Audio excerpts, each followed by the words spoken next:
Good morning, Rebels. Every story, glory. Stay in tune.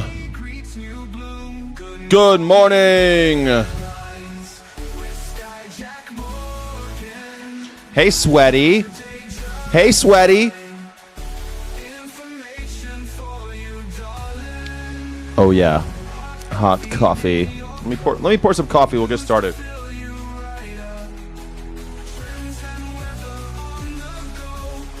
I'm pouring coffee right now. Hey! Ba da da da da da da da da da.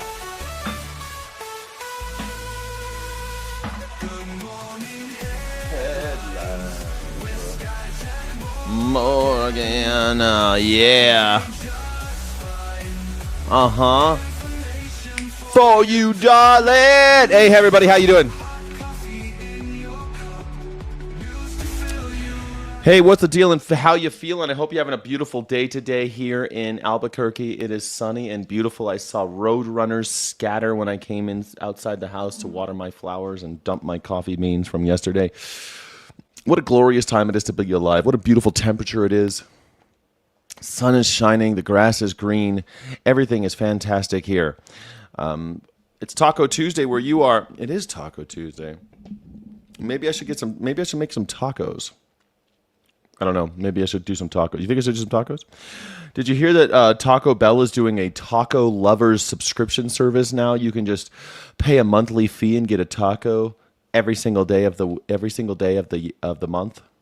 Every month you can just 31 tacos a month you can get, which is great because if you are looking to lose weight, you can live off of Taco Bell tacos and diarrhea yourself to a svelte 95 pounds. Everyone wants to be 95 pounds, dying of dysentery. It's great. That's what everybody wants. That's the dream. Taco Bell, thank you for helping us live the dream.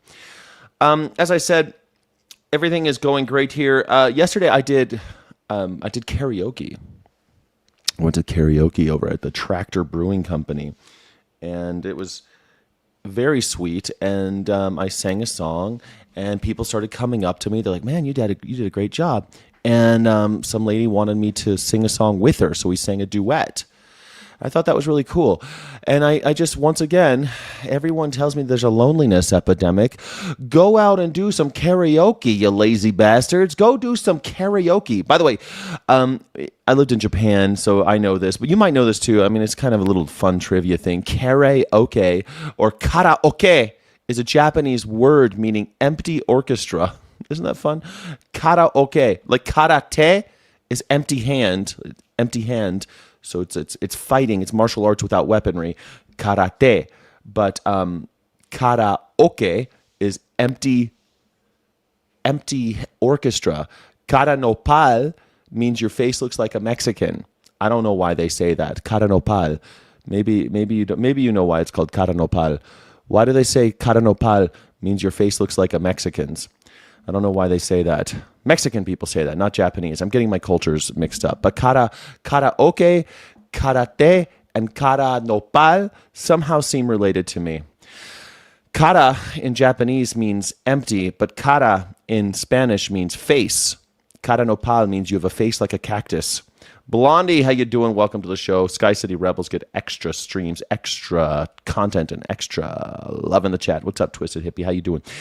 So, I mean, I don't know. I guess, like, if you're having hard time meeting people, go to do karaoke, okay? Just do some karaoke. Get a beer, or don't get a non-alcoholic beverage and go sing some karaoke. Or don't drink anything. Just tip the karaoke person. It's okay. It's okay, honey pie. Yeah. Anyway, I sang. What song did I sing?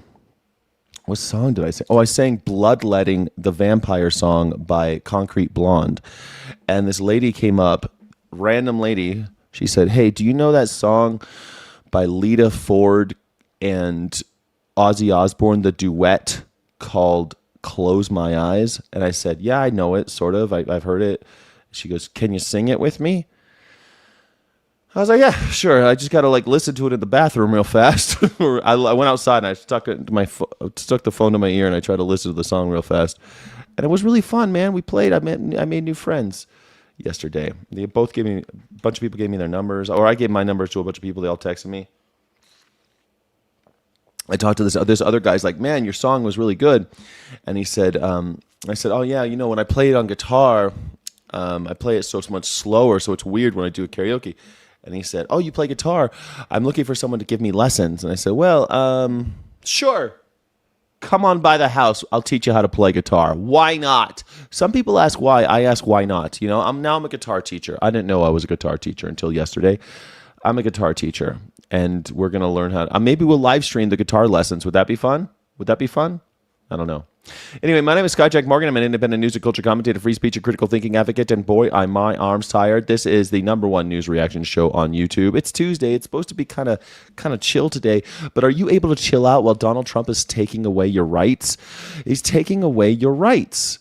Your rights are being eroded. Do you think that if you elect Democrats, they're just going to give you your rights back? Do you think that's what's going to happen? Cool, yeah. Musicians always make friends easily. Yeah. I guess so.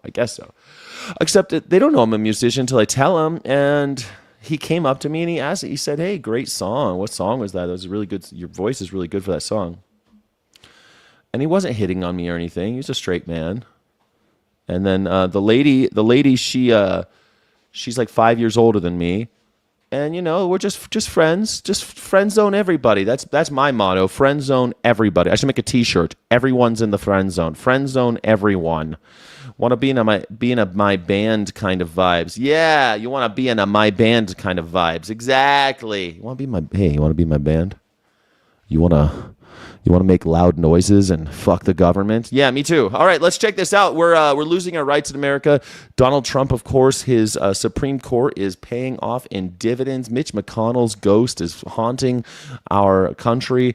It's Mitch McConnell's fault that we're losing our rights. But hey, someone had to hand the keys over to the Nazis, and it was Mitch McConnell. Way to go, Mitch. You'll go down in history as the guy who ruined America. A controversial police program involving searches and seizures at Atlanta's airport is... Wait a second. Searches and seizures? Huh. Isn't there something in the Constitution about illegal search and seizure? I thought there was. Oh, the Fourth Amendment. It's the Fourth Amendment, unreasonable searches and seizures. People have the right to be secure in their persons, houses, papers, and effects against unreasonable searches and seizures. People, I wonder why. I guess the Fourth Amendment doesn't matter anymore. Want to jam? Want to make loud noises? You had a crush. Everyone had a crush on Lita Ford. She was the rock and roll queen of the universe. Give me a break. Give me a break. Nurse everybody. Everyone loved Dangerous Curves. Remember that? Over. Two famous comedians settled with Clayton County and their police department over what they say was a Fourth Amendment violation. Yes. Political reporter Doug Reardon joins us now live from Hartsville, Jackson. It was a Fourth Amendment violation. Them taking away your shit at the airport and searching it like you're a criminal is a Fourth Amendment violation. Atlanta International. And Doug, this is a story we first brought to light back in 2022, and we have been watching it unfold ever since. We have, and that is when Clayton County told us they actually ended this program, but here we are all this time later, and the court battle is now over. This was part of what our investigative team exposed in their series, award-winning at that In Plain Sight, where they found DEA agents and local police officers were stopping passengers here at Hartsville before they got on their flight, questioning them sometimes without evidence and oftentimes because of racial bias, and in some cases confiscating their money, causing them to miss their flight. That is over now. Weird. We found plainclothes drug task force officers searching passengers for money at Hartsfield-Jackson Atlanta International Airport. It started with an ANF investigation and ended with a settlement and a wholesale change to police policy at the world's busiest airport. Those plainclothes officers, ANF Chief Investigator Brendan Key found, were oftentimes racially profiling passengers to conduct searches on. The NYU-based policing project found the same thing. This was a program that ended up targeting mostly black men traveling in airports. Two of those. What a coinky dink. Wait a second. You're telling me they were only targeting black men to be illegally searched and seized? Illegally searched and seized? What do you mean? Racial profile? I thought we were living in a post-racial America. What do you mean? The cops were... You mean our boys in blue? The good guys were only targeting black people? Black men, comedians Eric Andre and Clayton English, were stopped by police on the Jet Bridge in 2022 during one such search. Both were represented by the Policing Project. We alleged in our complaint that it resulted in from unlawful racial profiling and a practice of unlawful stops. It was humiliating to be pulled out of a line in the Jet Bridge, trapped by the police, and questioned, having their tickets taken. Clayton County did respond to our request for comment, saying in a statement, quote, as reflected in the settlement agreement between the parties, there has been no admission of any fact or liability whatsoever. I mean, and if you're a comedian, you're trying to get someplace, right? So you can do a job, you know. That's why people are usually flying. They're not usually on vacation. Some people are on vacation, obviously, but most people are out there trying to get someplace on time. And these assholes, if you're black, they're like, no, you can't get there on time. And then everyone says black people can't be on time anywhere. Well, it's because the cops are illegally searching and seizing them. That's why. For Christ's sake, stop illegally and searching and seizing the black people, please. It's not that hard. If the penalty for violating our rights was death, would it still occur? I don't know. You know, they want stronger penalties for stuff. Yeah, maybe would it still occur if they killed people for violating your rights? How about if there was any penalty for violating your right? How about that? Let's start with just any penalty. We'll work our way up to the guillotine. Okay, like we haven't even got to slaps on the wrist yet. We haven't even got to you're fired. We haven't even got to that. We got nothing. In America, if you are a black person, you have no rights to be outside. Unless you want to draw the heat. If you go outside, you're drawing the heat. You can't go anywhere. Welcome to America. Positrack is losing his health insurance. Why are you losing health insurance? Damn it. Illegal seizures should be seized, indeed. Why are you losing your health insurance? Damn. The audacity of them to have the N-word displayed on huge posters, WTH, across and driving into crowd of protesters while on a sidewalk. The audacity. You talking about Jake Lang? Are you talking about Jake Lang? Where the cops just like did nothing until he was done almost killing them all? I mean, honestly, if a black person drove a big truck, 2 trucks into a crowd of white people, they'd be dead. They'd be shot in the face. 100%. Can't afford it. I can't afford it either, man. I can't afford health insurance. Who can afford health insurance? This is America, man. I can't afford health insurance. I don't even know how I'm supposed to afford house insurance. Insurance. Yeah, the cops are complicit. The cops are always complicit with Nazis. Nazis are always pro-ultra state power, of course. They want more power to the state to control the people. The cops are all about that shit. They love that stuff.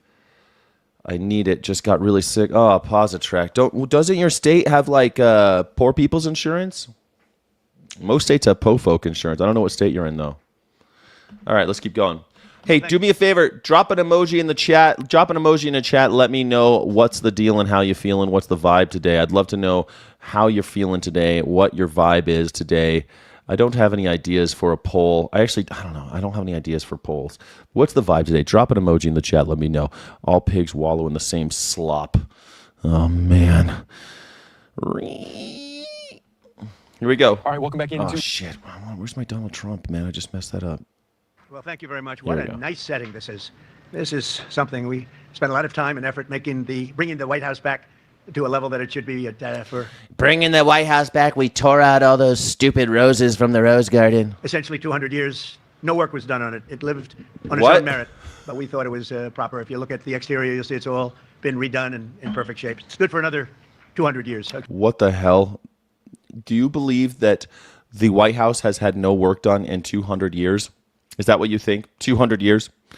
I happen to remember John F. Kennedy's wife, Jackie, doing a whole thing in the East Wing. No, it has not been 200 years. Donald Trump can't even say one thing without lying. He can't even talk about stupid shit without lying.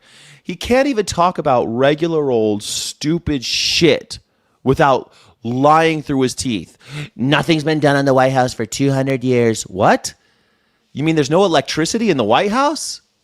There's no internet? You guys don't have Wi-Fi? 200 years, you guys don't even have electricity. Holy shit. You don't have... Do you have bathrooms? Do you have indoor plumbing? I thought the White House was a modern building. Nothing's been done in 200 years. Oh, my Lord. Oh, my Lord. I can't believe it. 200 years have gone by and we haven't done anything about it. Incredible. Okay, that's the way I look at it. But very important. It's such a symbol, such a representative. And all these morons, yeah! 200 more years of doing nothing on the White House, because it's nothing has ever been done on the White House before Donald Trump. Nothing. Symbol of us, of what we stand for, and we're very proud to have done it. We're building outside. We're building a beautiful heliport, which has been asked for many, many years. A helicopter would land on wet grass, and it was bad and dangerous. And as you know, over there, we're building a military complex and a ballroom that will be second to none anywhere in the world. We have President Xi coming in 2 weeks, and I was over in China 2 months ago, and we saw the Great Hall of China. Well, now we're going to have a Great Hall, too, in the United States. We saw the Great Hall of China. We're going to be just like China. Just like China. We're going to murder you if you say anything bad about the government. Anything, you make a joke about me, you're dead. You're dead. If you don't laugh at my jokes, you're dead. We're going to put flock cameras on everybody's toilet. Well, he discovered the word groceries. Not only did he discovered the word affordability.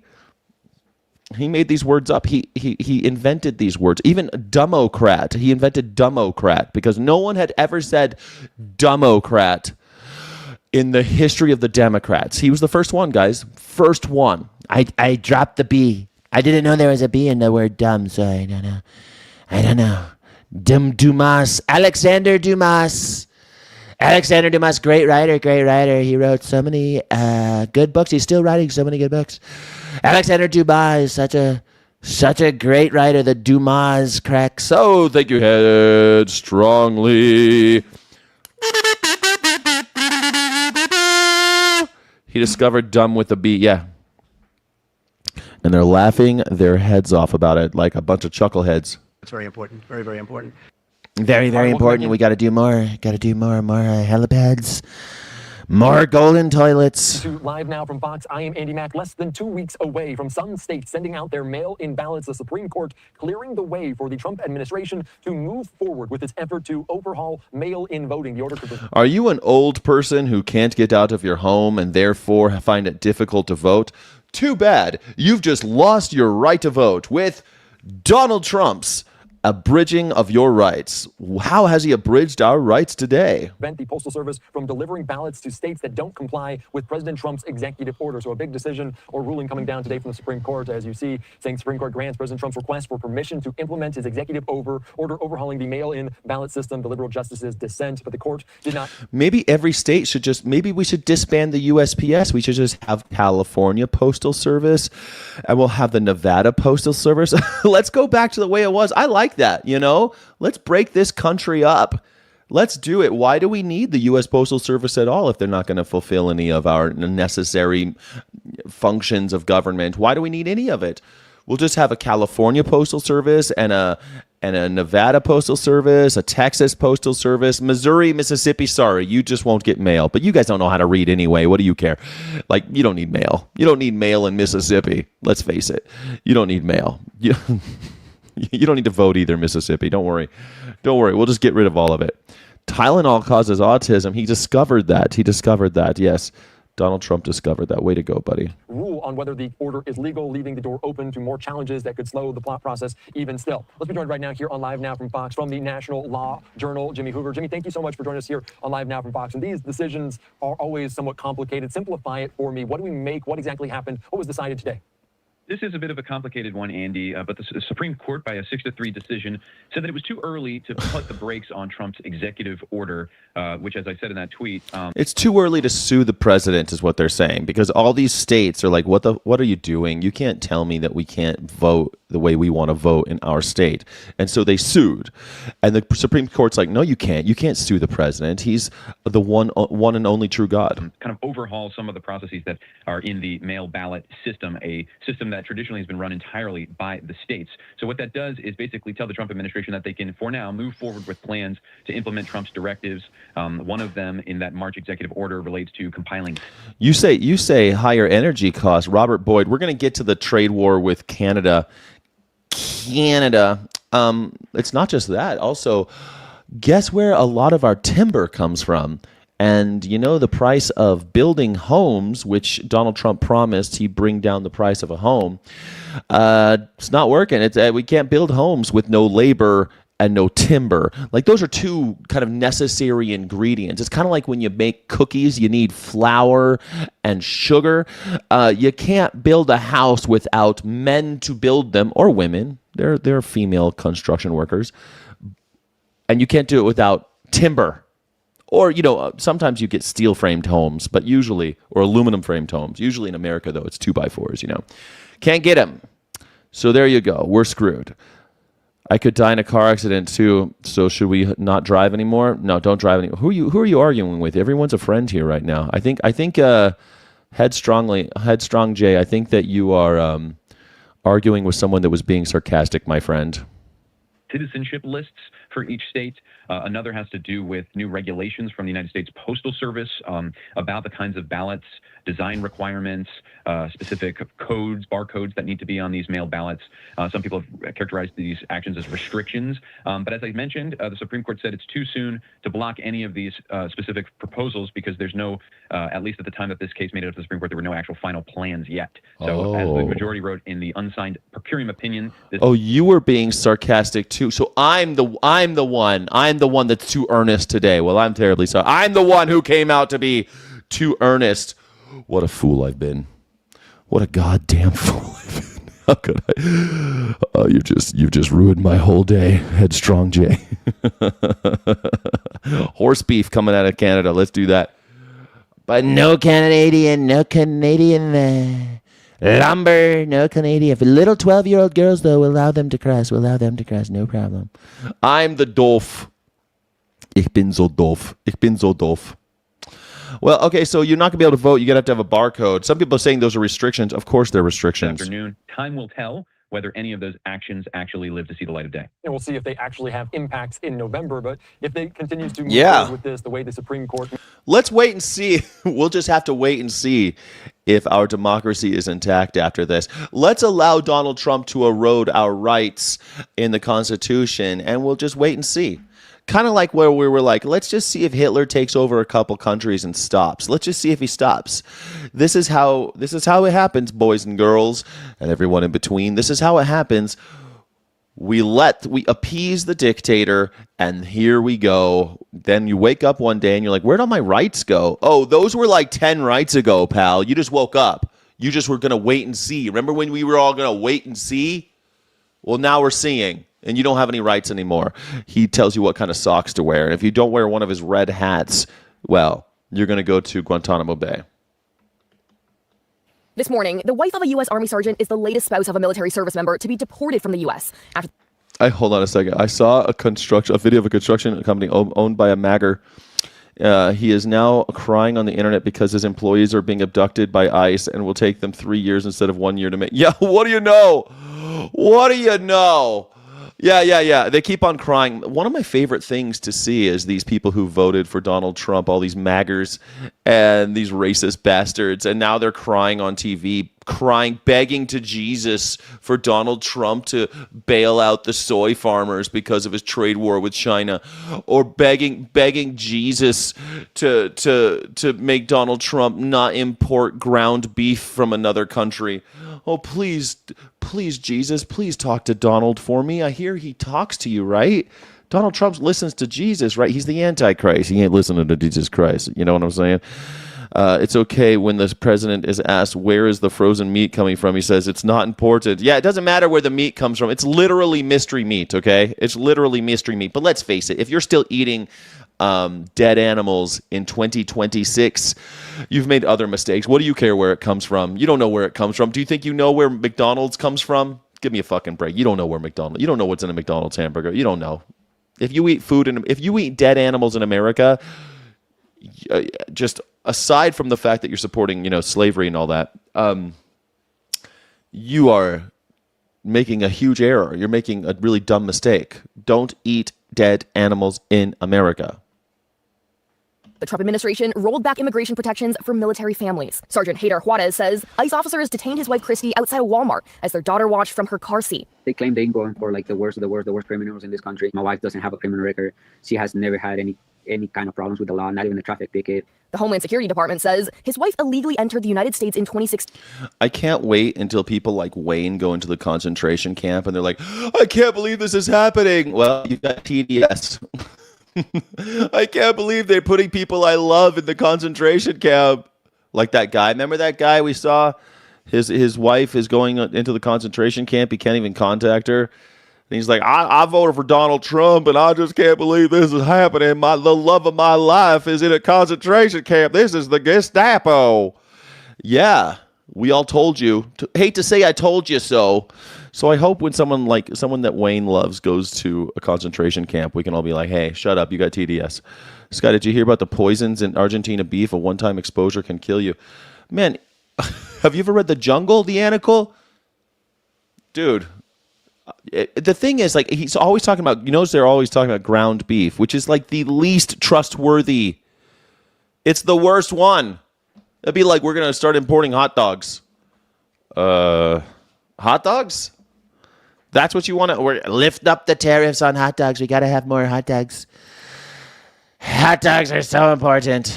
From Honduras and was removed from the United States in accordance with our laws. The Associated Press found more than 50 spouses and parents of U.S. military service members have now been swept up in the government's crackdown on illegal immigration. An ABC News review found none of the spouses had criminal records. Advocates claim it's taking a toll on the troops. Our service members are having to fight two battles, one on the forefront, really because we are a country of war, and at home front, making sure that their families are being taken care of. In another case, a sailor on the USS Lincoln, who's serving a record 9-month deployment at sea, says his father back in Florida has been detained by Border Patrol. Joshua Avila saying, I don't know how I can mentally continue working 12-plus hour days, knowing my dad is somewhere possibly treated like a criminal. Wait till people start killing each other in the military. Remember, that always happens too. Remember a while back, like during Iraq War, they left those boys out there so long, they started doing weird shit like Abu Ghraib. But also someone just like took a bunch of grenades and threw them on all their friends and killed them all. Remember that? Like weird stuff starts happening when military people get cuckoo. And this guy, he's over on the USS Abraham Lincoln, 9 months deployment, and his dad is being put into a concentration camp. That's how we do morale here. That's the warrior ethos. Welcome to the warrior ethos. Family saying he was working toward getting legal status. Homeland Security responding, saying having a family member in the military is not a free pass to violate our nation's laws. Sergeant Turcios and no other service member is. If you're going through the motions to get legal, usually they're like, oh, okay, you're doing what you need to do. You're doing it the right way. You're going through the process. But in America now, we don't care about that. There's no such thing as due process. So you're just going to the concentration camp. But my son, he's fighting in Iran. Too bad. Too bad. That's a whole different thing. We're killing Iranians. We don't give a shit about that. Asking for any exception to the law. All we're asking is for the judicial process to take place. Due process? That's a tall order in America today. Due process? Isn't there... Hold on a second. Isn't there a constitutional amendment about due process? Yeah, there's two of them. The 5th and the 14th. Oh. No person shall be deprived of life, liberty, property without due process of law. No person. Applies the same rule in the 14th Amendment, state and local governments. It says no state shall deprive any person of life, liberty, property without due process. Oh.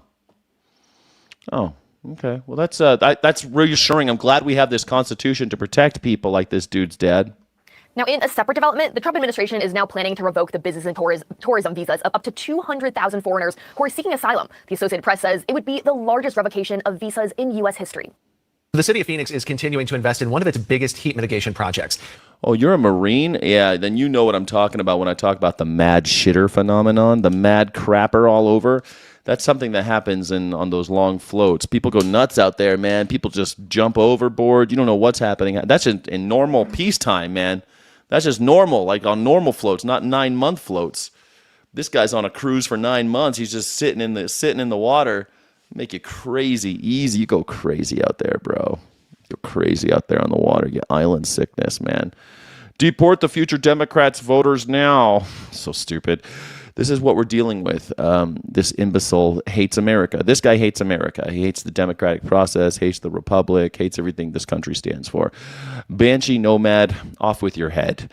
You deserve the national razor. I hope it happens to you soon. I hope someone that you love ends up in a concentration camp. It'd be great. This week, the city is surpassing 200 miles of that cool pavement. It's kind of that gray stuff that they put on the streets to keep it cool. Yeah, Tori actually described it perfectly earlier. She said it was kind of like sunscreen for the... You're a Marine veteran. I don't believe you. I don't believe that you're a Marine veteran. A Marine veteran actually has this thing called Semper Fidelis, where they're supposed to be always loyal to the Constitution, and you clearly are not, Banshee Nomad. You're clearly a person who hates America. Up against the wall, Banshee Nomad. Dicks against the wall, gentlemen. Yes, you don't support suicidal empathy? That's because you're a Nazi. That's what Nazis say, idiot. That's a Nazi line. Suicidal empathy, that's a Nazi thing. Don't you realize you're quoting Nazis? That's what Nazis said. You Nazi? You stupid Nazi? That's what's so sad about these new Nazis. They're so dumb, they don't even know they're Nazis. They're like, I'm not a Nazi. The people who are anti-fascist are the Nazis. I mean, and then they'll just quote Nazis. Literally just quoting Nazis like this imbecile. It's unbelievable. There you go. Yeah, 12 News journalist Tori King, she's been following the story for us. I know that there have been a lot of mixed opinions with cool pavement, whether it works or not, but the city itself... I don't believe you. Literally a Marine veteran? Bullshit. If anything, you joined and you got early separation because you couldn't pass the psych evaluation, you fucking simp. Goddamn loser. You try to tell me, yeah. You're totally a Marine veteran. I don't believe you for 1 second. You talk like a Nazi, you walk like a Nazi, you're a Nazi, go fuck yourself. Celebrating that huge milestone today, so maybe, it is working. Right. Well, and they did team up with ASU to kind of work on the science behind it. And so the research is mostly done through ASU. Really interesting stuff. We are actually here in the middle of one of the neighborhoods. They are starting to set up some cones. We've seen a street sweeper coming through. We're probably going to have to move our cars in just a few minutes, so I'll get through this pretty quickly. But you can see this is one of the roads right here that's being treated. In the middle of this neighborhood, you can see half of this road has already been started to be treated. That's that grayer, lighter color compared to this speed cushion right here, which is a little bit darker asphalt. And so you can sort of see the difference. Very, very slight. But they do say that in terms of heat, it makes a huge difference. Now, cool pavement, it's not paint, okay? It's an asphalt-based sealant, and it's applied over existing streets during routine maintenance. Now, it's made with... This is crazy. Cool streets. I like this. Let's put more petrochemicals on the streets. In Arizona, they're having cool streets. I want to live on a cool street. Asphalt, water, polymers, mineral fillers, and recycled materials. Polymers. And because it's lighter in color, as you saw, than the traditional black asphalt, they say it reflects more sunlight and absorbs less heat. City officials, like Jade said, they're calling it sunscreen for the roads because of that lighter color and because it reflects more sunlight, meaning that it's going to protect and absorb less heat during the day, and it's going to store less of it in that asphalt after the sun goes down. So what's the history of this program? Well, it's been going on for a few years now. It first began back in 2020 as a 36-mile pilot across 8 Phoenix neighborhoods. Now, after years of studying the results, the city expanded the program to more than 200 miles of residential streets. They even tested the technology at Desert Ridge Marketplace. I mean, it's a little ridiculous, but it's kind of cool, right? Why would we have black roads? Let's put white roads, and then we'll put black lines on them. Wouldn't that make more sense? I guess. I mean, especially in places like Arizona where it's so goddamn hot. I like this idea. What do you think about the new cool roads in Arizona? To see how it's going to perform in a commercial setting. So again, researchers with Arizona State University, they use their thermal imaging, temperature sensors embedded in the pavement. And don't you realize, you dumb Nazis like this guy, you guys, they always come for you too. Don't you realize? Like, I literally studied this in school. You know, the Germans weren't happy under Nazi rule. Even the Aryans, they weren't stoked because they all had someone they loved go to a concentration camp. They all had someone they cared about go to a concentration camp. And then every time they had to cross the street or do anything, they had to get so many stamps and where are your papers? Where are your papers? You must have your papers in order. They had all of that. That's what you want. That's what you want. You want, you're pro-concentration camp. You're anti-American. You're a Nazi. You're a Nazi, Mr. Grinch. Your brain is so damn small. You're an imbecile caveman, and we can't get away from you every 100 years.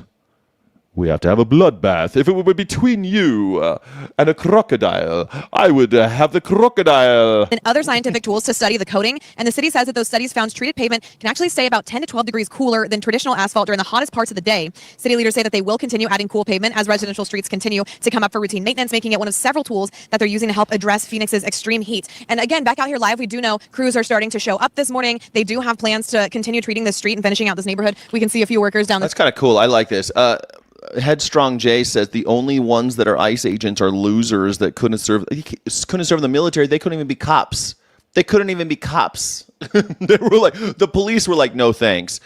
And ICE was going, we need more bodies. We need more people that are down on their luck and need a $50,000 signing bonus. We need people. We need some fresh meat over here. Communists calling me a Nazi in ICE detention center concentration and then literally deport them. They don't literally deport them. You fucking moron. The numbers are lower than they were under Obama. God damn it. Do you know anything? No, you don't know shit. Okay. Oh, you don't know anything. You've just revealed you know nothing. You know nothing, Jon Snow. You're a moron. All right. Thank you so much for playing the Moron Olympics. Banshee, you win. You won the moron gold medal. Bombshell documents in the State Farm cases that allege the company was running a scheme to defraud policyholders. News 4's Lauren Henry sat down with the attorneys who have spent years trying to make these documents public. Yeah, here's the thing. You have to work for 5 years to get the $10K a year. But it's crazy. When you sign, you get the $10K. And what these guys do, they go spend it, and then they go show up to work. And they realize this isn't what they signed up for, but they don't have the $10K anymore. And if they want to leave now, if they want to quit, they got to pay back the $10K, but they ain't got it. They bought an F-150, they paid off debts. They can't just leave now. You can't just leave ICE. You took the money.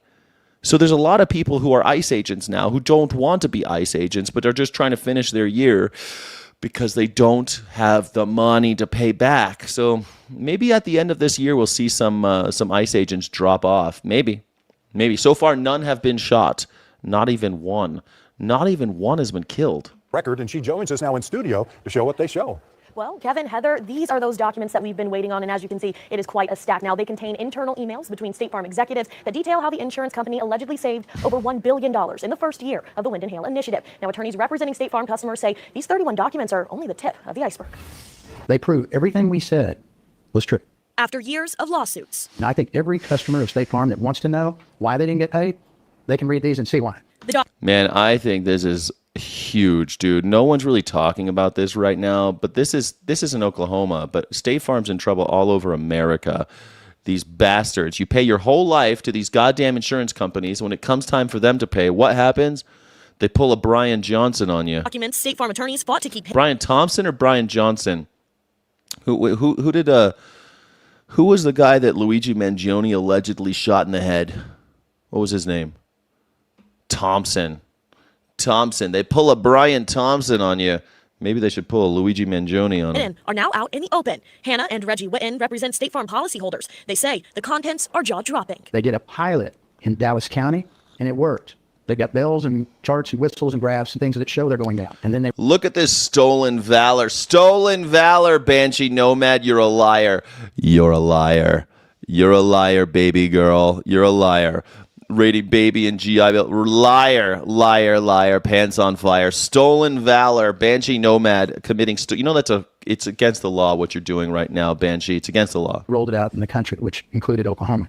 In the very first year, they lowered indemnity payments to insureds $1.4 billion. Each dollar that's in that $1.4 billion was a human being's claim. The documents include executives discussing other figures showing the insurance giant outright denying claims 39% of the time. That is State Farm leadership in 2023 bragging about closing without payment on claims. Emails also say State Farm saved more than $15,000 per denied claim. According to attorneys, it was all made possible through tactics the company developed with help from outside consulting firms. So if you're sitting there with State Farm training and you say, hey, this is a total roof replacement, you're going to have another State Farm employee come into your office and say, sorry, buddy, you're approving too many roofs. You are incentivized to deny claims. 5 years ago, a local agent in Kentucky emailed the then CEO and CFO saying, quote, reputable companies that for years have loved working with us now say we're just as bad as Allstate. When you have agents emailing leadership in 2021 saying, please fix how we're handling wind and hail claims, what do? They double down with. These documents are only the beginning. The Wittens are still pushing for more, and they say the scheme doesn't end with wind and hail. They also implemented similar tactics on water losses, on fire losses, on auto losses. So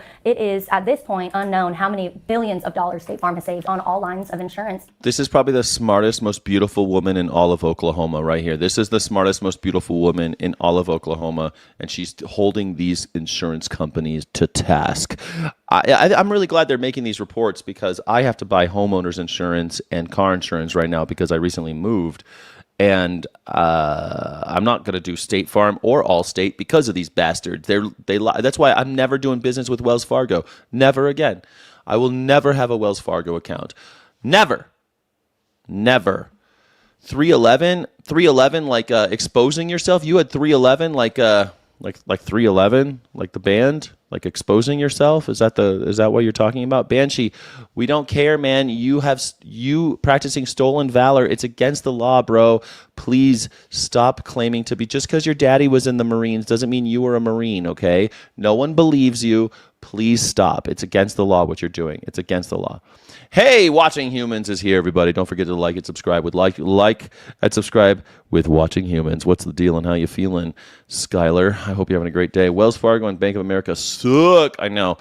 I've had Bank of America. I want to change. I want to do like a credit union. It's so difficult to move shit around though, you know. But Wells Fargo to me is the worst one. Won't do it. Wood chipper for fake soldiers. Exactly. Won't do it. Stolen valor. You don't know what that is? It's when someone claims to have been in the military when they haven't. You're a liar, and I don't believe a word you say because you're a Nazi. I don't believe Nazis. I don't believe what Nazis say. Immediately, when you out yourself as a Nazi, I immediately discount everything you say thereafter. Thank you so much. Man, the most beautiful woman and smartest woman in Oklahoma. She's really saving lives. How do you interpret that? Why would a candidate for the U.S. Senate invite that person on the campaign trail repeatedly? Now, whatever the answer, it is clear that El-Sayed has terrible judgment, his unwillingness to condemn his friend, and... I don't know. Have you ever heard of Kid Rock? Would you like to look up some of the things that Kid Rock said? I think if you looked up the things that Kid Rock has said and the things that Hassan Piker has said, I think that Hassan Piker would look like a little angel compared to Kid Rock. Didn't Kid Rock have a whole song about a pedophilia? Like... Let me look that up. Didn't Kid Rock have a song about pedophilia or like some inappropriate relationship with a young girl? AI says, Mike Gemini says, yeah, cool, daddy, cool. Young ladies, I like them underage, see. Some say that's statutory, but I say it's mandatory. There you go. Some say it's statutory. I say it's mandatory. That's what Kid Rock said. So, I mean, Donald Trump associates with Kid Rock and takes him on the campaign trail. But Donald Trump loves pedophiles because, you know, he is one. They all hang out together. The thing about pedophiles, once they find each other, those guys are locked in, man. That is a bond that cannot be broken. That's why Donald Trump never talks trash about Jeffrey Epstein. He can't bring himself to do it. He can't bring himself to open those files. He can't bring himself to show you what actually went down between him and his friends. He can't do that. It's disgusting. But hey, Hassan Piker's the scary guy because he's saying things like, I like communism as a good idea. And you know, Hassan Piker... He says he's a communist, but he's wearing, you know, fancy dancy clothes and shit. Is he a communist? Is Hassan Piker really a communist? Who knows? maybe that's why he keeps attacking, in this case, the second lady of our country, and that's Usha Vance. Now, the latest smear came after Vice President Vance dared to criticize Sharia law. I would argue Sharia is incompatible with Western values myself. Al-Sayed responded with a racist. Epstein donated heavily to the Democratic Party. So did Donald Trump, you fucking Listen, Donald Trump was a Democrat until like yesterday. Don't you realize that?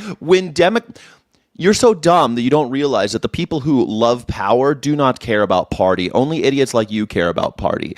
The Democrats, Republicans, it doesn't matter. Whoever has the power, all the rich and powerful, they love the guys in power. That's how it works. People like Donald Trump love being around people who have power, so he became a Democrat. He was a Democrat for most of his life.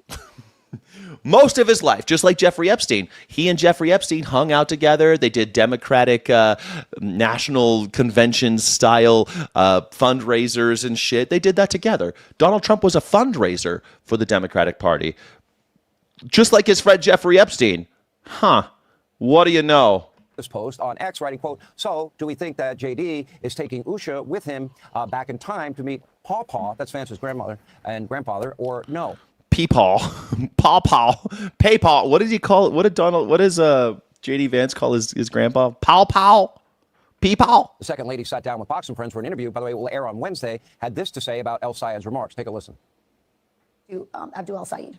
So I actually saw that this morning. I don't have social media, so I missed it, but someone showed it to me.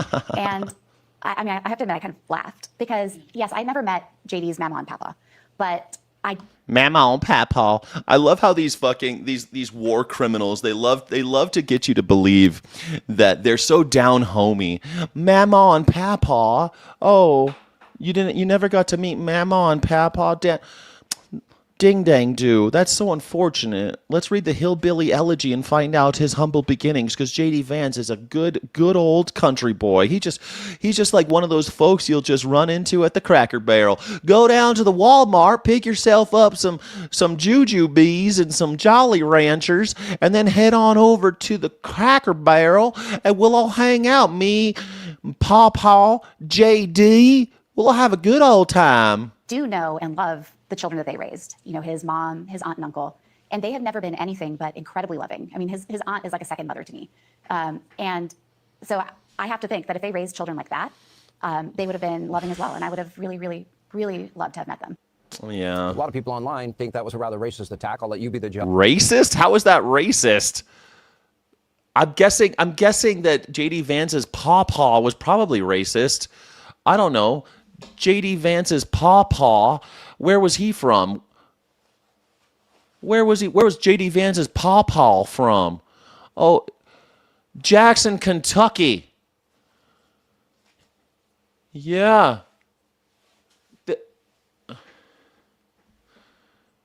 Pawpaw lived in Middletown, Ohio in the 1940s, but after they grew up in the mountains of eastern Kentucky, I'm guessing they wouldn't approve of Usha. Who gives a shit?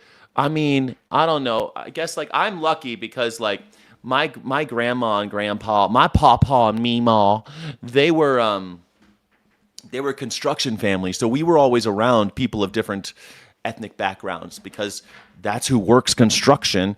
And so my life, I always had, my neighborhood had a lot, it was very diverse, and the people that were by the house were very diverse. But my grandma still, my meemaw, mamaw, whatever the fuck, she would sometimes say some stuff. She'd say like the colored part of town. It's like, grandma, what the hell? But she wasn't like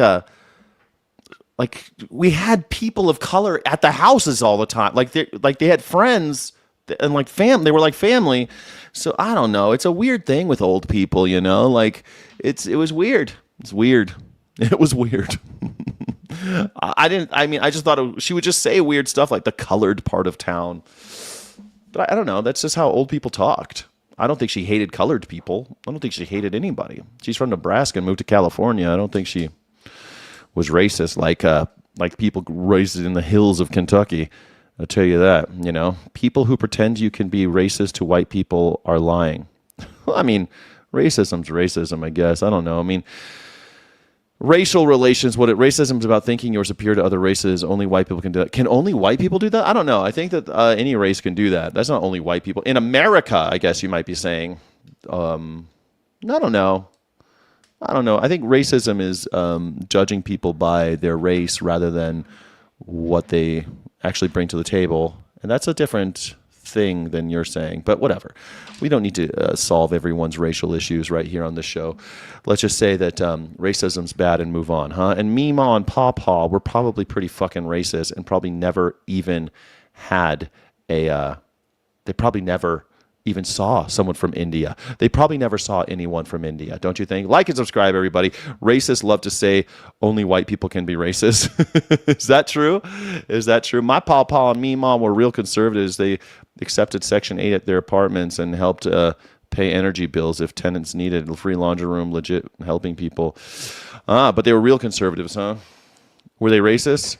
I think like sometimes it comes out. Like I remember one time, man, my aunt from Nebraska came by. She came to a funeral. Somebody died, you know, and I only met her a few times. And she said it was a coon's age since she'd seen us. And I'm like, that sounds pretty racist too.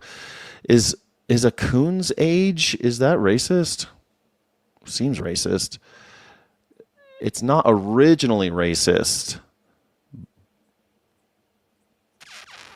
Oh, it normally isn't racist, but it has become inappropriate because it does contain a racial slur. When coon became an anti-black racial slur, but the term out is actually older. but you could say dog's age, and that's perfectly acceptable. Okay, a dog's age. I don't know. Racism. It's funny. It's a funny thing in America, racism. Hanging out with Hassan Piker. Poor judgment to say the least. But again, attacking the second lady, pretty reprehensible. All right, thanks for watching. Again, how the hell can Sean Hannity or any of you maggers say that anybody has bad judgment for hanging out with Hassan Piker or anybody else? I don't care who you're hanging out with. When Donald Trump hung out with Jeffrey Epstein, like best friends, shared jets, shared women, Jeffrey was at Melania and Trump's wedding. Jeffrey said that he introduced Melania and Trump and that they sealed the deal, if you know what I mean, on Lolita Express, according to Jeffrey Epstein. So what do you mean it's bad judgment to hang out with Hassan Piker? I mean, I'm not a Hassan Piker fan or anything, but I would much rather hang out with Hassan Piker than Jeffrey Epstein. Call me crazy. Call me crazy. I don't know. Let me know. I'm going to put let's do it in the chat. Let's do a poll right now, right here, please. I'm going to do a poll. I want to know. Okay, I got to bring up. God damn it. Stupid YouTube. Come on, YouTube. YouTube. God damn it, YouTube. All right, here we go. We're going to do a poll right now. Just for you guys, we're going to do a poll. Let's start a poll. Who would you rather have a beer with? Hassan Piker, Jeffrey Epstein. I mean, at the end of the day, this is like kiss, marry, kill, right? Kiss, marry, kill. And who would you kiss, marry, or kill? I mean, I think I probably would have a fine time hanging out with Hassan Piker. I don't think I would have a good time hanging out with Jeffrey Epstein. Just saying. Just saying, if anybody's watching, if you're on Kick or Facebook or on the horizontal and you want to answer the poll, it's only on the vertical stream. It's only on the vertical stream. I'm sorry. I can't do it on all the other ones. And another. Actually, I can. Let's do it. There's a new poll right there. Would you rather chill with Piker, Epstein? And okay, so now we have another one. You can put a 1 or a 2. Put a 1 or a 2 in the chat. Well, 1 or a 2 in the chat if you're on Kick, horizontal YouTube or Facebook. Go ahead and put in the chat. I want to know how you guys feel. I want to know how you guys feel about this. I think it's important to know. Looks like 100% are saying Piker so far. Where's my maggers at? Where's my maggers at? Drop a 1 in the chat if you're voting for, if you'd rather hang out with Hassan Piker, please.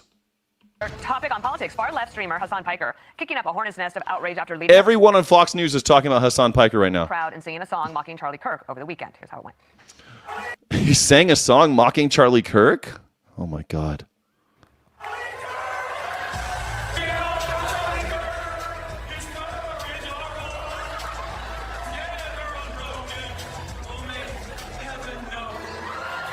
He's doing karaoke with the We Are Charlie Kirk. We are Charlie Kirk. I should learn how to play that on guitar. I wonder that. Let's next time we do a guitar stream, please let's look up to see. Someone remind me to see if we can look up the We Are Charlie Kirk song.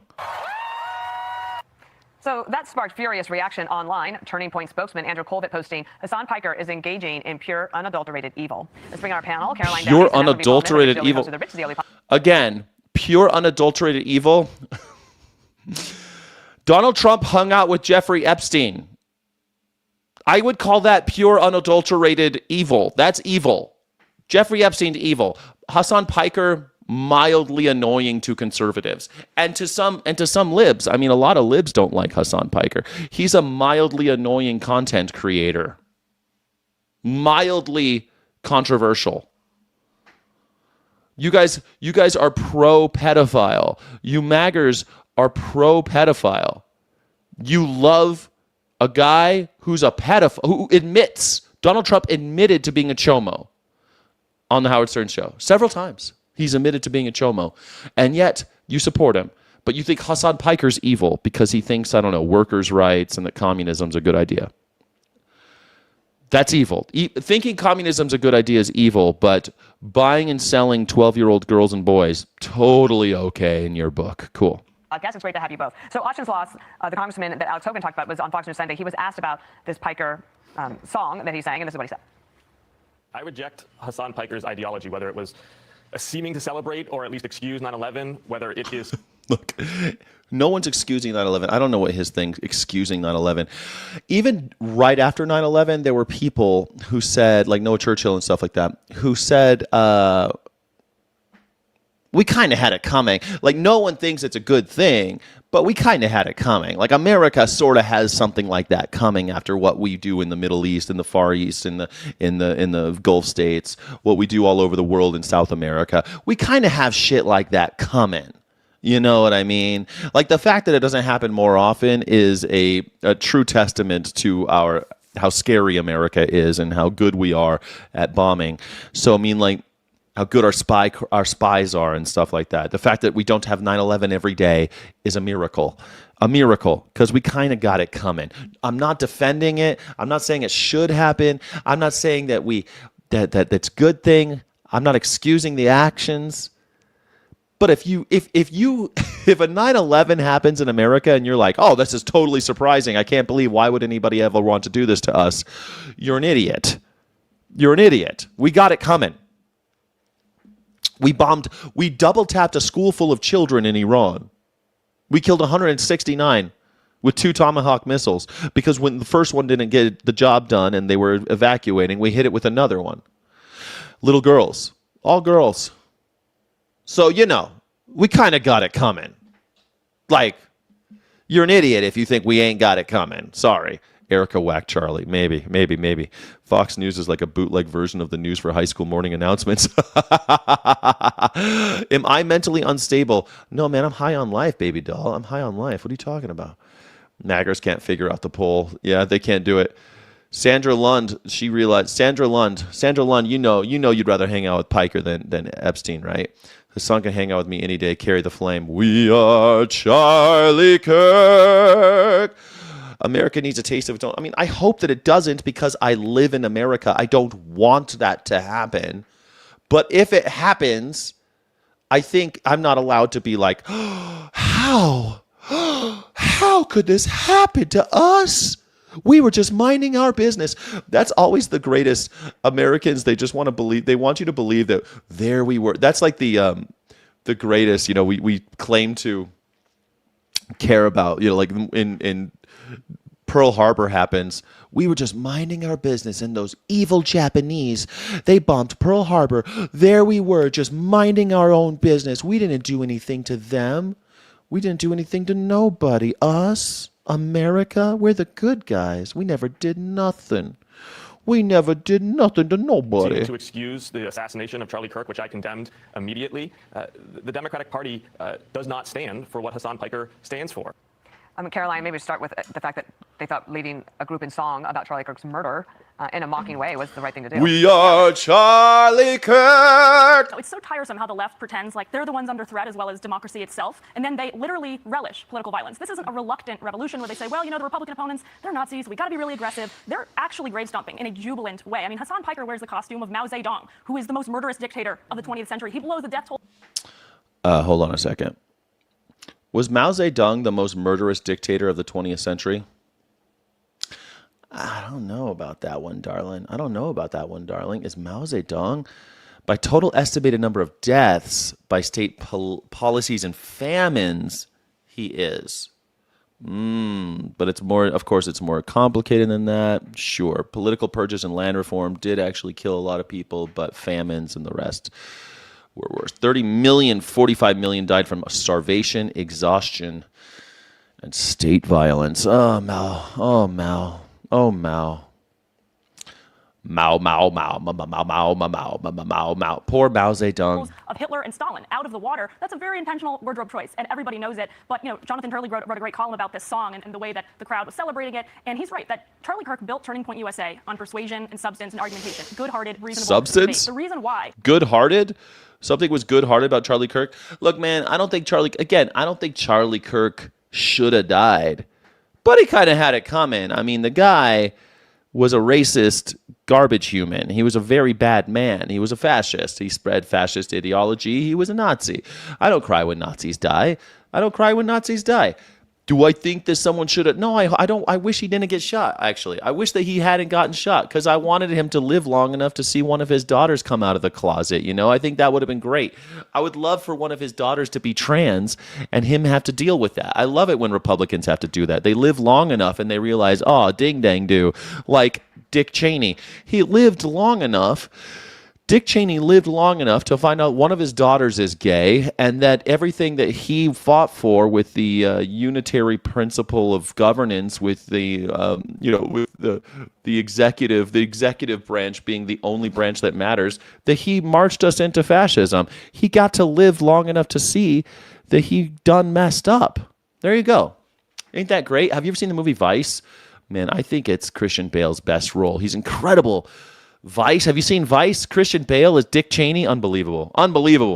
They are stomping on the graves of the dead. They're mocking them. Is because they've run out of arguments. So they're past that point. This is the only thing they know how to do.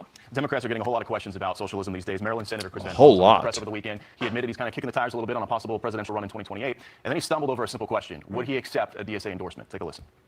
I'm not going to sort of look into all these endorsements. I'm not going to reject an endorsement. I mean, Donald Trump accepted an endorsement from the KKK. So, I don't know. Again, who would you prefer an endorsement from? Let's do another poll real fast. Let's do another poll on the vertical chat. Oh, it looks like 17%, all of the maggers, 17% of you thought that Epstein is a better person to hang out with than Hassan Piker. That's great. I mean, I'm glad that we come right out in the open and say it. You weird little magtards. All right, so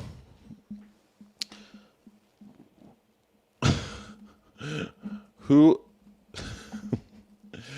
would you rather endorse a candidate, a presidential candidate? Is it the KKK or DSA? There you go. The DSA or the KKK. Who would you rather endorse a candidate? There you go. See, to me, I know that you got to be with either the Nazis at this point or the DSA. This is the future. Why would Neaton go out of his way to confirm he didn't assassinate Kirk? That's sus. Super sus. Super sus. You talk about Netanyahu? Liberals are the school shooter party. What are you talking about? Liberals are the school... Liberals? I thought liberals were the limp-wristed guys that can't carry guns. You're telling me that liberals are the ones with all the guns? Huh. Shocking. I didn't know. The liberals are the ones that have all the guns? Wild. They support them and make jokes about them? Oh my gosh. Andrew, what are you talking about? What are you talking about there, honey pie? What do you mean? School shooters? I don't know what you're talking about. The liberals, they're raised with are liberals raising the blue-haired hippie liberals are raising their kids with firearms? I had no idea. You don't have to be strong to pull a trigger? Well, I know. I mean, if you've ever done it, you can do it. But you need to be raised with guns. You need to know how to use them. You need to know how to load them. You need to know how to aim them. I don't know. It's weird that you think liberals, all the liberals that I know are terrified of guns. Every liberal I've ever met is terrified of guns. What are you talking about? Terrified. They cry when there's a gun around. They cry. And you think they're the ones who are shooting up the schools? I don't know. I don't think you've thought this through there, buddy. By certain individuals at the DSA, but I'm certainly not seeking any endorsement from the DSA. This whole debate is an effort by Republicans, as you heard from Senator Scott, to try to reduce, the turnout for Democrats. At the end of the day, what unites Democrats is economic populism. Trans people were multiple school shooters. Yeah, there have been some trans school shooters. Yeah, that's true. There have been some trans school shooters. Most of them are white boys, though. Almost all of them. There's been a couple girls, a couple trans people. Most of them are white boys. So I guess lock up all the white boys, because lock up all the incels, because they're all dangerous for some reason. All the white boys are dangerous. And they're all liberal white boys, apparently. All the liberal white boys who are afraid of guns. Yeah, totally. It's them. ICE, for example, ass fools can only pull a trigger. It's true. Weak ass fools can. Yeah. MAGA is obsessed with, yes, trans people. Of course, they're obsessed. They can't get a hold of themselves. I'm sure that there are some liberals that shoot up schools. I mean, considering that a lot of liberal rhetoric does include LGBTQ, and they were probably harassed. Maybe, but are they? The claim was that liberals are school shooters. Ding dang do. That ain't the case. Sorry, pal. Yeah, 80% of school shooters are Christian conservatives. Yeah. We already knew that. I mean, the Oklahoma City bombing and all that shit. MAGA crashes Grindr. There's a lot of mags in the closet. Almost all of them. Almost every magger's in the closet. Think about, have you seen how they all want to bang? They all want to get buck fucked by Donald Trump. It's weird. Standing up for working people. Rich deciphered that for us. This wasn't a gotcha question, right? He essentially says, I'm not looking for an endorsement from the DSA, but I'm not going to reject one either. Well, if he rejects it at his own peril if he wants to be a candidate in 2028, because the DSA controls everything. That's why you're Democrats started the KKK. Yeah, they called them the Dixiecrats back then. But now the KKK endorses the Republican Party every 4 years. So what's the deal, Banshee? Did you miss that part of history lesson? Did you miss that part? Did you stop learning history in 1830? Is that when you stopped looking at history? Yeah, because you're a moron. You're an imbecile. I'm sorry. You can't play with the other children because you're special. We got to put you on a special bus.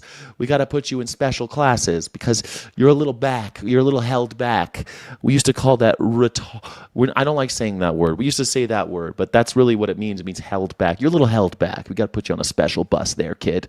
seeing every Democrat, and this is what's happening right now, every mainstream Democrat is capitulating to the DSA. Chuck Schumer now saying we're a big tent, they're welcome here, because in order for them to maintain power, they have to kiss the ring of the DSA, which, by the way, is kissing the ring of Hasan Piker. Hasan Piker is not endorsing Republicans, and no Republican wants his endorsement. He's backing Democrats who are winning primaries. So the bottom line is this. If you have ambition for 2028, you better fall in line with the DSA. That means you got to back the billionaires tax. You better get on board Medicare for all. And eventually, you're going to have to say, it's a big tent, and we want you in it. Well, that's what Hakeem Jeffrey said. Billionaire tax and Medicare for all? I'm in. Okay. See, the thing is, you keep on hearing woke one is crazy, and woke one is crazy because what woke one was all about was identity politics, because the billionaire class and the maggers really were able to say, look at those woke people. It's all about identity politics. It's all about trans people. It's all about all of these things about black people wanting equal rights and stuff like that. And they woke people, the people in 2020, they fed right into that. They had these big protests about, cancel all the cops and all that stuff, cancel culture and all that bullshit. Well, I shouldn't say bullshit because it served a purpose, didn't it? It got a lot of people together.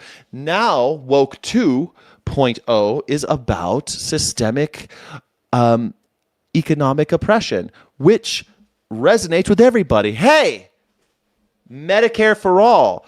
Aren't you the ones that are all about how black people? No, man, we're not talking about blacks and whites anymore. We're talking about rich and poor. Way to go. I love that this woke movement is growing up. I love that they're growing up. It's like watching all these teenagers get older, They're getting older and they're realizing it's not about black or white. It's not about young or old.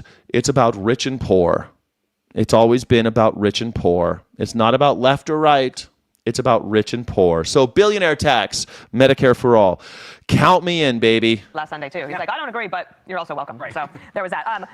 El Sayed, the candidate in Michigan, he and J.D. Vance got into it a little bit over the weekend. So J.D. Vance had gone to Ohio. He slammed him and then came back. This is what El Sayed said about Usha Vance. Excuse me, here it is.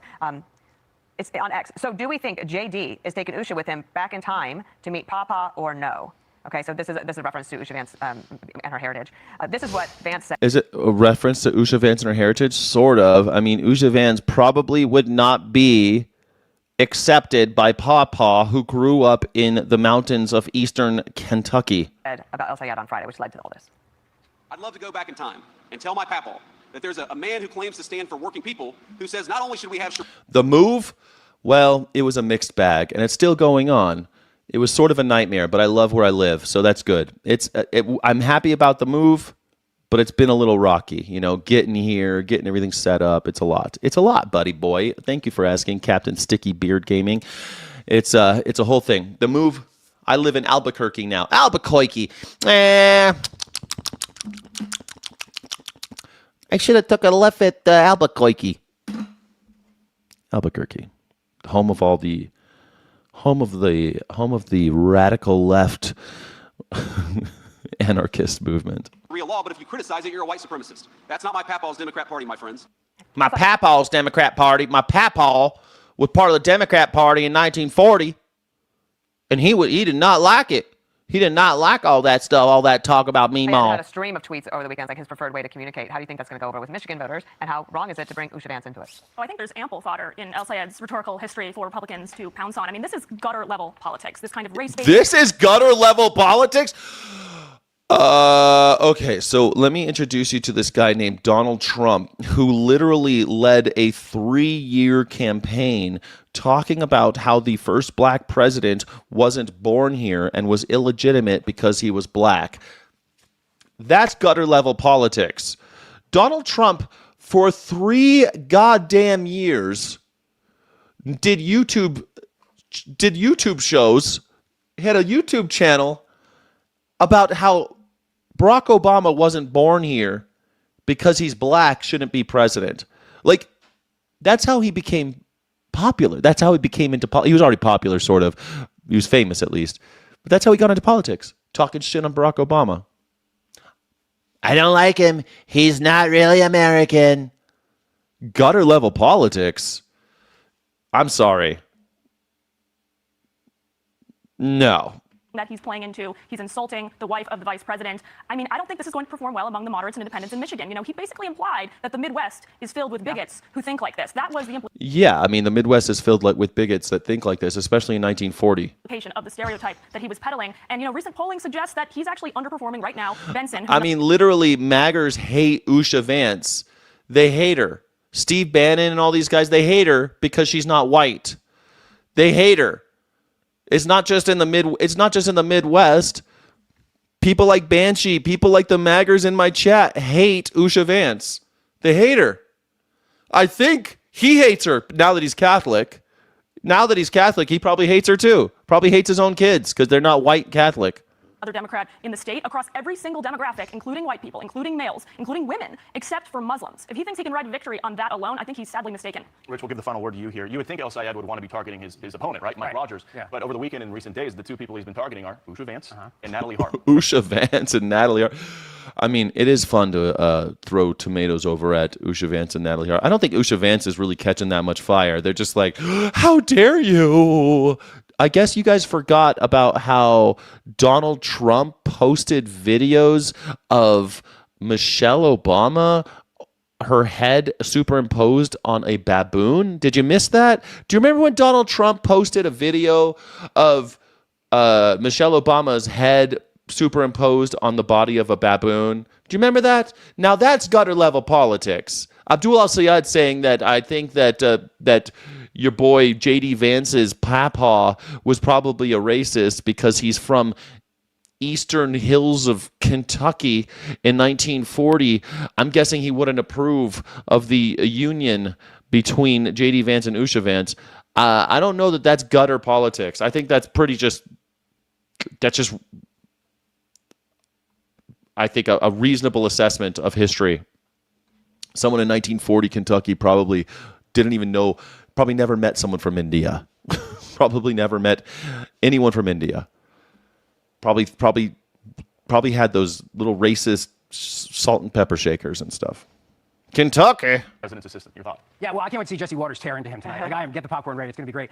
He's a Yeah, bad it's gonna be candidate. great. He has bad strategy. He doesn't want to talk about the issues. So if he talks about the issues, he loses. Remember something. Everything he ran on works in a primary to get the nomination. It doesn't play with auto workers in Detroit. It doesn't play with black voters. It doesn't play with anybody who has two brain cells together who realizes how expensive all this is going to be. So yeah, he wants to spend time on the internet rage tweeting and rage baiting everybody because that's what he's used to. Why did he convert to Catholicism? Well, he needs a Christian religion in order to be popular with the white Christian nationalists. Why Catholicism? I don't understand, since it's a foreign religion, and traditionally the white Christian nationalists don't like the Catholics. But I think Catholicism's got a lot going for it. It's got a big it's a big club. There's a lot of little rituals and stuff. Like, I was raised Catholic. It's fun, but like a real Catholic, I left the church. I got a friend of mine. He was Buddhist and he just became Catholic, and he's like all in, man. He wants a Catholic wife. He's on Catholic dating sites. He's like all in on the Catholic stuff. He met a woman who had gotten married. She's divorced, and he wants her to get annulment because divorce is bad for Catholics. She's Catholic, but she got divorced, and he wants her to get an annulment. And I'm like, bro, what the hell do you care about the holy sacraments? What do you care? What the hell do you care? Well, I take this seriously. I'm a convert. These converts, they're so weird. Converted Catholics are the worst ones. The people who convert to Catholicism are the craziest fucking Catholics every time. Remember, this guy came from a world of being a viral sensation. He's never actually had a real job. He's never actually produced. Yeah, Biden was Catholic. Biden was Catholic, which meant that he was anti-abortion and an anti-death penalty. Which is why when he left office, he commuted all the death penalty. Anybody who had a death sentence in the federal government, he commuted all of their sentences. Kind of a badass move, actually. Anything in life. So that's where he's most comfortable. And if he stays there, that's where he's most safe as a candidate. All right, Rich Zeoli, it's great to see you on a Monday morning. Caroline, thanks for being here to kick us off. We have a lot more to come. As Rich just mentioned, you are going to be able to catch more. Oh, yeah. While the U.S. unemployment rate remains near a 50-year low, an economic research firm shines a light on a disturbing figure regarding our job market. As of July, the unemployment rate stood at 4.1%. But according to data from the Ludwig Institute for Shared Economic Prosperity, the true rate of unemployment was actually at 24.9%. Now, the economic research firm looks not only at unemployed workers and those searching for a job to capture a real look at the labor market, but also those who are something called functionally unemployed. Now, that includes those who are involuntarily working part-time and who are earning poverty-level wages. Functionally unemployed. People who are working slave labor. Makes sense. Less than $26,000 annually, and that's before taxes. So CDS Money Watch reports now. So $26,000 before taxes? The official unemployment rate from the Bureau of Labor Statistics, which we all rely on as an indicator of the health of the labor market, measures the share of workers who are 16 and older who are looking for work and don't have jobs. Got it. So it's very blunt. The creator of this other alternative measure, which captures the share of workers who are functionally unemployed, includes those workers as well as workers who are involuntarily working part-time. So they want full-time jobs. They don't have them. They may only be working a few hours a week, as well as those workers who are earning poverty-level wages. So the measure, it helps explain the chasm between Osama bin Laden referred to the ex. Are you talking about Sarah Palin? I mean, Sarah Palin used to tell a joke. I think you're talking about Sarah Palin. Sarah Palin used to always tell this joke. You know what the difference is? Okie dokie. You know what the difference is between a pit bull and a hockey mom? Lipstick. She tell that joke all the time during the campaign. The only difference between a pit bull and a hockey mom is lipstick. Yeah, you're just a pit bull with lipstick on. We're Maverick. I'm a Maverick. And almost 25% of workers who are characterized as functionally unemployed. And it's because it includes these folks who can't afford nutritious meals and maybe don't have adequate shelter. Its creator, Gene.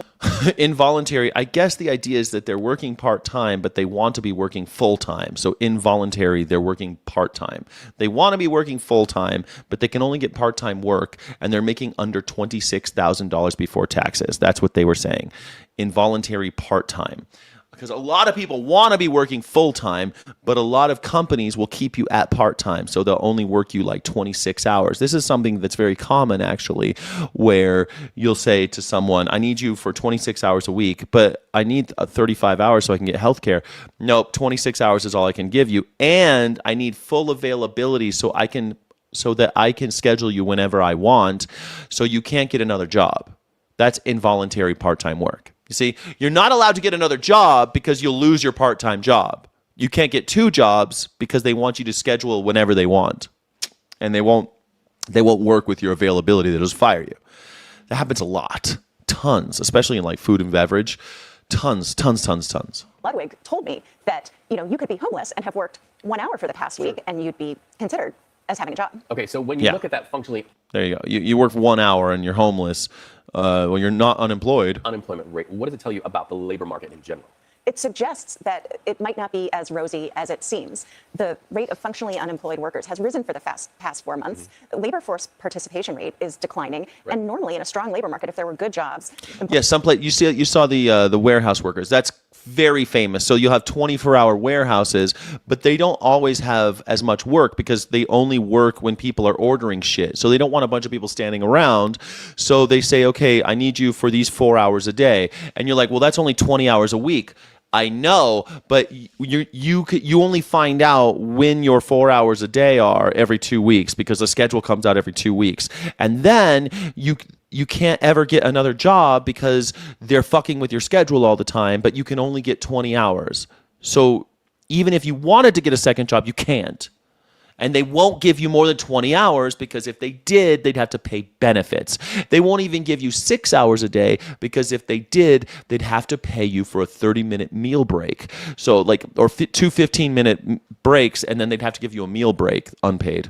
But these things, the corporations, even me as a manager, we thought about this shit all the time.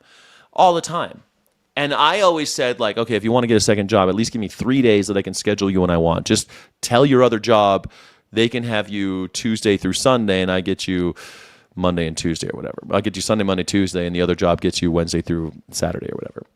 I try to work with people, but most big corporations and shit, they don't work with people. We're paying high wages. That would lure folks in. But it suggests that workers are having a hard time finding good jobs. And we do know that inflation is outpacing wage gains. And so workers are earning raises. But if you get a 3% raise, inflation's at 4%, that's going to feel like a 1% pay cut. Yep. Yeah, I think about my kids who are going into college right now, part of that labor market. Megan Cirillo, right. Thank you so much. Good to have Thanks. Your kids are going to college? Oh, congratulations. That's really exciting. Okay, here we go. No, this is Gutfeld. Here we go. A story in 5 words. Trump forgives creepy lawyer pal. Do you remember, sir, when I went on CNN with Brianna Keeler and she told me... Remember, sir, when we went over the thing? Remember we were standing side by side, sir? It was such a great time. Remember that, sir? We were having such a good time, you and me, Mr. Trump. That you were underwater in the polls, and I responded with those famous 2 words, says who, which became some worldwide meme. And advocate, and then they weaponized you like nobody's ever been weaponized, like few have been. Well, maybe just you and I, sir. And you, yeah, me too, but I don't consider mine, mine was at a level that nobody's ever seen before. But they weaponized you. They weaponized a lot of people, and they weaponized you. The fact that you recanted everything you said, and that's a big thing that you did. That's a very big thing. All right, gross. So Stu, what does it say about Trump and it's so weird that he has all these enemies that he ends up forgiving? Because he's a fucking criminal. Because he knows the game. Donald Trump knows the game. He and Dana White, they were enemies. He just knows the score. He knows it's just a game. It's all bullshit. These guys are criminals. Kind of goes against the grain of everybody saying he holds grudges. Yeah, he's the exact opposite of a guy who holds grudges, right? One of his superpowers is he is so incredibly transactional that if you like him today, he likes you today. If you don't like him tomorrow, he doesn't like you tomorrow. And so incredibly transactional. That's what you want in a president. He's so incredibly transactional that if you give him money and kiss his ass, he likes you. And if you don't, he hates you. So sorry, Rosie O'Donnell. As a normal human being, Trump is just a unique guy. He's able to just push through all of that stuff. And it gives him, I think, real power when it comes to politics. Like, people are constantly doing things to you that you don't like. If you can kind of look past that and move past it, you wind up making longer-term allies. Headstrong, boy. Headstrong. Yeah, your daughter just graduated 3.97 GPA. I mean, shit. I graduated from a very fancy university with a 4.0, and it was hard. I got jobs and stuff, but everything paid shit. I couldn't pay off anything. It was just like... It's a joke now. There's no high-paying jobs for people fresh out of college. That's over, man.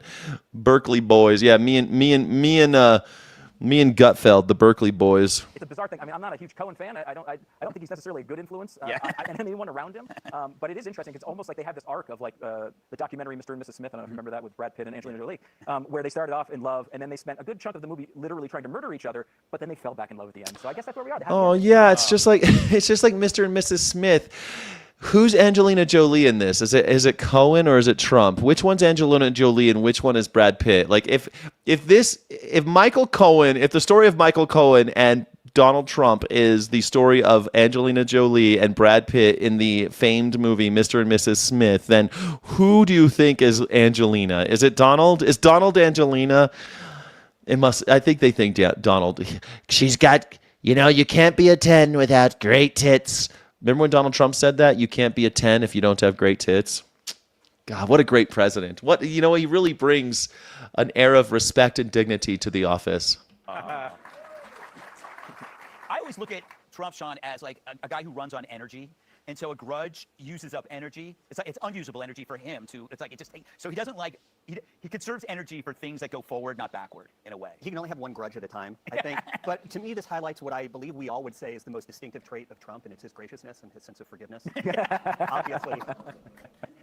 But like to Stu's point, I feel like this really is the Rosetta Stone for understanding Trump. This is the Rosetta Stone. Say you're a fat who can't even afford pants. Right. And if in the next sentence you say he's awesome, he's like, wow, what a guy. Number one. Yeah, that's exactly how, unfortunately, every single dictator around the world also understands that about Donald Trump. Everybody knows this. Kim Jong-un knows it. Xi Jinping knows it. Vladimir Putin knows it. Everybody knows this about Donald Trump. If you kiss his ass and you beg him for favors and you give him little treats and little gifts, guess what? You curry favor, and he's all of a sudden, he's a great guy. I love him. He's so wonderful. He's wrote me a beautiful letter. It's a beautiful, beautiful letter, Kim Jong-un. It was so nice. I had to keep it. It was so great. I had it framed on the wall of Mar-a-Lago. Mar-a-Lago. This is, everybody knows that. I'm glad that they're saying it on Fox News, because now they are saying what we've already known, what every evil dictator all around the world already knows about Donald Trump. This is why I believe, Kat, there will be a Trump-Rosie reconciliation on this show. Oh, I'm working on it behind the scenes. I think he would do Yeah. it. I'm certain he would do it. I don't know that she would do it because she'd be giving up a lot more. Yeah. Oh, yeah. He would do it. Yeah, of course he would. Oh, my God. This is like anybody can get a meeting with Hitler. You realize people who hated Hitler met with him and tried to appease him and figure out a way to work with Hitler. Everybody did. That's why everybody went to Mar-a-Lago when Donald Trump won in 2024. Everybody went and tried to kiss a little ass, kiss the ring, see if they can work with him, see if we can try to move forward without, concentration camps and murder. But no, we have to have concentration camps and murder and war. We have to do that. Nazis live on that shit. That's why there's a war in Iran and concentration camps all over America, people being shot in the streets, citizens and otherwise. It's just the way it goes. Welcome to America, Donald Trump. Everybody knows who he is. And now Michael Cohen knew who he was. He knew. If Natalie Harp went to law school, she could have written the Supreme Court opinion today about Donald Trump's attempt to seize control of voting by mail in the United States. It's one of those opinions issued on the court's so-called emergency docket, which means the case was not fully argued to the Supreme Court, but all of the Republican appointees to the Supreme Court decided that the case was so urgent that it needed to be ruled on immediately, with none of them willing to actually sign this thing today, which leaves it very likely to have been written by Chief Justice John Roberts, whose first sentence could only be written by a Natalie Harp type Trump groupie, someone who believes in the Trump fairy tale of a Never Never Land where Donald Trump was never, ever, ever indicted and charged with conspiracy against the United States of America for trying to illegally overturn the 2020 presidential election. Donald Trump is the biggest and most famous election criminal in American history, the only president of the United States in history to call the Secretary of State of Georgia and ask him to commit an election crime. All I want to do is this. I just want to find 11,780 votes, which is... Sounds legit. Sounds legit, right? Donald Trump's just... sounds like it's on the up and up to me, this conversation. One more than we have. The Supreme Court and Natalie Harp are just totally cool with that. The Republican Supreme Court. What you just heard is one of the crimes that Donald Trump was charged with in both a federal indictment and a criminal indictment for violating Georgia state law. Because they hate republics. They hate the republic. They hate the will of the people being expressed in any way. This is why the Congress has completely handed over all the power to the party, and the party is led by Donald Trump. No one represents the people anymore. The only time the people even get somewhat of a shake in this world is when they can go to the voters, but when they can actually vote. And now, well, that's gone too. So the people, because the Congress no longer responds to the people, and because they get to choose who votes for them now, because of gerrymandering is now totally legal now, apparently, and now they get to pick. They get to pick who gets to vote for them. Instead of the voters getting to pick who represents them, that's where we're at. They hate the will of the people. It's why the Senate exists, is to filter the will of the people through the elites. But listen, man, it's a disgusting display of tyranny, and any kind of shred of democracy we had left in this country is, well, it's dwindling quickly. And so it took Natalie Harp like delusion for the Supreme Court opinion today to begin with this first sentence. The president recently issued an executive order regarding election integrity. No, he did not. Donald Trump issued an executive order attempting to corrupt elections. Yes. Donald Trump issued an executive order trying to prevent me from voting by mail and for preventing 30% of Americans who vote by mail, at least the ones who vote Democratic. Donald Trump issued an executive order creating a list of voters who would be allowed to vote by mail, a federal list of voters who would be allowed to vote by mail, created by the president, created by the Department of Homeland Security, which, according to the Supreme Court, is the president. Donald Trump is personally in control of everything the federal government does. The president gets to decide who gets to vote by mail. Isn't that fun? It's almost like, what do you call that when they totally control everything? What do you call that when you have a dictatorship that's like, it's more than just authoritarianism? Totalitarianism. Oh man, that's the word of the day. The word of the day, kids, is totalitarianism. Let's look it up really quick. What's the definition of totalitarianism?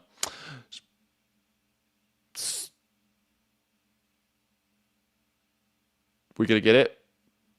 What's the definition of totalitarianism? God damn it, Google. Here we go. Totalitarianism is a form of government where the state holds absolute power and tries to control every part of public and private life. There you go. Of dissent.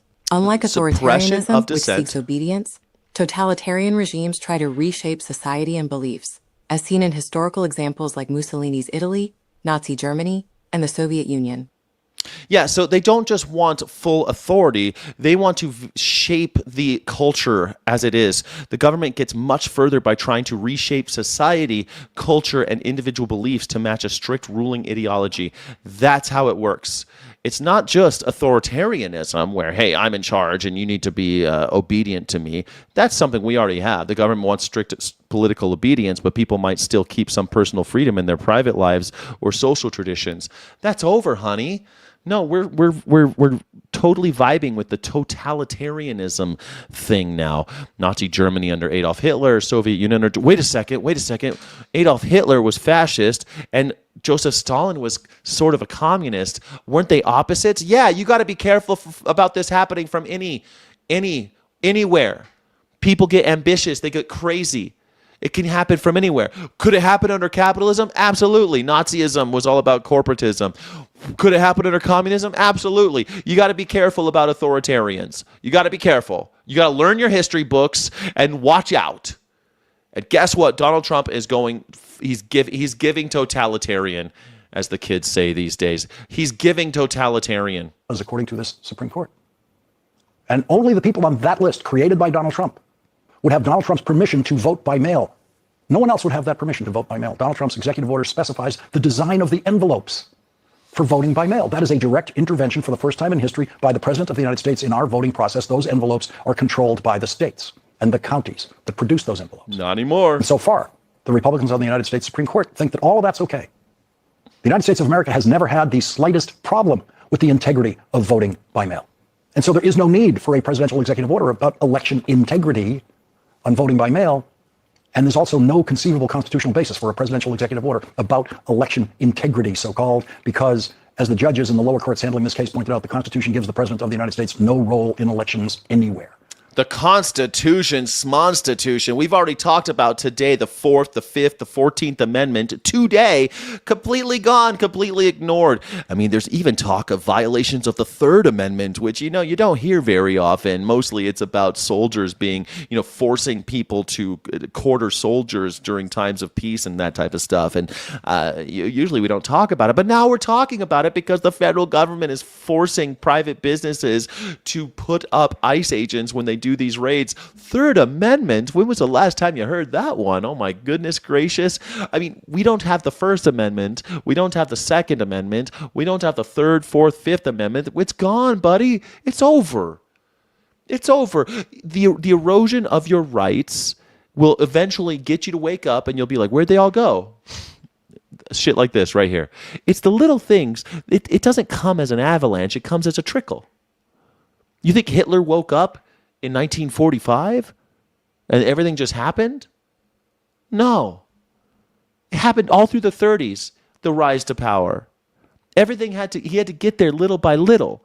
And before they knew it, ding dang do. Ding dang do. We got death camps? I thought we were just deporting people. That's literally what the plan was deporting people. Deportation centers is what they called them. Does that sound familiar? Every word that follows that completely false first sentence of the Supreme Court decision is as willfully naive and childish as that first sentence. The Republicans on the Supreme Court say that it was just too soon for states to object to Donald Trump ordering the Postal Service to come up with rules for mail-in ballots because when the lawsuit was filed, the Postal Service had not yet come up with that rule. The Supreme Court says if Donald Trump convinces the Postal Service to issue an illegal rule, only then can the states sue Donald Trump and begin to object to that. The Republicans on the Supreme Court wrote, quote, federal courts review final rules, not proposed rules. If the Postal Service's final rule harms the states, they may challenge that rule. Now, Supreme Court opinions are written in advance of their publication, sometimes long before their publication, but this thing was supposed to be an emergency.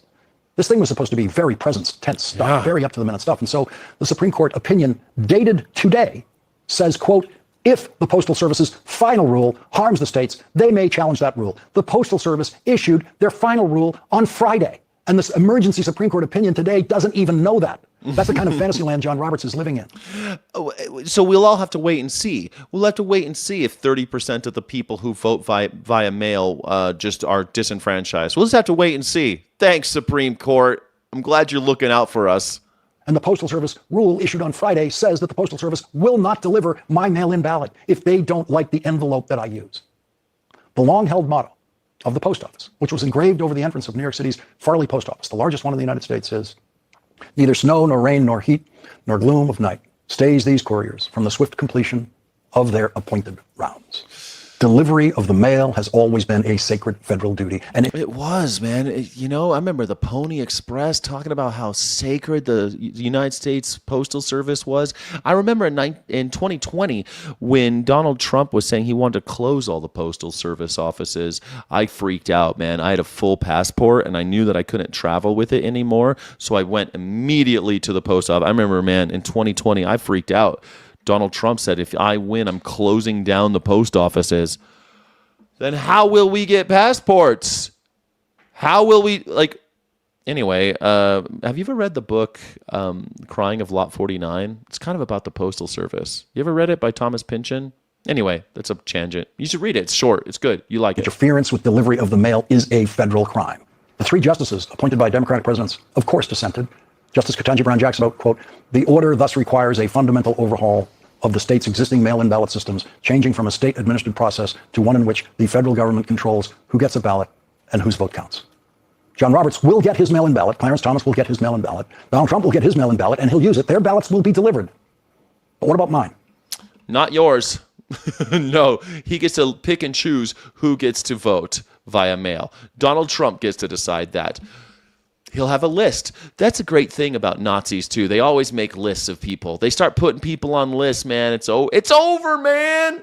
Game over, man. As soon as you're on those lists, I'm on a lot of lists. I'm on all these lists. They've been calling me a terrorist my whole life. So, I'm on a lot of lists. But, Now I'm definitely not going to be allowed to vote via mail. I know they're not going to let me. I've been voting by mail for years. Years. Why do I want to wait in line? It's my right to vote. It's not a privilege. It's a right. And they are eroding that right. I should be able to vote in my underwear if I want to, because it's my right to vote. In the Constitution, that pesky thing keeps coming up. But the thing is, they hate the Constitution. They hate the will of the people being expressed, so they will try to suppress the vote. They've been trying to do this for years, especially the Republicans. They've been trying to suppress voters. Democrats a little bit, but the Republicans for sure. And now that the Republicans have gone full on MAGA, gone full on Nazi, man, that's their whole thing. They're right out there in the open now. It's not like the old secret Nazis that used to be within the Republican Party. They festered into a giant wound, like Thomas Paine, the tiny scratch on the old oak, and as it grows, and tiny scratch on the sapling, and as it grows into the old oak, it's a giant wound. That was the Nazi Party and the Republicans, and now we just have Nazis. There's no such thing as a Republican anymore. It's just the Nazi Party, the MAGA Party. Even if you don't pray to Donald Trump and love him, they call you a rhino now. A rhino used to be someone who liked the economic policies of the Republicans, but not the identity politics of the Republicans. That used to be a rhino. Now, you're a rhino if you aren't cultishly adherent to the words of the one true God, Donald Trump. What about yours? The fight against Donald Trump's voter suppression executive order will continue in court now that the rule the Postal Service issued on Friday is final. The Supreme Court will not be able to say it is still too soon to fight that rule in court. And so it will be fought in court. And tonight, the governor of the state with the largest number of mail-in ballots in this country said, quote, wow, the Supreme Court just let the Trump administration move ahead for now with its plan to disenfranchise voters across the country. California will be suing again to block these Orwellian rules from being implemented. So What's a George Orwell? Ding dang do. I don't even know what George Orwell is. This is the problem. No one has read George Orwell. He says Orwellian, Gavin Newsom, because he's, read a couple books. But these guys like these maggers in my chat, they've never read George Orwell. They don't know stuff. I got people in my chat going right now going, they were voting, illegals were voting. There's no evidence of that whatsoever. You're an idiot. There's no, it's not based in reality. Facts don't care about your feelings, honey pie. All you maggers are running on vibes. That's all Donald Trump has offered you. He's offered you no returns. You are poorer than you were 2 years ago. There's no way around that.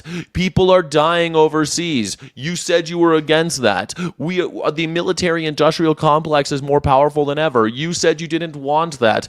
Your grocery prices are more expensive. You said you wanted them to be cheaper. Your gas prices are more expensive. You said you wanted them to be cheaper. You said you wanted to have more money. You said you wanted cheaper housing. But in fact, housing is more expensive and inflation is up. So you've actually taken a pay cut. But you'll love Donald Trump because the vibes. And you'll believe anything he says. You'll believe these weird-ass, completely fabricated narratives about illegal immigrants voting with mail-in ballots. It's ridiculous. It's ridiculous. Very same set of facts might be back in front of the Supreme Court soon. And it will be another case for the realists on the Supreme Court, Ketanji Brown Jackson, Sonia Sotomayor, and Elena Kagan, versus the Natalie Harps of the Supreme Court, the believers that Donald Trump can do no wrong even after they have seen the wrong, even after they have heard him do the wrong in that phone call to the Georgia Secretary of State. Nothing said by anyone in the Iranian regime during Donald Trump's war with Iran has angered Donald Trump and his White House staff as much as something Senator John Ossoff said. Oh, look, see, this is what I mean. This is how ignorant they are. Mail-in ballots get sent to everyone absentee yet to apply for it. That's not true at all. That's not even true. That's not even sort of true. That's not even kind of true. You have to register to vote. Where are you from? This harsh take, revenge. You don't know anything. This is what's so sad, is that you're so ignorant, you're so foolish, you're so easily duped, you're so gullible that you'll lick the boots of anybody that comes along. You're just a mark that's ripe for the con man. And Donald Trump, who somehow is the most successful con man of all time. Even according to his Secretary of State, Marco Rubio, the most successful con man of all time. And you just are ripe for it. You're just a hayseed who blew into New York City, and you got duped by a guy selling fake Rolexes in Times Square. Instead of those, that was how it was in the old days. You used to have to go to New York to get duped by people like Donald Trump. Now, those guys, they come to your door, knock on your door. Hey, you want to buy some shoes? You want to buy some watches? You want to buy some Melania coin? And you fall for it. You fall for it. You fall for a guy who literally has a pump and dump NFT program, what do you call it, project, and pump and dump shit coin like Melania coin, endorsed by the First Lady, the most important financial tool for America's future prosperity, and his shit coin, the Trump coin. You believe him. The same guy who's selling people pump and dump scam shit coins. You believe him. And then he says something about illegal immigrants, and man, that just gets your nipples hard. I know, because you just hated them anyway, and that's how he gets you. Or he says something about trans people, and it gets your nipples hard because I know you hated them. So he's able to do that. Hitler did the same thing. You pick a demographic out of a hat that people tend to hate already, and you use them as a scapegoat. And then you get these morons to believe anything that you want. That's what Hitler did. That's what Donald Trump is doing. That's what every despot does. Everyone. About Donald and Natalie. While the sailors on the Lincoln fight his war, while he fruitlessly drains our munitions and oil reserves, the president sleeps through his meetings. He golfs and trades stocks. See, he doesn't want to do the job. He wants to build his ballroom and travel with Natalie on their apparently defenseless flying palace gifted by the Emir of Qatar. The White House attack dogs came after John Ossoff viciously for that reference to Natalie. And that White House reaction created even more attention to what Maureen Dowd's Sunday column in the New York Times calls Natalie's magnificent obsession. It was reporting by Maggie Haberman that revealed Natalie Harp is the perverse racist supplier of one of Donald Trump's social media posts. The perverse racist supplier. I mean, she is a perverse racist human. This Natalie Harp thing just keeps getting bigger. I was talking about Natalie Harp over a year ago. Now all these Johnny-come-latelys want to talk about Natalie Harp. Being President Obama and Michelle Obama as animals. It is one of the few Trump social media posts. Oh, I was just talking about this. Yeah, everyone wants to say how horrible it is it's really gutter politics to say anything about Usha Vance or Natalie Harp, but Natalie Harp and Donald Trump posted Barack Obama and Michelle Obama, their heads superimposed on the bodies of baboons. I mean, does it get much more gutter politicking than that? Was judged too evil and sick and racist and deeply perverse for even Donald Trump to post, and so it was taken down. That racist post, made possible by racist Natalie Harp, takes its place in the rare collection of Trump social media poison that even Donald Trump could not defend. Natalie Harp's social media post. Remember, they removed it. It was a rare thing. They removed it. I couldn't believe it. They did that. I mean, shocking that they took it down on the president's Truth Social, posting these racist memes about Barack and Michelle Obama. I mean, people forget that that's how Donald Trump how he became into politics, how he sharpened his teeth in politics, how he made the transition was saying racist things about Barack Obama. That's how he got into politics. That's it. About the Obamas was so dark and deranged that Donald Trump took it down, but kept the racist who posted it closer to him than anyone else in the White House, including his wife, who made what can properly be now described as a surprise appearance at the White House. She is the first Lady in history for whom presence at the White House is a surprise. She had not been seen publicly by anyone anywhere in 31 days. When she presented herself on Thursday at the height of the Natalie Harp scandal and spoke these inane words. Good afternoon. I heard you missed me. I heard you miss me. I heard you miss me. I never been on the plane. I don't know who Jeffrey Epstein is. I don't know who he is. I was never on the menu, and I never been on the plane. Whipple literally wrote the books about White House chiefs of staff and is an authority on White House organization and the operations of White House personnel. This weekend, he told Alex Witt this about Natalie Harp. It's an extraordinary relationship, unique I think, in this White House. Natalie Harp is clearly a troubled young woman with a need to idolize Donald Trump. But the real danger here is Trump's fixation on her. In a normal White House, presidents have a so-called staff secretary who tees up reliable information on every side of an issue so that a president can make decisions. But in this case, proximity is power. And so Trump is getting his information from someone who wants to please, only tells him what he wants to hear. And so he's getting his information from a kind of fact-free fangirl. And that's nobody's idea of a staff secretary in a healthy White House. It is an unhealthy White House. It is a dark and deranged White House. And the dark and deranged section of the United States Supreme Court, which might as well be led by Chief Justice Natalie Harp, actually pretends to believe. Chief Justice Natalie Harp. Perfect. I love it. That's who's in charge. Natalie Harp. She's the one.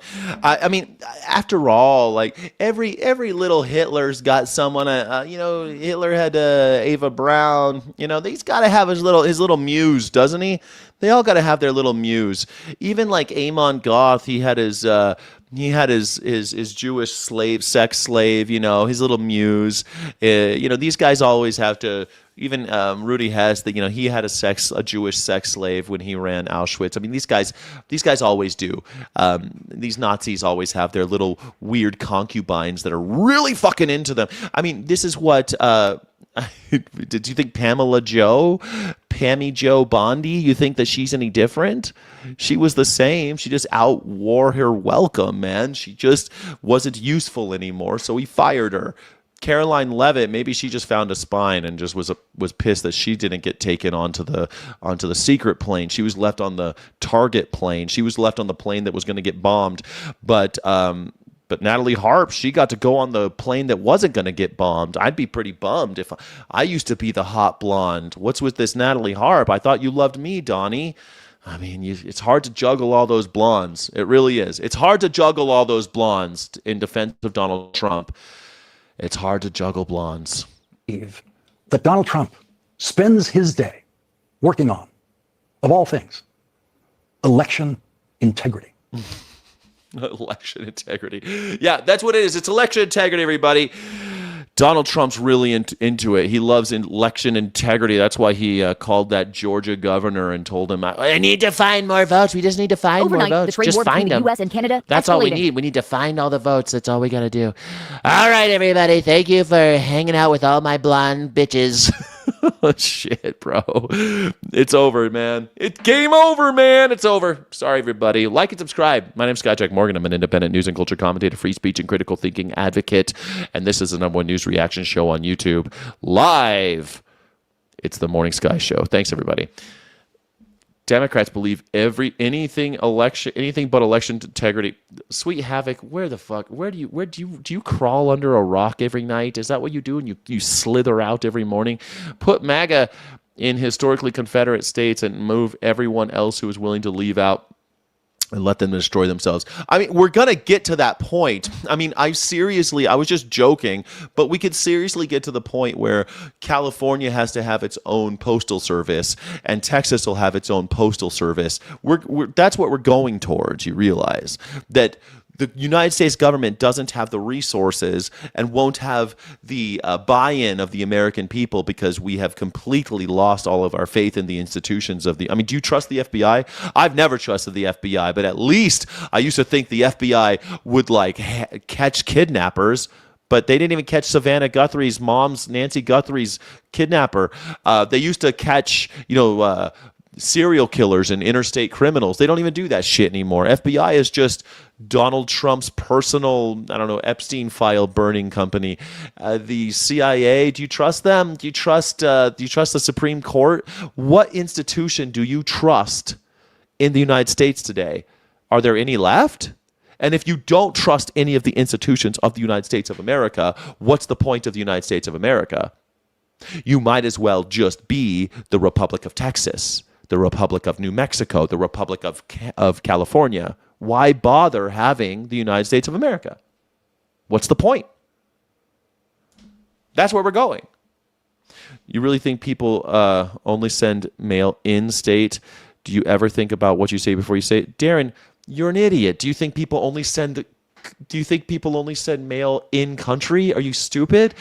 countries cooperate with one another for the postal service. So if I send a letter to someone in Germany, then it goes through multiple stations, through multiple offices, and they cooperate. We'd have to have something like that too. I know you probably are in one of those countries or cities or states where they don't read. Like Mississippi just won't get mail service. That's how it'll be. Mississippi just won't get mail because they can't afford it. Unless you're rich and you can afford FedEx or something like that, or you can afford UPS, then maybe you'll get your mail. That's what Donald Trump wants. He wants to get rid of the United States Postal Service. He said it out loud in 2020. He doesn't want it to exist. And so, since he wants to erode that institution, the states will just have to pick up the slack by themselves. Because if the,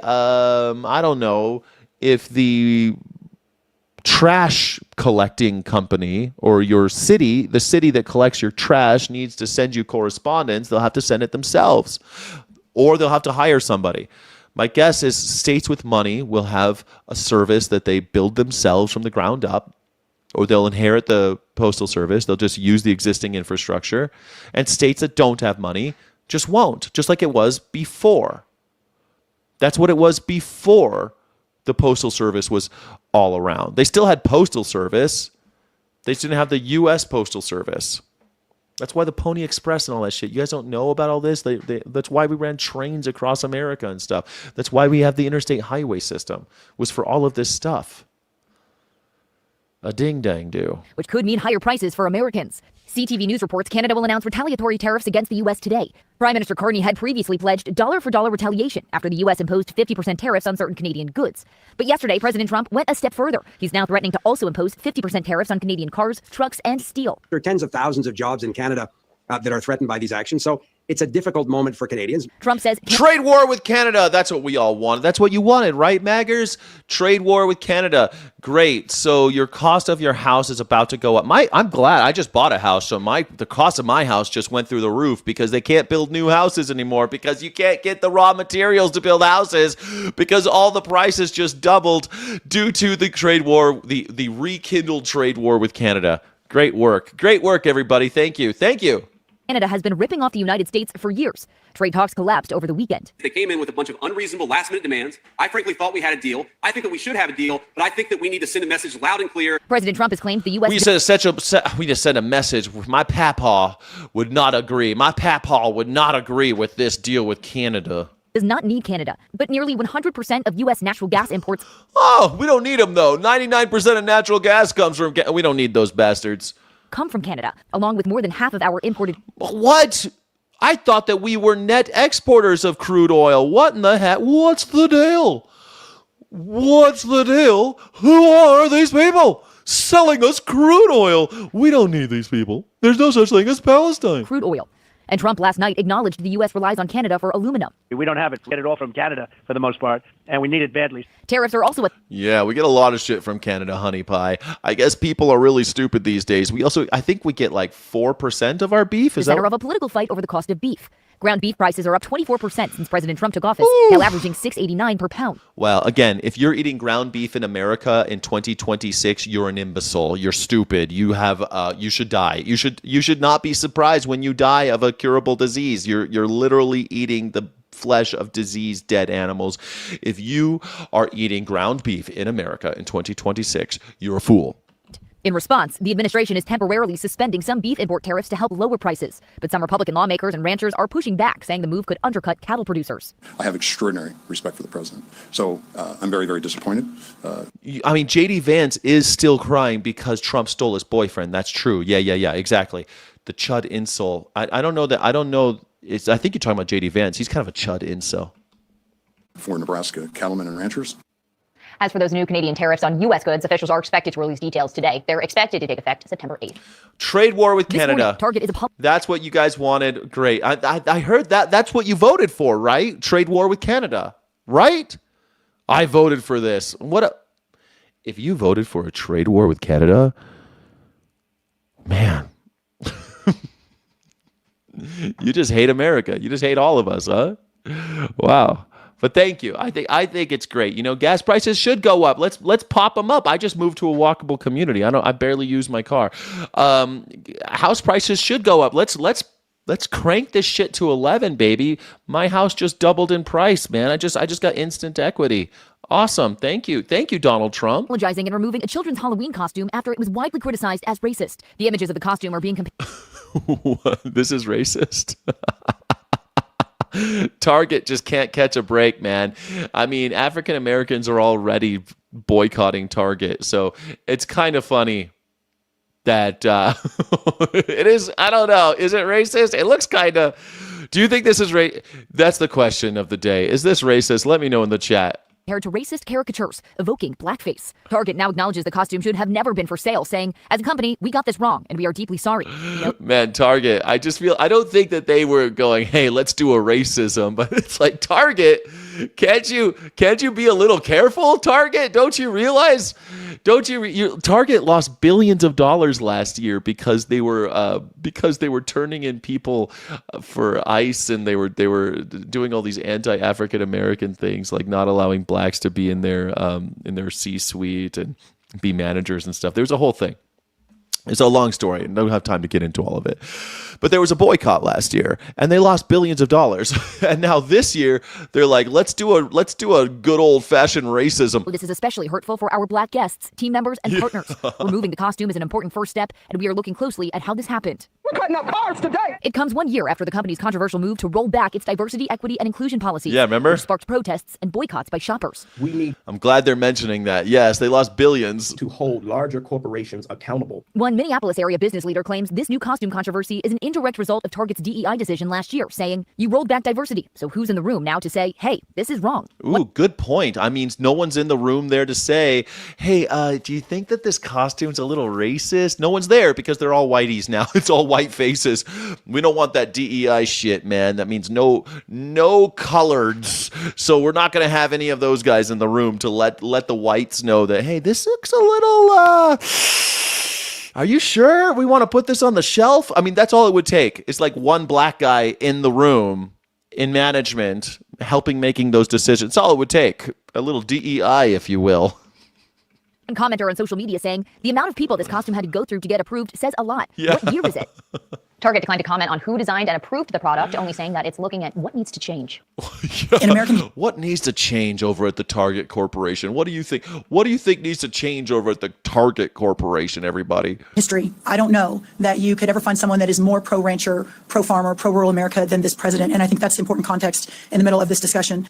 That was Brooke Rollins. She is the agriculture. Brooke Rollins, the ag sec. Do you ever get the idea Trump tells the media what he wants you to hear get reported? Yeah, he's playing 5D chess, man. He's a mastermind. Yeah, Trump's a mastermind. We already know that's not the case because Steve Bannon already revealed and Stephen Chung have both revealed what their actual strategy is, which is flooding the zone with shit. Their words, not mine. Flood the zone with shit.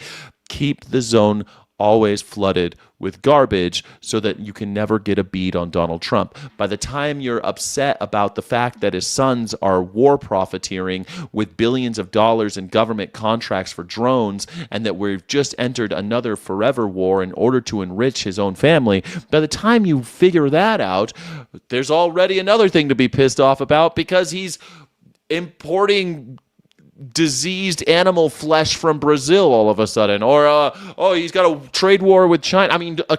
China, and there's always something. So no, he's not just telling you what you want to hear. He's flooding the zone with shit.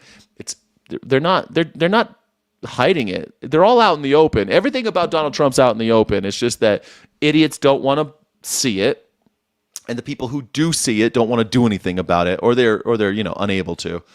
Agriculture Secretary earlier today defending President Trump's plan to suspend tariffs on beef imports, a move the president says is going to reduce costs for consumers. But lawmakers, Republican lawmakers to be specific, say it does so at the expense of American farmers. Nebraska Senator Deb Fischer said she is disappointed. Quote, flooding the market with foreign beef hurts our livestock industry. Congresswoman Ashley Hinson, who is running for Senate in Iowa and is endorsed by the president, is also against the plan. She called it a bad idea. Joining us, cattle and soybean farmer and founder of the president of the National Black Farmers Association, Don Boyd Jr. So The American consumer Love the hat, buddy. Love the hat. We're in a bit of a rock and a hard place here. The desire to support American farmers, obviously, like you, but also beef prices are incredibly high, and it's painful to go to the grocery store, economically painful and just untenable for a lot of American families. Stop eating beef. What's the problem? I mean, every time I complain about coffee, all of you assholes are like, drink less coffee. I do drink less coffee, you sons of bitches. I only drink 25 grams of coffee beans a day now because it's too fucking expensive. I'm supposed to be drinking 34 grams of coffee a day, and you assholes, you pieces of shit, have created such an environment that I have to weigh every bean every morning I'm like Mickey Mouse and Donald Duck, and I think Goofy, and they slice that bean, and they all share the one bean because they're so poor. They gotta slice the bean, and they each get one slice to eat. That's me at my house with my coffee. Like and subscribe. Don't forget to become a Sky City Rebel. Please support the channel so I can start drinking a decent amount of coffee. It's not enough. It's a necessity, and now I've had to cut back on a necessity of life. Just breathe less air. But then again, beef, you can't eat less beef. You can't eat less beef. I mean, I think tofu's like 60 cents a pound right now. Families. How do you balance those two things effectively? Well, first of all, I believe that this is a raw deal by the president. Here's a president who... Yeah, I mean, coffee was really messed up because the tariffs, first they tariffed them and then he excluded the tariff. But the problem was he tariffed the shit out of coffee out of Brazil. And that fucked up it wrecked everything globally. And so they kept warehousing and because of the tariffs, they warehoused some of that coffee. But because America wasn't buying it, they took those bags of beans and they sold them to China and other places. And those prices aren't coming down. And then he lifted the tariffs on just coffee, and it was too late because they already have deals with other places. That's not how growing works, right? This is 1 year in. You switch course like that. The business has already changed course as well. And now coffee prices in America and England and places like this are higher than ever because new markets have emerged for the same coffee growers in the same year that they had drought and other issues. I dove deep on why my coffee is so expensive. It's very messed up. My lovely Italian coffee is double. Yeah, everything's double, man. My shitty Trader Joe's had the cheapest coffee I could find. It went up 67% or something. I did the math a while back. I forget what it is, but it's way higher. Super duper higher. It went from like $4.35 to $7.99 or something. Like it's almost double. It's almost double, bro. Keep making the announcement that he loves farmers, he loves cattlemen, and then undermines us with 300,000 metric tons of foreign beef that we don't even know where it's coming from. There was just a recall. It's mystery meat from Argentina beef for I believe it was 30,000 metric tons from Florida and Texas. So it's bad beef that's coming into the United States. The president hasn't told anybody where the beef is coming from. There's no guarantee that the American people are going to see any savings in the local grocery stores. This is more about helping meat packers. Don't worry. It helps America, just like the ballroom. Who's going to pay for the ballroom? Don't worry about it. We don't need to tell you who's paying for the ballroom. You are. You're paying for it, idiot. In my opinion. So he put the American farmers last. We're losing 77 farmers and cattlemen every single day in the United States, every day. And this president hasn't done anything to help us there. We have 300 farm foreclosures, pending farm foreclosures in the United States, and I've called on your show, Katie, for a complete farm moratorium. The administration haven't even discussed it. So here you have a president who continues to say he loves farmers, he loves the American people, this is what they want. It's not what we want, I can tell you that. We have the highest input cost in history due to this president's policies and his war with Iran. All right, so just because I don't normally respond to all caps, but Doomy McDoom writes, why did the Democrats release the Epstein files when they had them? Why don't they get them like that? Everybody did care back then, asshole. We were all talking about the Epstein files during the Biden administration, and there were three things going on. Number one, Ghislaine Maxwell had not been convicted yet. There was active prosecution, which made it a little more difficult to get some of the files out because of what was going on. There was active investigation, active prosecution. You could call that an excuse, but it's a good excuse. Number two, the same people who give the money to Donald Trump gave money to to your friend Joe Biden. It's the same people in charge. The people who are in the Epstein files give money to Donald Trump and Joe Biden. That's who's in charge. They give money to both sides. So there's a real reason why Biden wouldn't want to release them. There's no reason for him to do it. He doesn't want to do it because he doesn't want to throw all of his friends under the bus. It's not that he's in there. He just doesn't want to do it. There's no value to him. It poses no positive for Joe Biden or the Department of Justice under Joe Biden to release the Epstein files. It doesn't help them at all. It doesn't help them because who would elect Donald Trump after January 6th? I mean, why bother with the Epstein files? Well, there's no need. No one in their right mind would vote for Donald Trump after January 6th. Only an imbecile would vote for Donald Trump after January 6th. So there's no reason to release the Epstein files. And there's only negative that could happen. There's only downside to release them. Then the third reason is that no one was pushing Joe Biden to release them. There was no congressional move to do so. The timing was just a little off. Like there was still people were talking about it, but because of the active investigation, because of who was in charge, because of all these things, there was no real big push like in politics to release them. And he did release the parts that they thought were going to be damning, like, do you think it was just coincidence that all of the flight logs that had Donald Trump's name on them were released? I mean, only an idiot would vote for Donald Trump after the flight logs were released and he was on the flights with Jeffrey Epstein during the times when he was committing those crimes, and it placed Donald Trump in the cities and places during the times when people who accused Donald Trump of actual rape, it puts him at the scene of the crime. He thought that anybody who sees this, of course. So he did release some of it. It wasn't a coincidence. They did it through the press. But I don't think that's a coincidence. I think that's literally, hey, release the dirt about Donald Trump. We don't have to bring everybody down, do we? There you go. Meanwhile, the MAGers were going off about Jeffrey Epstein, that it has to be released. That was like a big thing, that if Donald Trump gets elected, then they'll definitely release them, even though Donald Trump said maybe. So there you go. There's your explanation. Are you happy now? You happy? I'm sure you were waiting for an explanation. So now there's your explanation. Why? Also, I'll give a little bonus one for you. Joe Biden's a piece of shit Joe Biden was in politics for 50 years. He was not a good man. He should never have been president. He has a lot of friends with a lot of skeletons in their closet. Joe Biden has taken lots of dirty money. Joe Biden has done lots of dirty things in politics. He's a dirty politician who became president. And you think that he's somehow, why didn't he release the Epstein files? Well, that's enough of an excuse right there. He's a dirty politician with lots of dirty friends. That's it. Now the question is on to you. Why doesn't Donald Trump, even though he is now compelled to do so by law, why is he breaking the law every single day by not releasing them? I answered your question. Will you answer mine? Why isn't Donald Trump releasing the Epstein files even though he is compelled? He's literally breaking the law every day that they're not. Every day past last Christmas. Every day since last Christmas, Donald Trump is breaking the law.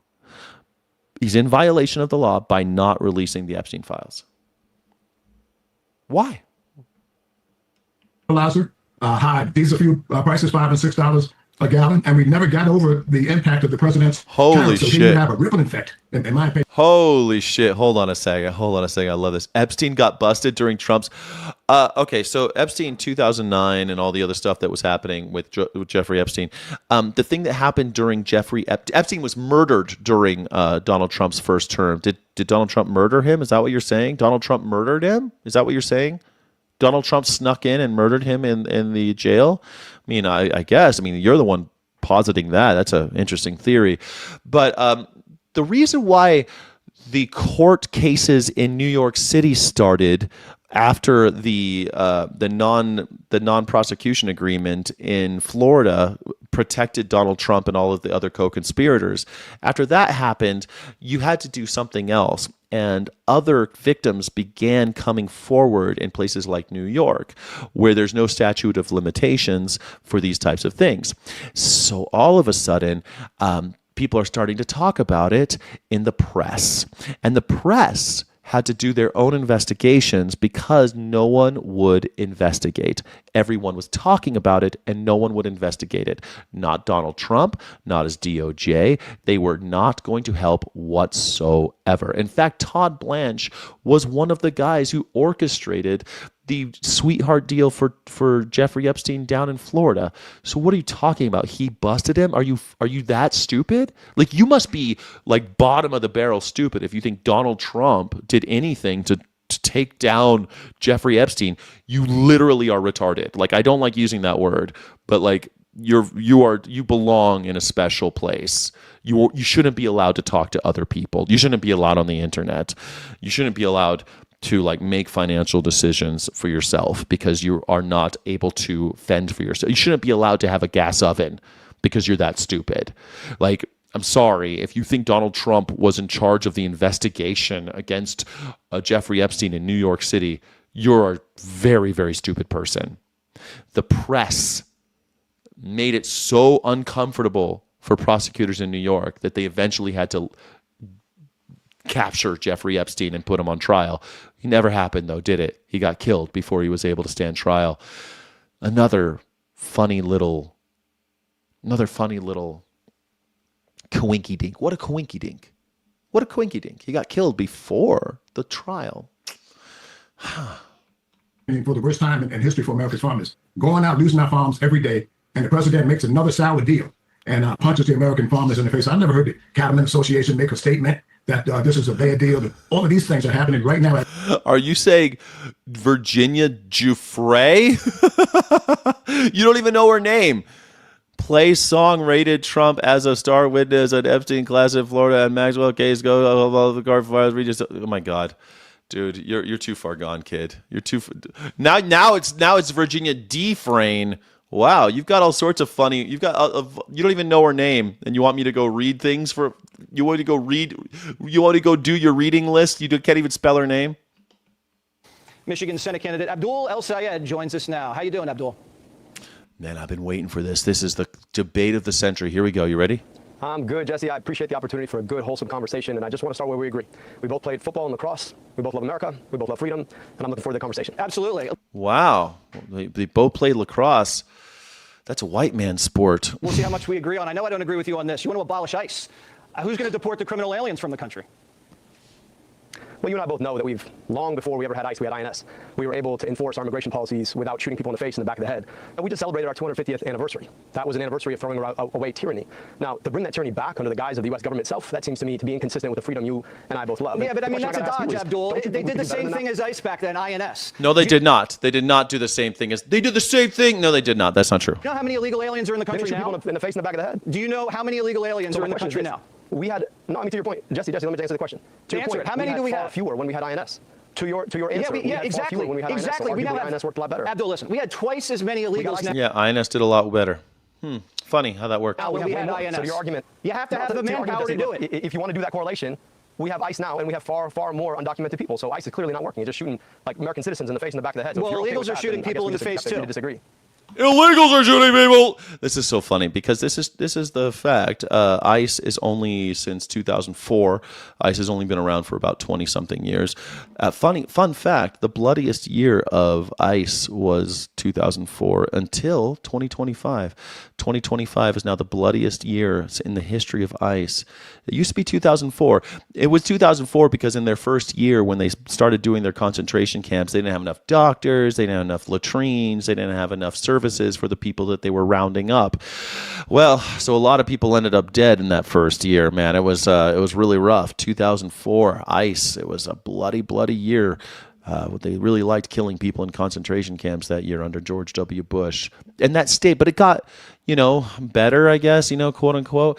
Not really better, but I mean, they killed far fewer. For example, Barack Obama, executed only 52 people in 8 years.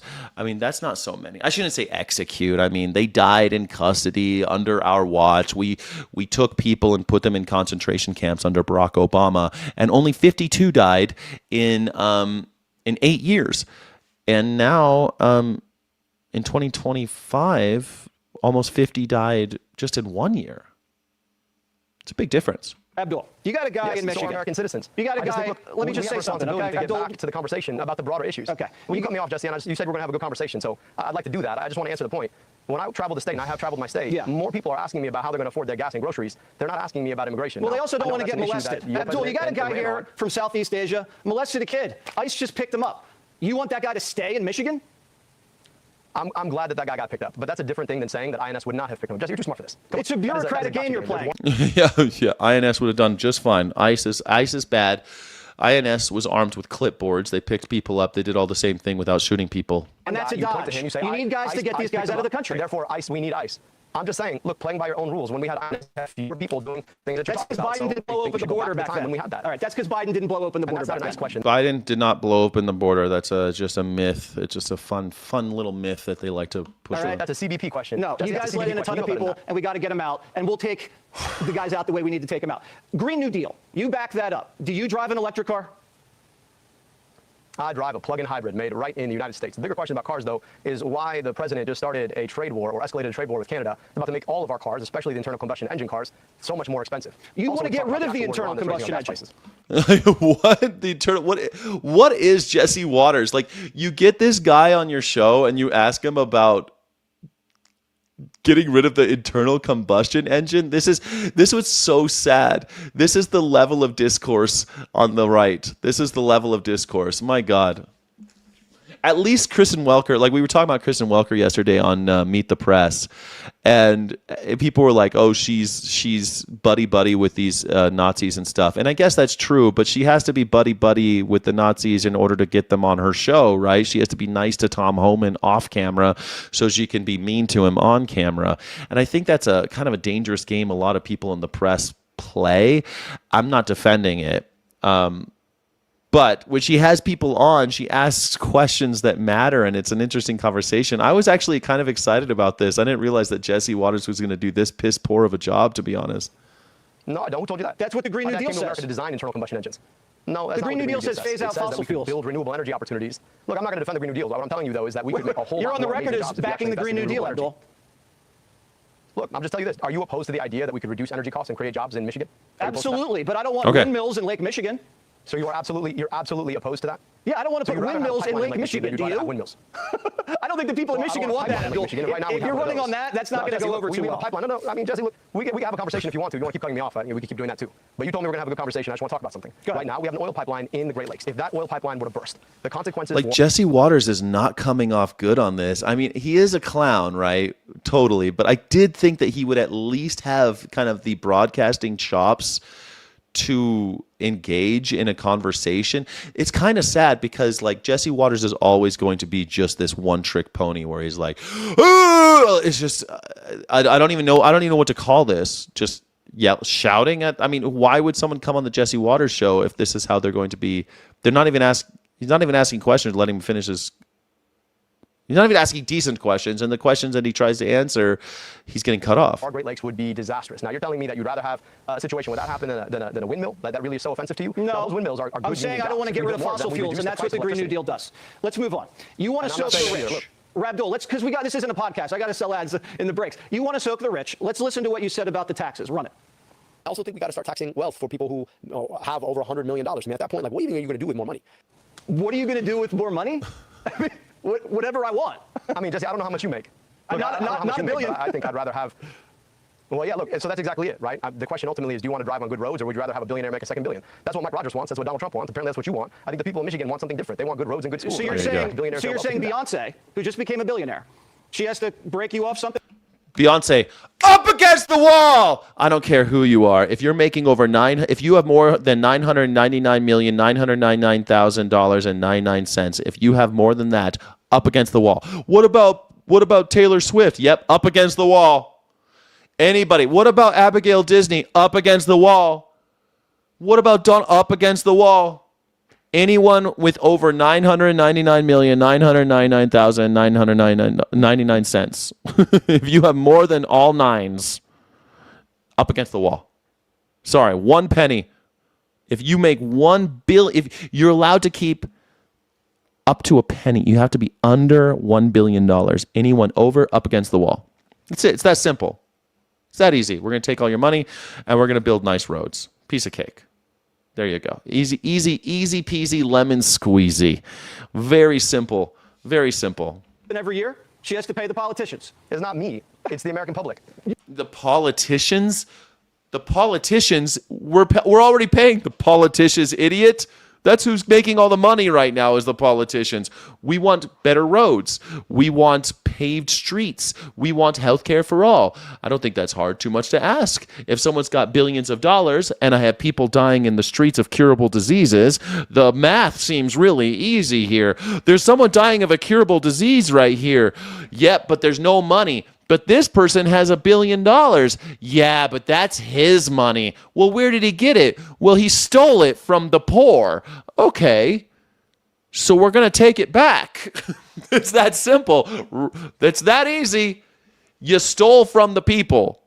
You're the one that wants the money. To be able to contribute back to the public schools that she went to. I think she'd be happy to invest in good roads in her community. I think she'd be happy to pay a little bit more so that everybody had a little bit more. You're reaching a little deep into the pocket defending billionaires from your channel, Jesse. That's a crazy thing. I thought you were for. I'm just saying, look, at the end of the day, I thought you were for the everyday man. Like, if you're for billionaires more than you're for every other person, well, you and I are just going to disagree. No, I just think I have the right to the fruits of my own labor. That's America. It's not communist, what you're talking about. No, the problem Let me ask you about socialized healthcare. Billionaires don't make money. Let me just answer the question. Sure. No, let me go back to that. Go ahead. Billionaires don't make their money off of their labor. That, I think, is where you head off. Billionaires, they make their money off their money. So if you have $1 billion, your billion makes another 100 million. That's not the fruits of your labor. That's just the fruits of your money making money. I think it's okay. Like, if we tax you at 7%, you're still gonna make a cool $30 million off your $1 billion. I think it's okay. They're gonna be okay. Yeah, I just don't like the idea of politicians like you capping how much money people make in America. That's just me. We can have the voters in Michigan decide. You say you want socialized healthcare. Abdul, how much is that going to cost? It's going to cost the average Michigander a whole lot less than they pay right now. But I'm just going to tell you. No, but what's the price tag of the program? Who voted to raise prescription drug prices 19 times, right? And so I'm just saying I want to bring your costs down. Oh my God, are they going to talk about trans? Are they going to talk about trans seriously? Oh my God. Of course they're going to talk about trans people. Obviously, they got a big. Republicans cannot go a day without talking about trans people. They got to have something. Who's that Delaney guy, lady? I don't know. Delaney, the one that was on the Bud Light cans. I forget. Ever since that Delaney Bud Light commercial, people lost their shit, man. People just can't. Notice how all the MAGAs have default names auto-generated by YouTube. Yeah, you notice that. You notice that as soon as this started, all the MAGers ran away. Now we don't have all these MAGers here talking. Ain't that funny? Let's talk about trans people. It really is. It is funny, right? Like, I just don't think you should be able to cap what people make. Well, how about this? We'll have enough for everybody, and then you can have whatever you want. Once everybody is eating, then you could have extra. Once everybody has eaten, you can get seconds. That's it. Simple. This is basic shit. Once everybody eats, you can have seconds. Why are you saying I can't have seconds? I'm not saying you can't have seconds, but you're going to have to wait until everybody's had firsts. Less for an everyday person who's out here who can't afford their healthcare and worried about losing their healthcare with their job. Well, give me the total. I mean, he's going to say, give me the total. I wonder what he's going to say. But just to put this in perspective, we spend $3 trillion a year for some of the worst healthcare in the world in America. But Mr. Bernie Sanders says that it's only going to cost American taxpayers $50 billion a year to have single-payer health care. I think he's full of shit, because in Israel, a much smaller country, they're spending about $50 billion a year. We're giving them money for their health care in Israel. Israel has the right for everyone to have health care, single-payer, $50 billion a year is what they're paying. Iran pays about $40 billion a year so that everybody has the constitutional right to go to the doctor. Iraq spends about $40 billion a year for every man, woman, and child to have the constitutional right for health care. America, we spend $3 trillion and we don't have a right to go. A lot of us are unemployed, uninsured. So it's very, very difficult to argue that how come they can do it for $50 billion and we're spending $3 trillion and we can't even a lot of people are dying of curable diseases. Bernie Sanders says they can get it done for $50 billion. I think that's a lie. Even if it were $300 billion, though, even if it were $1 trillion for single-payer health care, it would still be far cheaper for all of us than paying $3 trillion because 1 is lower than 3. If we all spent $500 billion, I think that's like such an easy way to look at it, right? We could spend $500 billion and it would still be cheaper than the military, which takes about $1 trillion. We just gave hundreds of billions of dollars to the most inefficient part of our government, which is Border Patrol, all the ICE stuff and all that. It's just very inefficient. It's in every country it's inefficient though. It's nothing about INS. It's also just this is the nature of borders and human beings moving. It's very inefficient. So we spend billions of dollars on that too. To say that we don't have the money for healthcare is ridiculous. How much is it going to cost? Far less is the answer. And I feel like they should just start throwing a number out there. And I think Bernie Sanders' numbers is just such bullshit, $50 billion. It's just a fucking lie. But if you said $100 billion or $300 billion or $500 billion, it would still be less than the $3 trillion we're currently spending. And I think that you could be honest with the American people. It's going to be expensive, but everyone will have firsts. The rich will still have better health care than you. Don't worry. The rich will still have better health care than you, honey. But everyone will have health care. And the rich will have better health care. Just like everyone gets firsts and then the rich get seconds. While you're out here trying to talk about the broader national budget, I'm a lot more interested in the everyday budgets that Michiganders are thinking about. And that's exactly the budget that Donald Trump and Mike Rogers are blowing up right now. Well, I just don't see why you're so on the side of the billionaires, Jesse, rather than on the side of everyday Michiganders. No, because I don't want you guys to blow the country up. Do you know how much the federal budget is now? No, neither do I. Here's exactly the federal budget. You guys want to, right, Pete Hegseth. Hey, answer the question. Do you know what the federal budget is? To raise, No. I just want to talk about this. Look, you want to talk about budgets, I'm happy to do that. The guy who used to work on your channel, I think he was like the 6th host on the 5, he wanted to raise our military budget to $1.5 trillion, and you don't seem to be upset about that. What, so we can fight a war we don't know how to get out of, to raise our gas prices $5 a gallon? That doesn't make sense to me, Jesse. You want to talk about the things that we actually should spend on. I have a feeling, Abdul, you don't even know how much money the government spends every year. Do you? This guy's running for governor of Michigan. Why is he doing pop quiz stuff about the federal government? No. Look, the question, Jesse, to me. All right, so you don't know. Let me tell you what it is. It's $7 trillion a year. And your plan to take over the healthcare system is $4 trillion. Here's the problem with it. So to exactly your point, I mean, you know what? I'm not very good at math. I don't think you're very good at math either, but go ahead. Clearly you don't. And you don't seem to care. But I don't think most Americans want to spend that much money on military escapades so that the folks stranded on the USS Abraham Lincoln can't even get a sausage for breakfast. I just think that we could do a lot better with our money, Jesse, and I think that's where you and I... There you go. Spoken like a true Nazi. See, this is the classic tension. Darren Moore, this is the classic tension of humanity throughout the ages.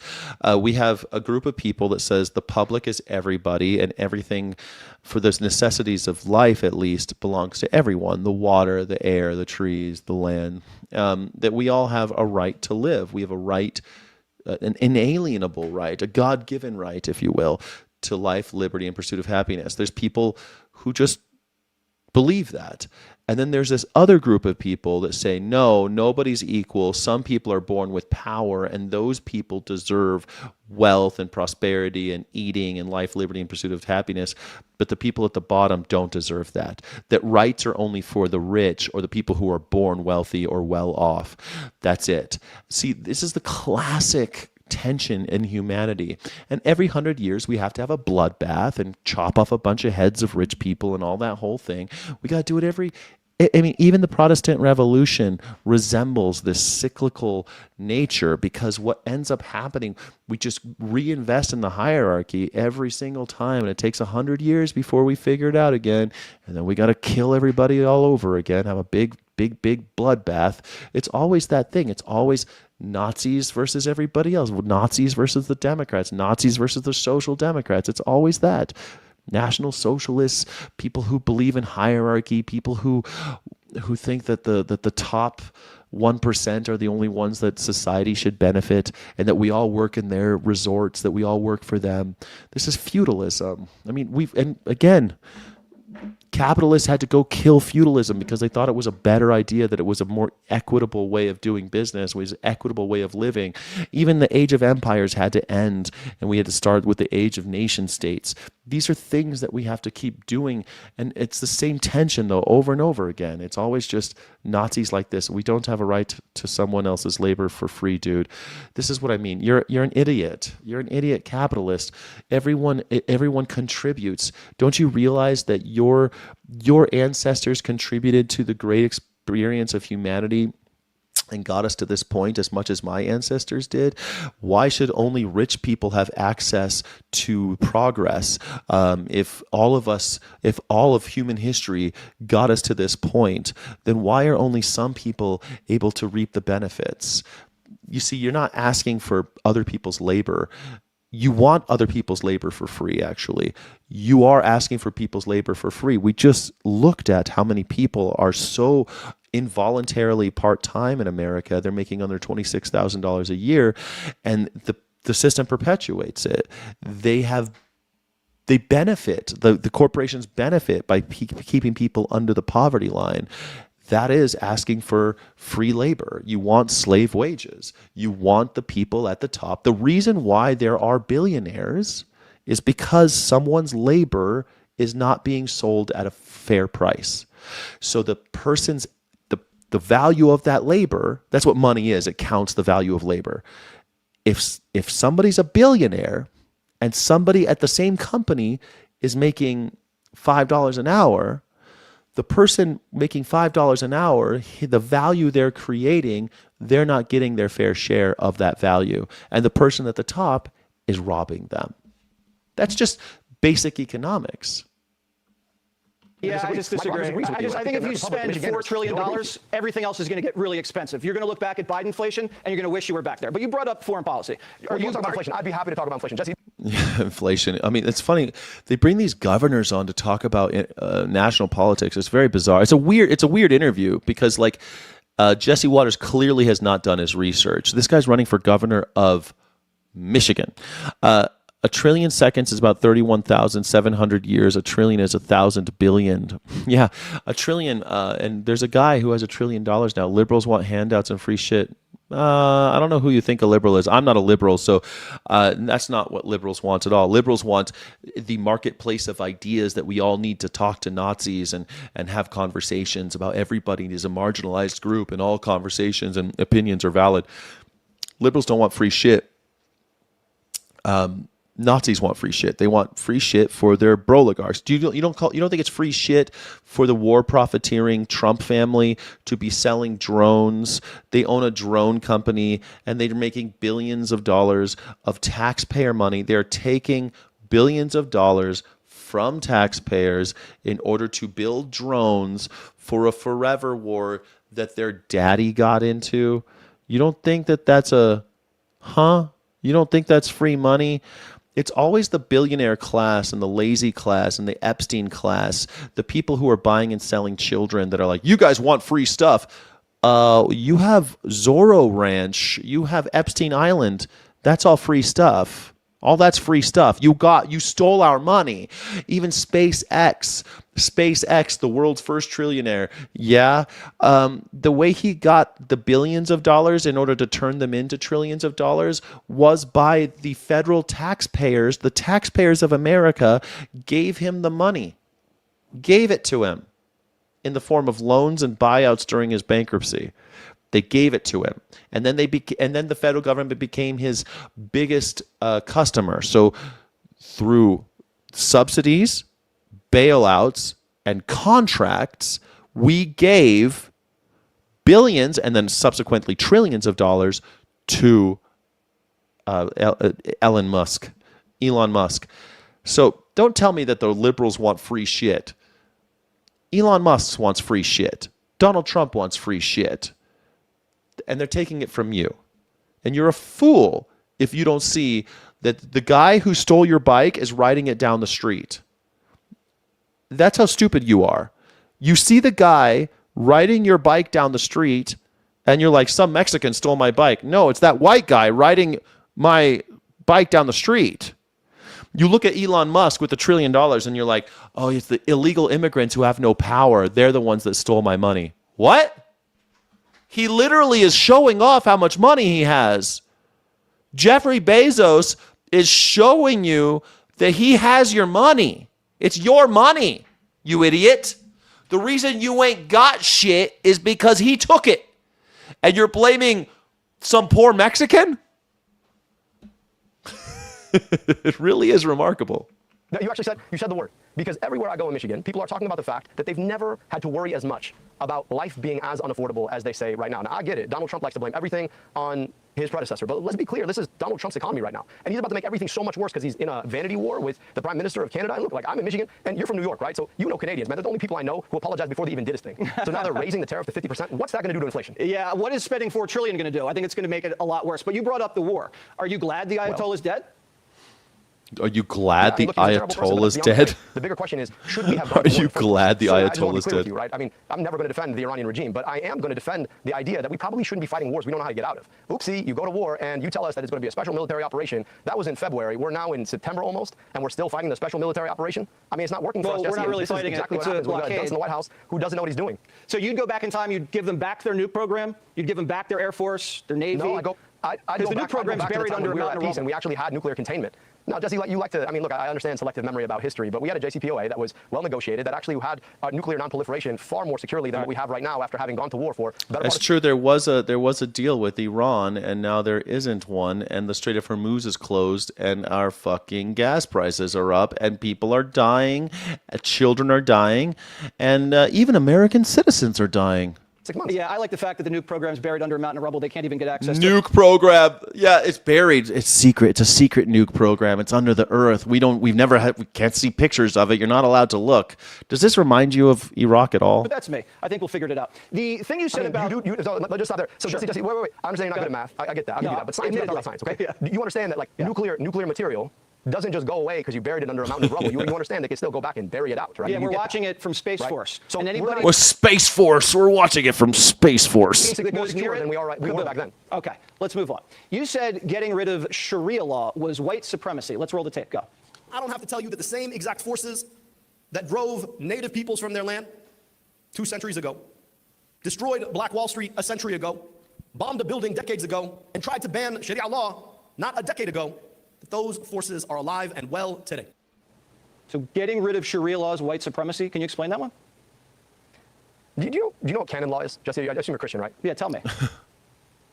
All right, so canon law is the name for Christian law. I don't begrudge you your right to practice your faith as you choose. I don't know why the idea that I could practice my faith as I choose is a problem. Nobody is trying to push Sharia law on anyone else, just like I hope nobody is trying to push canon law on anybody else, because we live in America where you should have the freedom of your religion. So the idea that you have somebody like Tommy Tuberville, right, who barely was good at coaching football, is out here trying to ban Sharia law when there's less than 1% of the Muslim community in America, as if somehow Muslims are out here trying to push Sharia law, that seems to me to be deliberately targeting the Muslim community because they're different. And this is how dumb MAGAs are. They're pushing Sharia law on everybody. What are you talking about, man?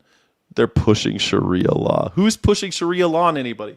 What the fuck are you talking about? And as far as I know, man, there's no law left. I mean, there is no law left in America. So, I mean, I guess the Sharia law would be better than nothing. No, I'm okay with you Muslims want to do your Muslim shit. You'd go right ahead. I think you're all fucking crazy. All you religious nut jobs believing in the invisible world. All you crazy people think that like angels and demons are fighting right behind the veil of invisibility, the cloak of invisibility.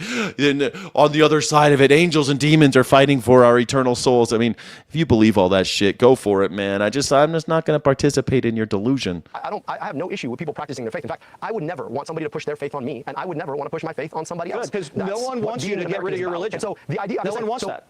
So when people preemptively go out there and start preemptively passing laws to ban something that's not happening, what you're trying to do is target a very small community because they're different. And this operates. I mean, look, I'm just going to say there's statistical evidence that the Sharia law in Michigan is kind of scary. Simply, people don't go for that. I have my head in the sand. In what way do I have my head in the sand? Because I'm not afraid of Muslims. The death cults of the world are equally scary. Religion is poison. It's one of the only great lines from Mao Zedong, one of the greatest monsters of the 20th century. But, religion's poison. It's the opiate of the masses. It's a problem, man. If we got rid of religion tomorrow, we would all be better off. It'd be the world would be a better place if people stopped believing in magic, and worshiping deities, and only liking people who worship the same invisible God that they do. I mean, it's crazy. The biggest problem in Iran is that their democracy is based on a religious person deciding who's allowed to run. I mean, they all get to vote, but the Ayatollah gets to choose who runs. I mean, it's a little ridiculous. He has to vet everyone who runs. It's a problem. But that's the same thing that you guys want to do. You want to vet. You want the religious leaders to vet our candidates. We've been doing that in America for a long time. You can say, well, it's not as bad as Iran. Okay, then we're different in degree and not in kind. We are not different. We're just different in how much. How much? I mean, it says in God we trust on the damn money. It's all over the place. Everywhere I go, every time I've gone to a Chamber of Commerce meeting I went to a town hall with Bob Goodlatte when I was in Virginia. I've been to lots of town halls with congressmen and senators. And guess what they do? Every single time they pray. And then they do the flag salute, which also mentions God. But we're so different from Iran. Totally different. We're completely different. Canon law is barbaric. It's all barbaric. The people who wrote these religions, they didn't know what viruses were or what a fetus really was. They didn't know what yeast was or bacteria. They don't know anything. MAGA cultist fear mongering about Sharia law doesn't hit the same anymore. They are an ignorant, violent hate group that is just as bad as worse as the extremists they pretend to care about. Exactly. Yeah, I mean, the Muslim extremists are no different to me than Christian extremists, or no different to me than Buddhist extremists, no different to me than, I don't know, pick a Hindu extremist. I mean, Hindus used to kill Sikhs, and Sikhs used to kill Muslims, and Muslims used to kill Hindus. Used to. They still do. They still hate each other. Go to India. They all hate each other based on religion. It's ridiculous. It's disgusting. It's a horror show. Your math doesn't make any sense unless the U.S. is going into trillions of dollars of debt. Oh, wait. Yeah. We're going into trillions of dollars of debt for tax cuts to the rich, so we give more money to the rich. Keep giving it to them. Trump doesn't care about housing costs. He has no plan to help America in any way. He doesn't have a concept of a plan. Got concepts of plans. Well, I mean, he hates America. Donald Trump hates Americans. He hates Americans. I love the uneducated. He hates America. He reviles America. He thinks of America as a cesspool, garbage dump. I mean, listen how he talks about America. He hates it all the time. The fact that he thinks he needs to make America great shows you that he hates it. He despises you. He can't stand you. It's like men aren't equal for women. It's like physical punishments. Say the word. Look, Jesse. People don't like that in Michigan. I'm just saying. I don't think that's a good position. Scary. Nobody's pushing it. No, but Jesse, nobody's pushing it. You know what the issue is in Michigan? What? The issue that people are worried about is not that somehow somebody's going to come and push Sharia law on them. The issue in Michigan is people are worried about how they're going to afford their gas. The issue in Michigan is how am I going to see a doctor when I get sick? He's just what's so funny is he is running to represent the people of Michigan in Washington, D.C. He's just trying to be the representation of the people of Michigan. That's it. I'm going to keep my job. You're out here. I agree with you. But you use these words that sound really foreign to avoid actually having to talk about the issues that everyday people like to talk about. Now, look, Mike Rogers is the guy I'm running against for U.S. Senate. And I know that you had him on your show. Maybe he answers questions. I don't know if he does. I've actually never had him on. But look, you haven't. So he's ducking your show too because he's ducking. Look, do we all agree? I haven't invited him on. Have a debate, right? Do we all agree that Mike Rogers is a beta? Do we all agree with that? I haven't even had him on. He won't even come on your show because he's afraid of getting grilled. And I will have him on. That guy. And I'm sure it'll be great. But Abdul, can I back up for 1 second? Trying to talk about Mike. Can I back up for 1 second? Finish my point. I'll finish. Okay, because Mike Rogers isn't here to defend himself. He thinks he's running against Hassan Piker.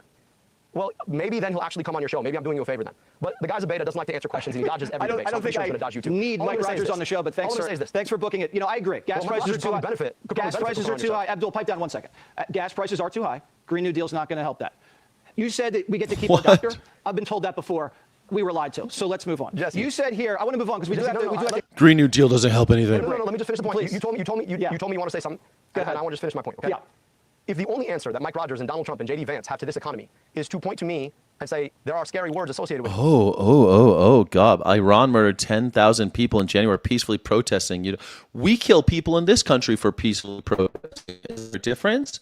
Is it a difference if we kill people for peacefully if we kill 5 people for peacefully protesting? Is it different if they kill 10,000 supposedly? Like, that's a number you keep on hearing. Sometimes Donald Trump says they killed 50,000.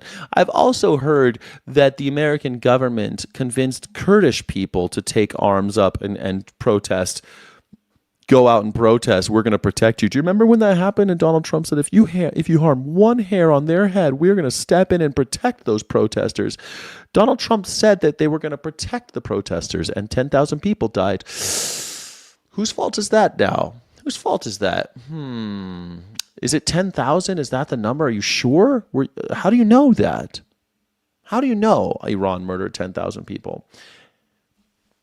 And who were those 10,000 people? So shocking to me that those 10,000 people died. You never hear about them. Some people think it was just the Kurds being put up one more time by the United States government as cannon fodder in their, as pawns.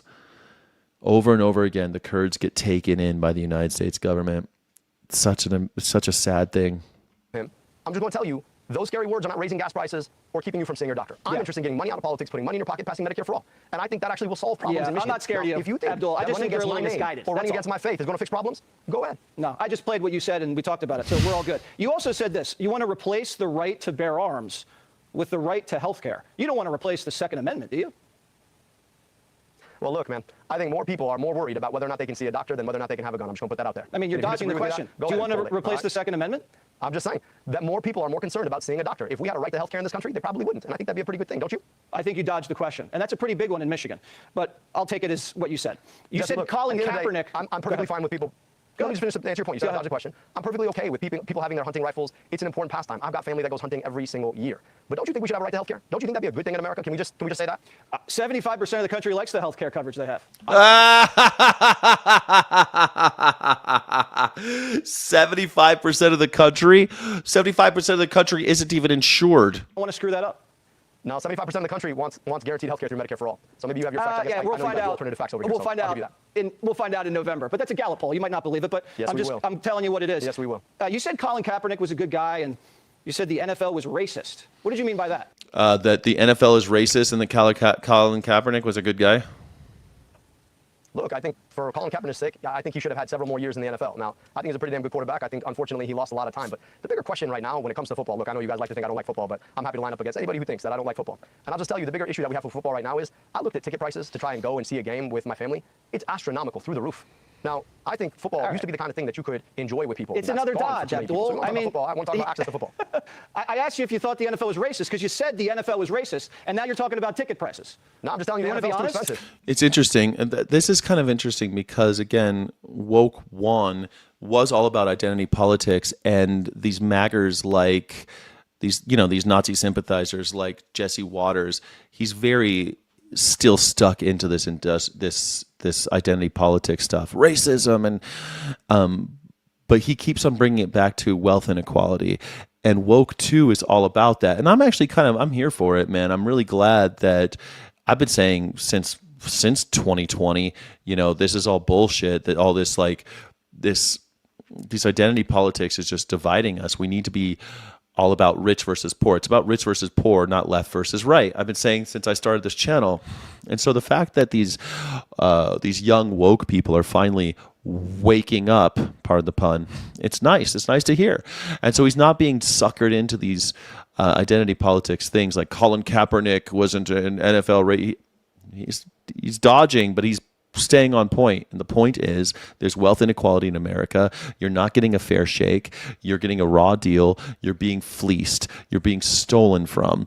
There are people with billions of dollars while children are going hungry. That's not right. That's the message. And it should have been the message from the beginning instead of, all cops are bastards, although I don't mind. All cops are bastards. But for politicians, you can't really go out and say all cops are bastards. You need to say things like the wealth inequality is creating an unequal policing situation where certain demographics are policed in ways that others aren't. The NFL is too expensive. You don't agree? All right, so you don't think it's racist anymore? I get it. All right, well, I'm glad. You don't think the NFL is racist anymore. That's most good. people can't afford that. Bigger issue with the NFL. You want to talk about the NFL? The bigger issue with the NFL is too many people can't afford it. I get you probably can, and I know that you're in New York, so you have like 2 teams that play in the same place, so you get 2 options. But I'm just saying that here in Michigan we got 1 team, and most people can't afford to watch them in the stadium, and I'd like to make it more affordable. Right, so you dodged again. Sex changes for minors. Do you support that? Look, I remember having great conversations with my conservative friends about right to try legislation. The idea that the government shouldn't tell you what kind of health care you should have. I just think the government shouldn't tell you what kind of health care you should have. And if you're a minor, you want to try on kids? Now, if you disagree with that, if you disagree that healthcare decisions need to be made by a doctor and their parents and a patient, then I just think we agree to disagree. But you want to put government inside. So Abdul, you're a doctor, right? Selectively. I am. So you think it's okay for a parent to slash his kid's fingerling off? You think that's okay? I mean, do you really want to have this conversation? Are you circumcised? Yeah, but I mean, that's a personal question. Okay, doctor. So you probably should want to move on. You probably should want to move on. Circumcision's different than castration. I think it's a problem. It's a problem that you think that you get to decide what happens between a parent, a doctor, and a patient. And I'm just saying. I mean, it's great. And he's not dodging this question. He's saying, yeah, why is the government getting involved? Why is the government involved in what happens between a parent, a doctor, and his child? That makes perfect sense. Yes, circumcision is surgery on a kid's dingling. So if you really want to bring that up, you can. Yeah, now it's personal. Now it's personal. Now it's personal. You're totally right. Yeah. Did he say I am? It's personal. It's personal to get circumcised. I mean, I think firstly we should make circumcision illegal. I don't know, man. It's a weird one with surgical decisions for children. I think it's very bizarre that parents have all of this power over their kids until their 18th birthday. I think it's weird. I think it should be 16. But hey, who am I? I don't think that parents should have this autonomy over this autocracy over children. I don't like it. But I don't know. Do you have a solution? Do you have a solution? Did the government get the government involved? I don't know. Michigan's not going for that. That is sick stuff. Boys playing in girls' sports. I'm not advocating anything. I'm just saying. What about that? So the question. So again, like Jesse, you have not asked me one time about the issues that people actually care about in Michigan. You don't want to talk about gas prices. You don't want to talk about groceries. You don't want to talk about healthcare. You don't want to talk about the stupid trade war that's about to destroy Michigan. We spent the whole interview talking about that stuff. That's destroying. That is destroying our own military. You don't He should say that. any of those things. He should say that. Like, I don't know any. Have minors not had any bottom surgeries? Is that a thing? I don't even know if that's true. Is that true? I mean, it's so rare, this idea of a minor getting a sex change operation, but I don't even think that they are even talking about that. They're talking about puberty blockers, right? Isn't that what they're actually talking about? Is puberty blockers? They just say it in a more terroristic way. They say it in a way that is more kind of spectacular. Like, do you agree that minors should have sex changes? And it's like not a sex change. They're talking about puberty blockers. I think it's a little odd to give children puberty blockers, but sometimes puberty blockers are intensely needed because of other issues. So I don't know. I don't deign to tell parents what's better for their children, I suppose. And if they want to go to school, I mean, maybe they should get vaccinated because, everyone's got to be safe at the schools when we warehouse our children in this weird industrial education system we have. But what you do at your home, I mean, are we going to tell them what religion they can raise their kids to? Where does it stop? I don't know. It's so weird with the kids stuff. And I feel like it's so rare that it's almost like we don't need it. We don't need to pass these sweeping laws about putting the government in the homes of parents and their children because it's so rare. Like, it's less than 1% of people are trans. And they don't even know when they're kids. Bring up all this culture war that, I'm not here to We fight talked culture war. about I'm the here to war. We fight the talked about affordability gas crisis that prices we and the Green New Deal, okay? If you want to do an interview, them up every time. you can do the interview, You're okay? asking me, you're doing I'll the ask the greatest hits, questions. Jesse. Like, I mean, this is like, you can play this game if you want, but like, you can keep doing the greatest hits if you want. You told me we were going to come on for a conversation, and when we have conversations, I think it's okay to also ask questions. I just want to understand what you're getting at here. I'm getting at whether you think men should play in women's sports. Senator in Michigan, It's a big I'm issue. interested in getting money out of politics, putting money in your pocket, and passing Medicare for all. You're Most people filibustering, don't care Abdul. about what sports kids play. You're filibustering. It's a big issue. It's a big issue. Women in sports, men and women's sports. It's a big issue. Is it? Is it a big issue? Let me see. How many trans women athletes have ever been in college sports or high school sports? Is this a big number or am I crazy? in high school and college sports is very small, a tiny fraction. So you're not wrong to think it's a small number. Under 10 athletes in the NCAA, out of 510,000 athletes, against a pool of more than 510,000 overall NCAA athletes, there were 10. That's less than 0.002% in the NCAA. High school. While overall high school sports participation is high among cisgender teens, estimates show only about 12% of transgender girls participate in sports because only about 2% of high school students identify as transgender overall. Trans girls make up a tiny single-digit percentage of any given student body or athletic league. That's what I mean. Why do we need to have the government? Is this a big issue? No, it's not a big issue. It's a bullshit issue. It's a bullshit issue. Trans is rare. Trans is rare. They're unique. They're very, very, if you're lucky enough to meet a trans person, you should be like, do you remember in that movie Blast from the Past where Brendan Fraser comes out of the bunker? He's in a bunker because they think that the nuclear war has happened, and he waits for 25 years and he comes out of the bunker and it's just LA, and he's like, he comes across a black person. He's like, oh, my stars, a Negro. And she's like, excuse me. But he's like really excited because he's never seen a black person before. He's like, oh my goodness, there's a black person. I can't believe it. And because he thinks it's 1950s. And I feel like that's how everyone should behave when you see a trans person. You'd be like, oh my Lord, a trans. It should be like seeing an albino peacock or a rare bird. It's like seeing a rare bird, an albino peacock. Oh my Lord, a trans. That's incredible. They're unique. They're special people. They're different from the rest of us. That's great. Let's celebrate the diversity of the human experience. I mean, you should be stoked when you meet a person who's trans. Dude, I live in a town of 7,000 people. There are many trans people here. Go to any store in town and you'll likely meet one. 7,000 people? You got many trans? I wonder if that's Leaf. How do you have many trans people in 7,000? Are you sure you have lots of trans people, or you just have people that are dressed and they just like wearing dresses? I mean, there's that too. They don't identify as trans. There's people who just don't identify as trans and just really like wearing women's clothing. That's something that, like, J. Edgar Hoover. Was J. Edgar Hoover trans? I mean, I don't know. I don't know if J. Edgar Hoover was trans. What town are you talking about? I don't know. I mean, are people visiting from outside your city? I don't know why your town has so many trans people, but that's exciting. You should be stoked. You should be stoked. Trans people are fun. I've worked with trans people. I knew some in college. I knew a couple in college, and I've worked with a few over the years. When I worked at MGM Grand, I had 500 employees, and 2 of them were trans. And and we didn't care. Because guess what? When they walked through the hotel's lobby and in the casino, and they said, drinks, cocktails, nobody cared. Nobody thought of them as male. They were women in the costume of a cocktail server selling cocktails. Nobody had a problem with it.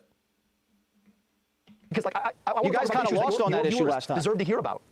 All right, so you want to answer that question? What issue? You want to answer the question? What issue? Go ahead, Justin. What issue? Should men Go play ahead, women's ask it again. sports? You have daughters, right? I think that, look, I played sports my whole life. Sports are an important part of my life. I'm grateful for the opportunity to play sports. And at the end, It's such an easy thing to say. Should men play in women's sports? Men in women's sports? No. Trans girls in sports? Sure. Trans girls, go ahead. What the hell do I care? What the hell do I care if a trans girl plays in some sport? If there's no problem, if the other girls don't have a problem with her, who gives a shit? If the other, I would understand if all the girls were like, oh my God, no, that'd be weird, I suppose. But I mean, it's not weird. It just happens sometimes. This been a thing for a long, long time since the Greeks, bro. The day, the decision of who gets to play what sports ought to be decided by the people who govern sports. I'm running for U.S. Senate. Jesse, it's insane. I'm out here trying to take on like the healthcare crisis and big pharma, and you're asking me about who gets to play what sports. I don't know. It's kind of a big thing if you've been following the news recently, Abdul. Let me ask you about No, only weird closeted homosexuals like Jesse Waters. It's a big thing for you guys. We'll get to your race. Let's do your race right now. Please be serious. Like I'm here with you. I want to have a conversation about the issues that matter. Let's do it. Let's talk about the things that people are actually talking about. Okay, I am, but let's keep going. No, you're not. Black people in Michigan. Well, I know you guys are talking about that, but like most of the country's not. Okay, well, all right. Black people in Michigan voted for this white lady you ran against by like 8 points over you. What happened there? Well, Jesse, I mean, you said it yourself, right? You got to give credit to Abdul. He ran against the machine. I got outspent 11-1. That 11-1 is going to do something at the end of the day. Now, my job is to go and earn every vote. And we've been having some great conversations in the community. We'll continue to do that. And I have a lot to talk about when it comes to my work taking care of communities. I rebuilt Detroit's health department, led Wayne County's Department of Health, Human and Veteran Services, got to work alongside. Are you saying we should? You're right. Donald Trump is a sex offender, and we should give him chemical castration medication. Give him some saltpeter. I totally agree. Let's give Donald Trump a chemical castration because he's a sex offender. So many folks in the community to give kids glasses, take on corporate polluters, eliminate medical debt. I'm looking forward to continuing to have those conversations, and I feel really good about being able to bring communities together and beat Mike Rogers, who you and I both agree is a beta and won't come on your show.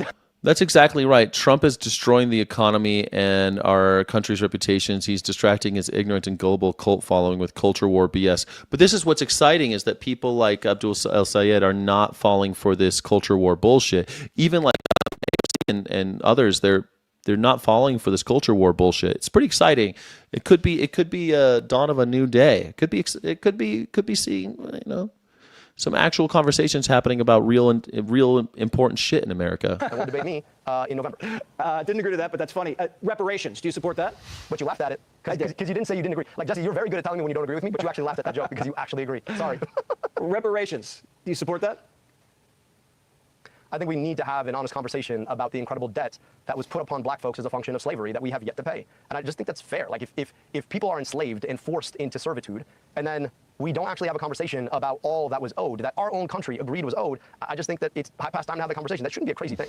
I understand that, like, for folks who really want to inflame culture war, I just think it's important for us to think about how do we make sure that communities like the city of Detroit that have been segregated so that you have a disproportionate number of people as a function of redlining who are forced into certain communities, how do we make sure that their schools are made whole? I'll just tell you this, in the city of Detroit right now, they just had $700 million invested in their schools. They're still $1.7 billion behind. And a lot of folks want to say, oh, well, that's profligacy, et cetera, et cetera. No, a lot of that has to do with public policy. Okay. And if public policy created a level in which black folks disproportionately suffer everything from maternal mortality and infant mortality to lack of access to jobs, I think it's important for our country so you want to have a conversation about it. People whole. You want to have a conversation about it because we have you on the record as backing it, but now you just want to have a conversation. I got it. Well, I couldn't tell you exactly what. Go ahead. Schumer, you said you basically wanted to. Ooh, good question. Why do folks who are not slaves get money from me who never owned a slave? Nope. Darren Moon, that is a idiotic simplification of the issue. And Abdul Sayed, maybe you just misheard everything he just said, or you're too dumb to listen. He said that if public policy is what shaped the wealth inequality, then public policy needs to play a role in correcting that wealth inequality. It's that simple. It's not about people being slaves. It's that people have been systematically oppressed over the years. Yes, part of it is slavery. The big part of it's slavery. People were owned and kept out of any kind of generational wealth. But then even after they were freed, we passed laws all over America to keep them impoverished, to keep them out of homes, to keep them from building home equity, keep them from building any kind of meaningful career structure so that they can get into colleges and all these other things. So how can public policy correct that is the question. Now, one of those options could be money, but I mean, there's lots of different ways that we could figure out how to balance the scale. If public policy played a role, then perhaps public policy should play a role in reconciliation. Makes perfect sense. Head on a stake when you were running in the primary. You still believe that? Well, look, me and the senator have one goal right now. It is to win Michigan. So we're looking forward to doing that. And given the fact that Mike Rogers, who you agree is a beta, is my opponent, it probably shouldn't be very hard. Okay. I respect the fact that you came on. Me. Mike, bro, talk to your guy. I respect the fact that you came on. I don't think you've really looked into some of the policies you're pushing. You seem a little naive, Abdul. I give you yeah, totally naive. credit for facing the music, but some of the stuff's just straight up wacky. You know? I don't know if that's going to fly in Michigan, but we're going to find out. Wacky. We're going to find out. We're going to find out. And you know what's wacky? Yeah. You know what's wacky, though? Yeah. Can I just tell you? You know you didn't ask me about? What? We got a president of the United States who cares more about the drapes in a ballroom that shouldn't be built than he cares about the war he just got us into, or that he cares about the affordability crisis. That seems to me to be a little bit wacky. So if we want to have a serious conversation about what Michiganders are feeling, I'd love to come back on and talk about getting money out of politics, put money in your pocket, passing Medicare for all. Okay, we'll do it again. I'm telling you, none of that is wacky, and that's what Michiganders want. We'll do it again. Nice. Well said. Yes, nothing is wackier than Donald Trump worrying about the drapes in a ballroom while people are dying overseas. We have a aircraft carrier where people are losing their goddamn minds. A hell ship of death out there in the middle of the ocean. Yeah, things are going great. That's wacky. Totally well said. Well said. Well said. He's going to be the next senator of Michigan. He's going to represent the people of Michigan and Washington, D.C. Ain't that something? Ain't that something? I think it's going to be great. I think Michiganders are sick and tired of these Johnny-come-lately maggers. I think, there's the people of Michigan, they've always been kind of like strong unions, strong labor unions, strong workers unions, and but they've always been kind of conservative. I wonder if they'll be able to understand the messaging of people like Abdul El-Sayed. I don't know. It seems like people in my chat can't even understand it. I mean, they just la la la la la la la. If I didn't own slaves, why would I want to do anything about making the world a better place? See, that's the thing about you beta cucks, man. You beta cuck maggers. See, I got so much testosterone, man. I got the masculine urge to make the world a better place. I got the masculine urge to protect the innocent. I got the masculine urge to fight for what's right and fight for justice. Dumpster fire. It's so unfortunate. It's so unfortunate that all you low T maggers, I think that must be what it is. You're just too low T, all you maggers. You got to have daddy tell you what to do. You got to lick the balls of an 80-year-old man. You got to sit there and sniff his diapers and be like, yes, both. Yes, both. I mean, it's embarrassing. It's embarrassing. Maybe it's a low T situation. Maybe you guys just need a little shot. Get yourself some tea. And then maybe you'll want to fight for what's right. Fight for justice, fight for the underclass, fight for the underdog, fight for the innocent, fight for those who have been held down and oppressed, and try to make the world a better place. That's the masculine urge. I don't know why you guys have this weird urge to just lick those boots. I mean, that's a weird urge. That ain't masculine. You guys got no tea. No modern president has pushed this many illegal plots, faced this many court setbacks, and made legal problems an actual core part of how he governs. Just tonight, 2 extreme Trump moves are in the news because they lost in lower courts, tariffs. Bro, Gob, I don't know. You come on you come in the chat a lot, and I just don't believe in it. You're a lifelong liberal. Well, I hate liberals, so go fuck yourself. MAGA is less of a cult than the current Democrat Party. The fact that you call the Democrat Party just shows me that you're in a cult. Everyone knows that it's called the Democratic Party. There's no such thing as the Democrat Party. Only weird cultists call it Democrat Party. It's very bizarre. I don't know why you guys do that. Like, you can't even say, should we call it the Republic Party? Is that like the Republicans? Like, it's just so weird that you guys do that. You are drunk on sanctimony and hate, do not deserve to have. I don't even know what that means. You guys just love licking boots. This country's turned into a country of simps and hall monitors and pro statecraft. Like, you just love the government telling you what to do. It's bizarre. Pro-authoritarian, pro-totalitarian. I just can't believe this is America anymore. I always said that this couldn't happen here. That never would we ever be the type of country that worships uniforms and a weird little dude who's like hunched over and saying crazy racist shit. I never thought that we would be that country. When I lived in Germany, I told Germans that. I'm so embarrassed today. I told Germans it could never happen in America. Like, it could happen anywhere. I'm like, not in America. We would never fall for that shit. We would never fall for it. But we have people like GOB always forcing these narratives and loving people like Donald Trump. Just no different than Hitler. It's no different from Mussolini. It's no different from Stalin or Mao Zedong, where you have this weird cult of personality around this creep. It's just such an embarrassing thing that it's happening here. And that voting executive order that we'll continue to cover. Now the Supreme Court is letting one of them continue until it hears that case, something we just discussed at the top of the hour. But this is part of a wider ongoing feature of this term. So in this report, I want to dig into a key area where Trump is trying to skirt or break the laws that oversee prosecutors. We know throughout history of tremendous power. And where Trump is losing more often, the DOJ has found some of those nonpartisan prosecutors, even ones they appoint, won't do Trump's illegal bidding when asked. So the DOJ has tried to find loopholes to get temps or others to do that same powerful job. But by doing that, they are dodging the laws and rules. Now, 2 top appeals courts have crushed this ploy, finding 2 of those types of prosecutors were in the job illegally and banning them. That's in New York and Nevada within days. Trump's trick, used much more now than in his first term, is to avoid the required oversight and Senate confirmation by basically putting in temps. They are limited to a temporary role that's supposed to be only up to 120 days max. But then he tries to get them to serve basically indefinitely if he can. Now, how sneaky is this? Well, few administrations have ever tried to do this trick this regularly across several jobs. And it is now faltering. Our report finds at least 9 districts which... See, this is how I know that you hate America. See, this is the whole point of America, is to go back and challenge authority, question authority, challenge the people in power. You are a bootlicker. You're a simp. See, I have the masculine urge to better the world. You are a person who's un-American and wants to do whatever the government tells him to do. It's a bizarre phenomenon that in 2026, you've just completely lost the thread. You just don't even know what America is anymore. That's the whole point of America, is to challenge. You're not supposed to be doing loving your favorite politician. My favorite president, my favorite politician told me what to do and I love him and he can do no wrong. I mean, it's creepy. It's really fucking weird. Americans don't do that. And this is why I told Germans that, we would never do that. We don't follow der Führer. We would never do that. Oh, whatever he says goes. Whatever that guy says goes. What? No, not whatever he says goes. Donald Trump is the president. He's the executive branch. He's not your friend. He's the cops' friends. He's the military's friends. He's the guys that oppress you, friend. You're supposed to have the Congress and the Senate are supposed to be standing up for you in the face of Donald Trump. Do you think they're doing that?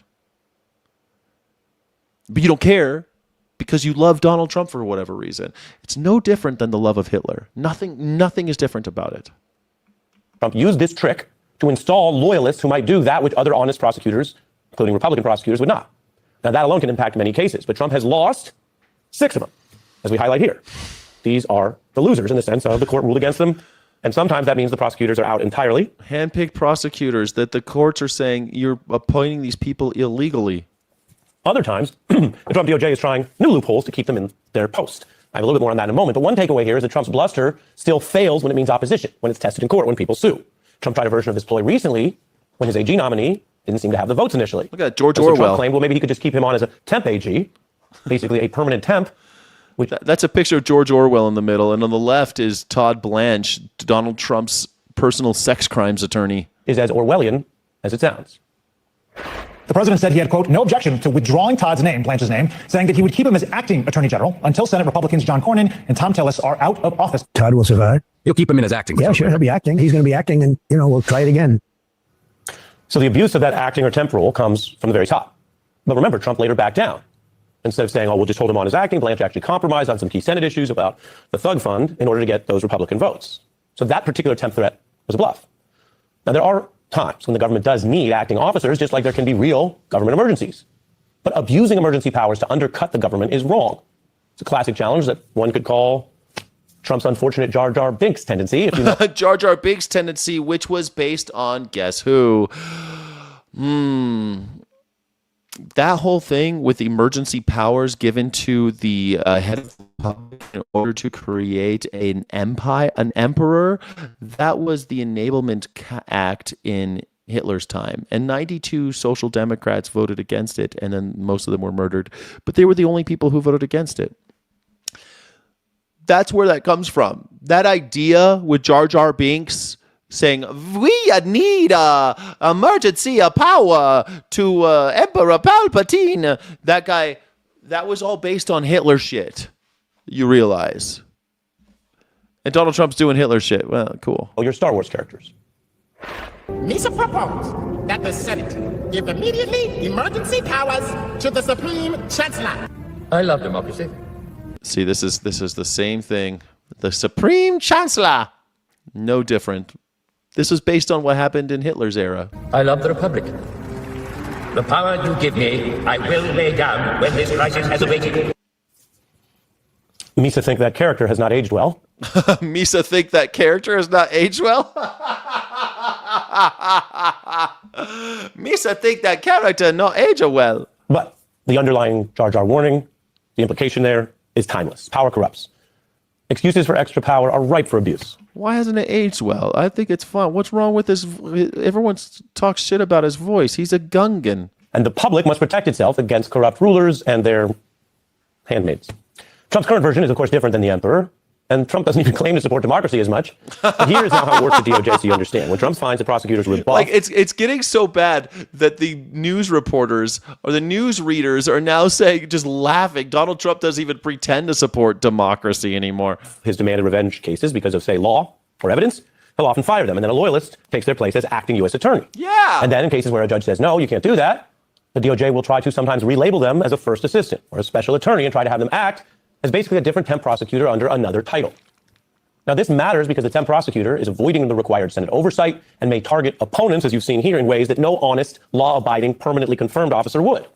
In fact, that's what happened with political spokesperson Alina Habba, who Trump tried to elevate in New Jersey. Remember Alina Habba? You need a bigger cross around your neck. We can't tell you're Christian. To that post, a judge stopped the ploy. She later left.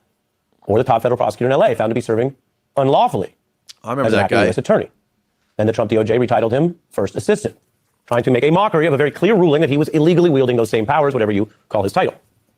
Now, that first assistant title was rejected in the new ruling that I told you about out of Nevada. Or in that New York case, Trump's fake temp prosecutor tried using subpoenas to go after Trump's longtime opponent, Letitia James, but a judge quashed them and disqualified He keeps getting caught breaking the law. How come he's not in jail? him. Now, if tracking all this sounds exhausting, that is part of the point. You know, other administrations emphasize trying to always follow the law, and then sometimes they end up in these skirmishes that may go all the way to the Supreme Court. But that's not who we're dealing with here. Donald Trump tried to overthrow an election. He pardoned vicious, violent thugs, putting them back out on the street, siding with violent criminals over police.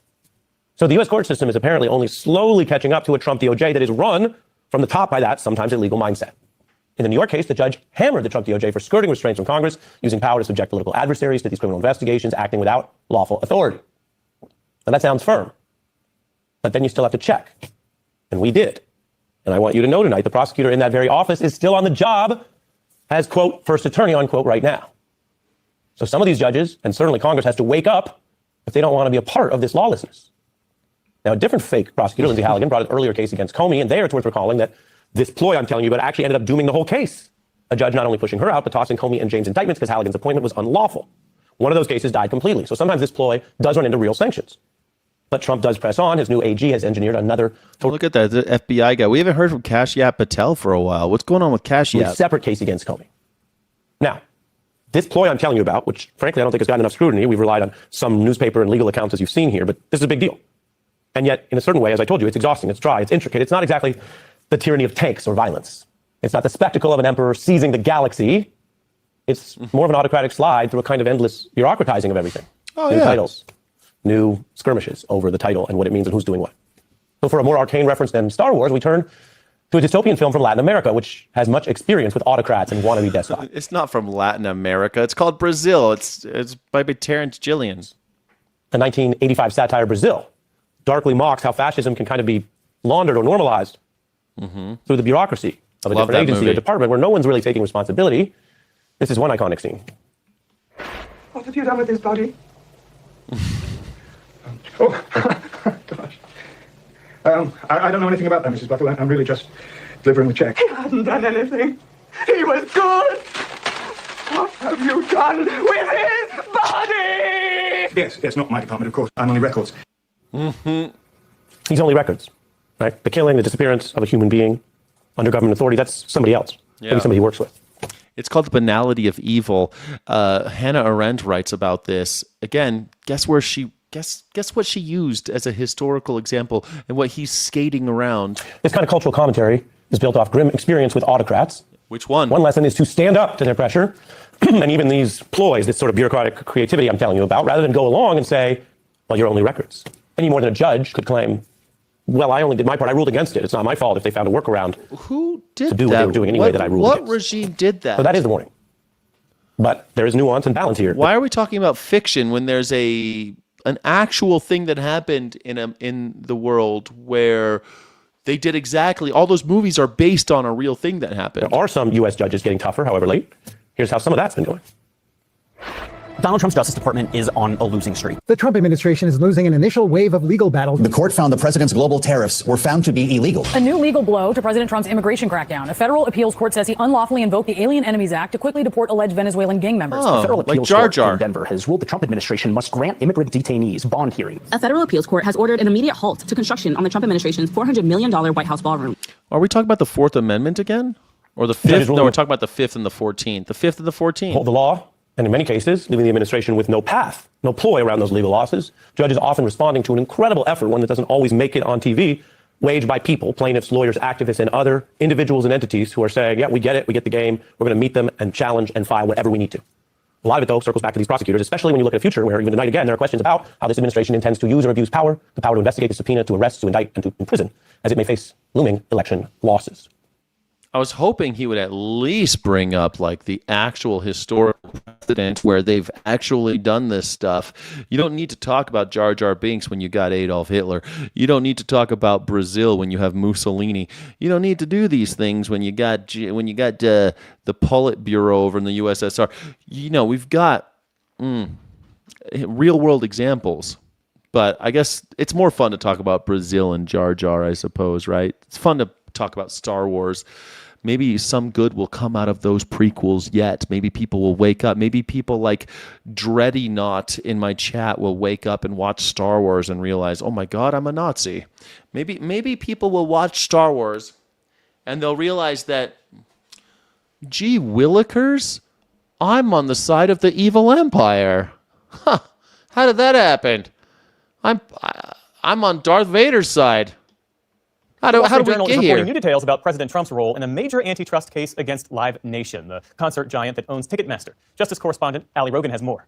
Remember this? This is The Department of Justice spent more still than a decade going on. building a case accusing Live Nation of illegally dominating the live event For 10 years. Imagine working on something for 10 years. industry by thwarting competition to keep ticket prices high and restricting artists' access to live venues. But according to a new Wall Street Journal investigation, the president urged senior officials at the DOJ to settle the case just days before it was set to go to trial. It came shortly after the president met with the company's CEO in the Oval Office.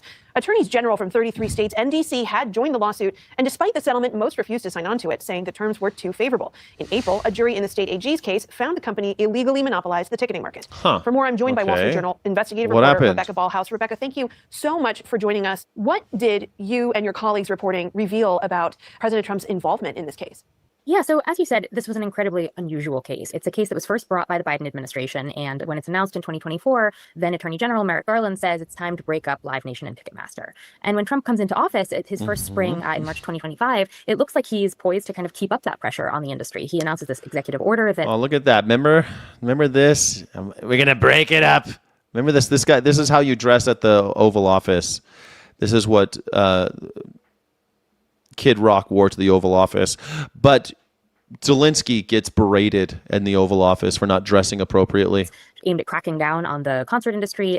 Kid Rock, remember when he said, some people say it's statutory, I say it's mandatory because I love underage girls. There's Donald Trump hanging out with another chomo. Why is Donald Trump always taking pictures with pedophiles?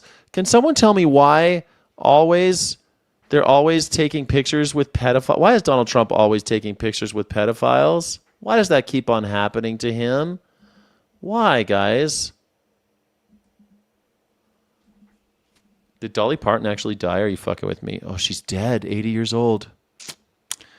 Man, you just told me that she died, huh? Damn. Damn, what a bummer. Well, she was 80. It gives me hope. The fact that Dolly Parton died when she's 80 gives me hope because Donald Trump is also 80. I mean, 80 years old, man, that's a good long life. She made it. She was so wonderful. Wasn't she so gorgeous? She was such a great actress and singer and songwriter, wrote some great songs. Born in 1946, same year as Donald Trump. She was just a couple months, she's 2 months younger than Donald Trump. Man. They took the wrong one again. You took the wrong one again. Man, it's too bad. But it makes me feel a little bit better that it's right around the corner for old Donnie. It's right around the corner. Yeah. Look, I don't know why. And you know what? She almost never took pictures with pedophiles. For some reason, Donald Trump took lots of pictures. He's taking pictures with pedophiles all the time. Why? Constantly. Why is it always with the Why is he always hanging out with pedophiles?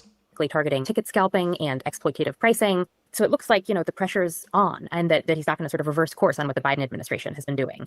And then, we see the DOJ and Live Nation spend months and months exchanging settlements, negotiating. Live Nation for months can't even get in the door with the DOJ. They can't even get a meeting. And then finally, their CEO sits down with Trump in the Oval Office just days before the trial is set to start. And our reporting shows that after that, Trump makes the call to the DOJ and says, settle this case. And by the end of the day, that Monday, the first day of the trial, Live Nation's lawyer tells the judge that they all but have a deal for a settlement. And that's hashed out in the next couple of days. So they paid Donald Trump, and Donald Trump now means that you get fleeced when you buy tickets. Every time you buy tickets, you get screwed. They worked for 10 years on this, man, and they've proved beyond a reasonable doubt that these people have been fleecing Americans, that Ticketmaster and Live Nation are evil corporations that need to be broken up. And Donald Trump said, yeah, but they gave me lots of money, so we're not going to do that anymore. Donald Trump hates Americans. Hates you. He fucking hates you. He hates you. Fox Business Alert. I'm looking at Bitcoin right now. It is hovering just below $79,000. The digital asset has been rallying quite a bit this month. It has gained 25%. It especially got a boost last week. Oh my God, what's ETH at? What is Ethereum at? What's the price of Ethereum right now? 24. 2004.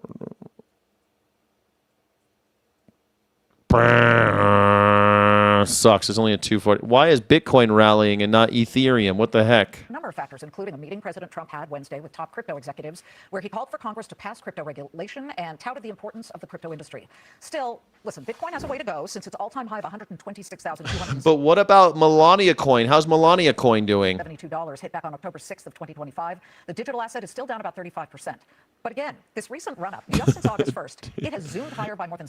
Trump wants world peace and love. Yeah, totally. That's why he bombs all those schools full of kids. $17,700 since the start of August. A real sign is that Trump is the worst. Trump is the most deadly school shooter in the history of the world. He literally bombed a school full of children with 2 Tomahawk missiles in Iran on the first day intentionally. So, Donald Trump is actually a bigger murderer than the kids at Columbine, than Sandy Hook. Like, Donald Trump's a more prolific school shooter than any other school shooter. is the question. Is it a real sign the Bitcoin winter might finally be over? Joining me now in a Fox Business exclusive, one of the top executives in the president's meeting last week, BitGo CEO Mike Belshi. Let me tackle the crypto winter question because I always like to ask people Belshi, lay it on us. In the crypto industry. I know you don't have a crystal ball to say, yes, the crypto winter is over, but what signs do you see that we might be seeing some green shoots finally? Well, thanks, Liz. Look, the industry goes through ups and downs. We are changing the way the financial system works, whether you're talking about store value, whether you're talking about stablecoins and payments, whether you're talking about tokenized equities. And this stuff takes time. And we're in small markets. Every market, if you're building it from scratch, starts at zero. And so as a result of that, it goes up and it goes down. And we have a saying in our industry, if you're not ready for our 20% drops, you're certainly not ready for our 600% gains. And those of us that are working on this, we don't have any doubt that, of course, this is going to work. The original thesis of Bitcoin. Whatever. Call me when Bitcoin's back. Call me when ETH is at $4,000 again. Ever since Donald Trump got elected, crypto's been nosediving. Everyone's like, oh yeah, it's gonna be great for crypto. Man, we all got fucked. You've been doing good on crypto. I got nothing on crypto. I'm losing money. Where you guys You guys are happy about a little rally over on Bitcoin?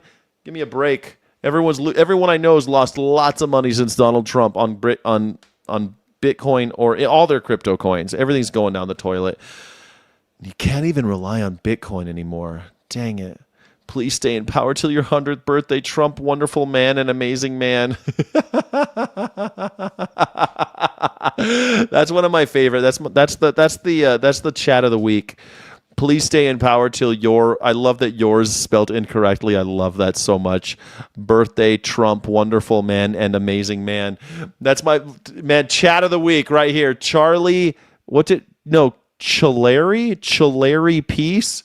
No, I love you. Thank you so much, Russian bot. That's my favorite Russian bot so far. Trump, your.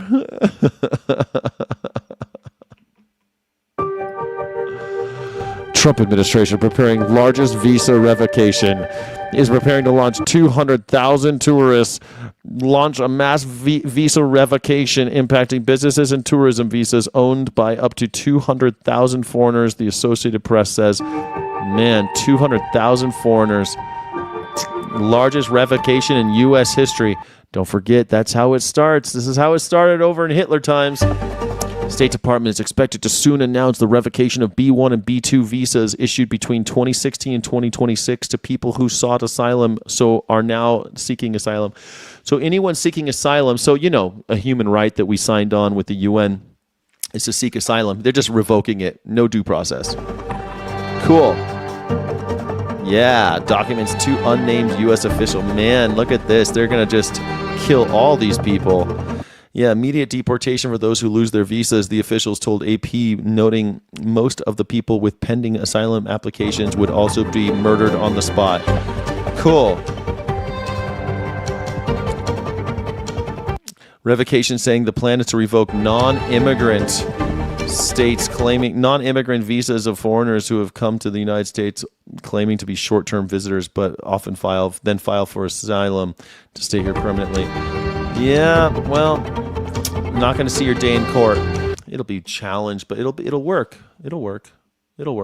Hey, Voided 13, thank you so much. No need to hide. Thank you so much for supporting the channel. Thank you. Yeah, Dolly Parton just died. Everybody, rest in peace. It's a bummer, right? I liked Dolly Parton. I didn't like the fact that she used horses in her theme parks, but Disney uses horses in theme parks too. What are you going to do? Thank you, Voided 13. Thank you.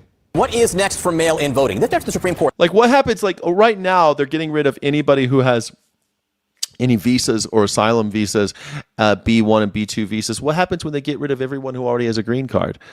What happens then? Lifted a block on the president's plans aimed to limit mail-in voting. The court did not say that what he wants to do is inherently legal. This is a procedural win for the president, but might be temporary. The president wants to use the post office to control who does not get mail ballots. The court basically said states do not have the standing to block it yet because it's not clear how the order would work yet. The court's 3 liberals dissented. Justice Ketanji Brown Jackson warned the ruling, quote, needlessly injects chaos and uncertainty into the upcoming midterm elections. With us now, CNN senior legal analyst Ellie Honig. Ellie, clear something up for me because I've seen some headlines over the last 12 hours or so which says the Supreme Court rules the president can restrict mail-in voting. Is that what happened? Not exactly. No, John, this is the risk in only reading the headlines. So the executive order issued by the president back in March told DHS you are to come up with lists of eligible voters in each state and then told the Postal Service you are only to deliver mail-in ballots to and from those addresses. Now, a group of 23 Democratic states plus D.C. challenged that. They said it's unconstitutional. We are the states. We get to run our own election under the Constitution. Yes. The Supreme Court did not decide the constitutionality or unconstitutionality of the order. What the Supreme Court said simply is this lawsuit at this point is premature. The states cannot show the kind of concrete, specific injury yet that they need. Yeah, you have to have damage in order to bring suit. But the problem is, after the damage is done, you have stolen an election.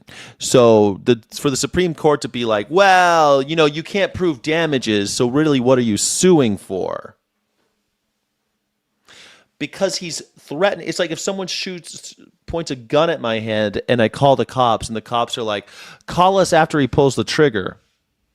That's what the Supreme Court is saying. What are you calling me for? He hasn't shot you in the face yet. Call me when he actually does something. Which is really what cops do, right? You can't call them and say, hey, I have a stalker who's trying to kill me. They'll be like, yeah, but he hasn't done anything, so nothing we can do. Turns out there aren't many military options anymore. There aren't any good ones, at least, for this ongoing war that they have been losing. And so today, instead of any new military options unveiled or tried out when it comes to the Iran war, today we got them proclaiming an economic D-Day against Iran. Given what the real D-Day actually was, you might be forgiven for telling these guys to get the name D-Day out of their mouth altogether. Yeah. But with viable military options essentially unavailable thanks to the geniuses they've installed at the Pentagon, instead they're announcing vaguely this economic D-Day as some kind of vague announcement of new economic initiatives targeting Iran. But the real D-Day was all about us supporting our allies to defeat a common enemy. This administration has no real allies anymore.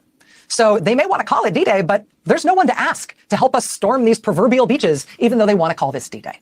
Without anyone essentially on our side, Trump and his Treasury Secretary, Scott Bessent, are insisting that they're going to pull off some big... I'm kind of glad everyone who was at D-Day is dead, because can you imagine going through some Saving Private Ryan bullshit like you saw in that movie, and this asshole's like, economic D-Day. You'd be pissed, right? If you saw your friends get their heads blown off and he's carrying his own arm and stuff like that. You'd be pissed if economic D-Day. New economic thing against Iran. And how are they going to do it? We don't know. But they say they'll punish any nations who help Iran. We don't have any allies to bring into this fight. It's funny you say that. I saw Headstrong Jay. I saw Garth Brooks and his wife perform. She comes out for a couple songs in Las Vegas when I opened up the T-Mobile Arena. And it was a good show, man. It was fun. I'm not a big Garth Brooks guy, but the guy's a great performer. You could tell why he's still so famous and popular.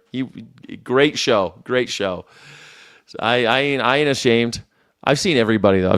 I saw everybody, but I actually stayed for that a long part of. I saw almost the whole show. It was great. Garth Brooks was fun. More, but will punish anybody who helps the other side. This doesn't make much sense to anybody either, because look at the basics of what we know about who is helping Iran. This is the headline last week at NBC News. Russia is shipping explosives to Iran to bolster its missile and drone arsenal in U.S. war. Okay, we're going to go after countries that are helping Iran. Does that mean we're going after Russia? Are we going to try to rally other countries to go after Russia, crack down on Russia for the way they're helping Iran? Of course not.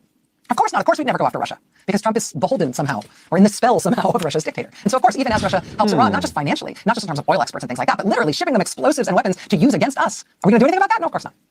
Well, how about the sanctions, though? How about countries that have been helping Iran evade U.S. sanctions?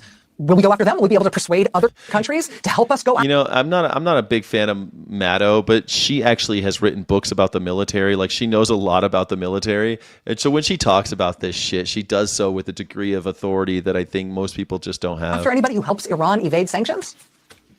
Again, this doesn't make sense to anybody else in the world. Evasion of U.S. sanctions on Iran is a crime under U.S. law. The single largest case ever brought against anyone for helping Iran evade sanctions was brought in federal court in New York against a big bank, a bank from Turkey. Huge case. Biggest sanctions case ever. The biggest case ever about an entity helping Iran evade sanctions. And what happened to that case? Donald Trump insisted that that case be dropped. As a favor to another dictator he likes. As a favor to the authoritarian leader of Turkey. So we need to crack down on people that are helping Iran how are we leading by example there? I mean, they're calling for a D-Day against Iran, us leading the world against Iran, right? Except A, we have nobody to lead because under Trump we have no allies anymore. B, we're the ones actually supporting one of the countries giving Iran its weapons because Trump likes the dictator of that country. And C, we're the ones letting Iran get around these supposed sanctions. In that Turkish bank case, the biggest Iran sanctions case ever, it's apparently because Trump likes that dictator too. The guy who's We also ripped up the deal we already had with them. letting that happen. So it's not weird that nobody's jumping up to help. I mean, now that Trump has neutered us in all of these ways, now that this is his big unveiling of the big new fight against Iran as he's losing this war, what has he decided to do to sort of distract us from the catastrophe in this Iran war of choice? Now he's decided that he'll pick another fight. One that maybe he feels like he'll have a better chance of winning.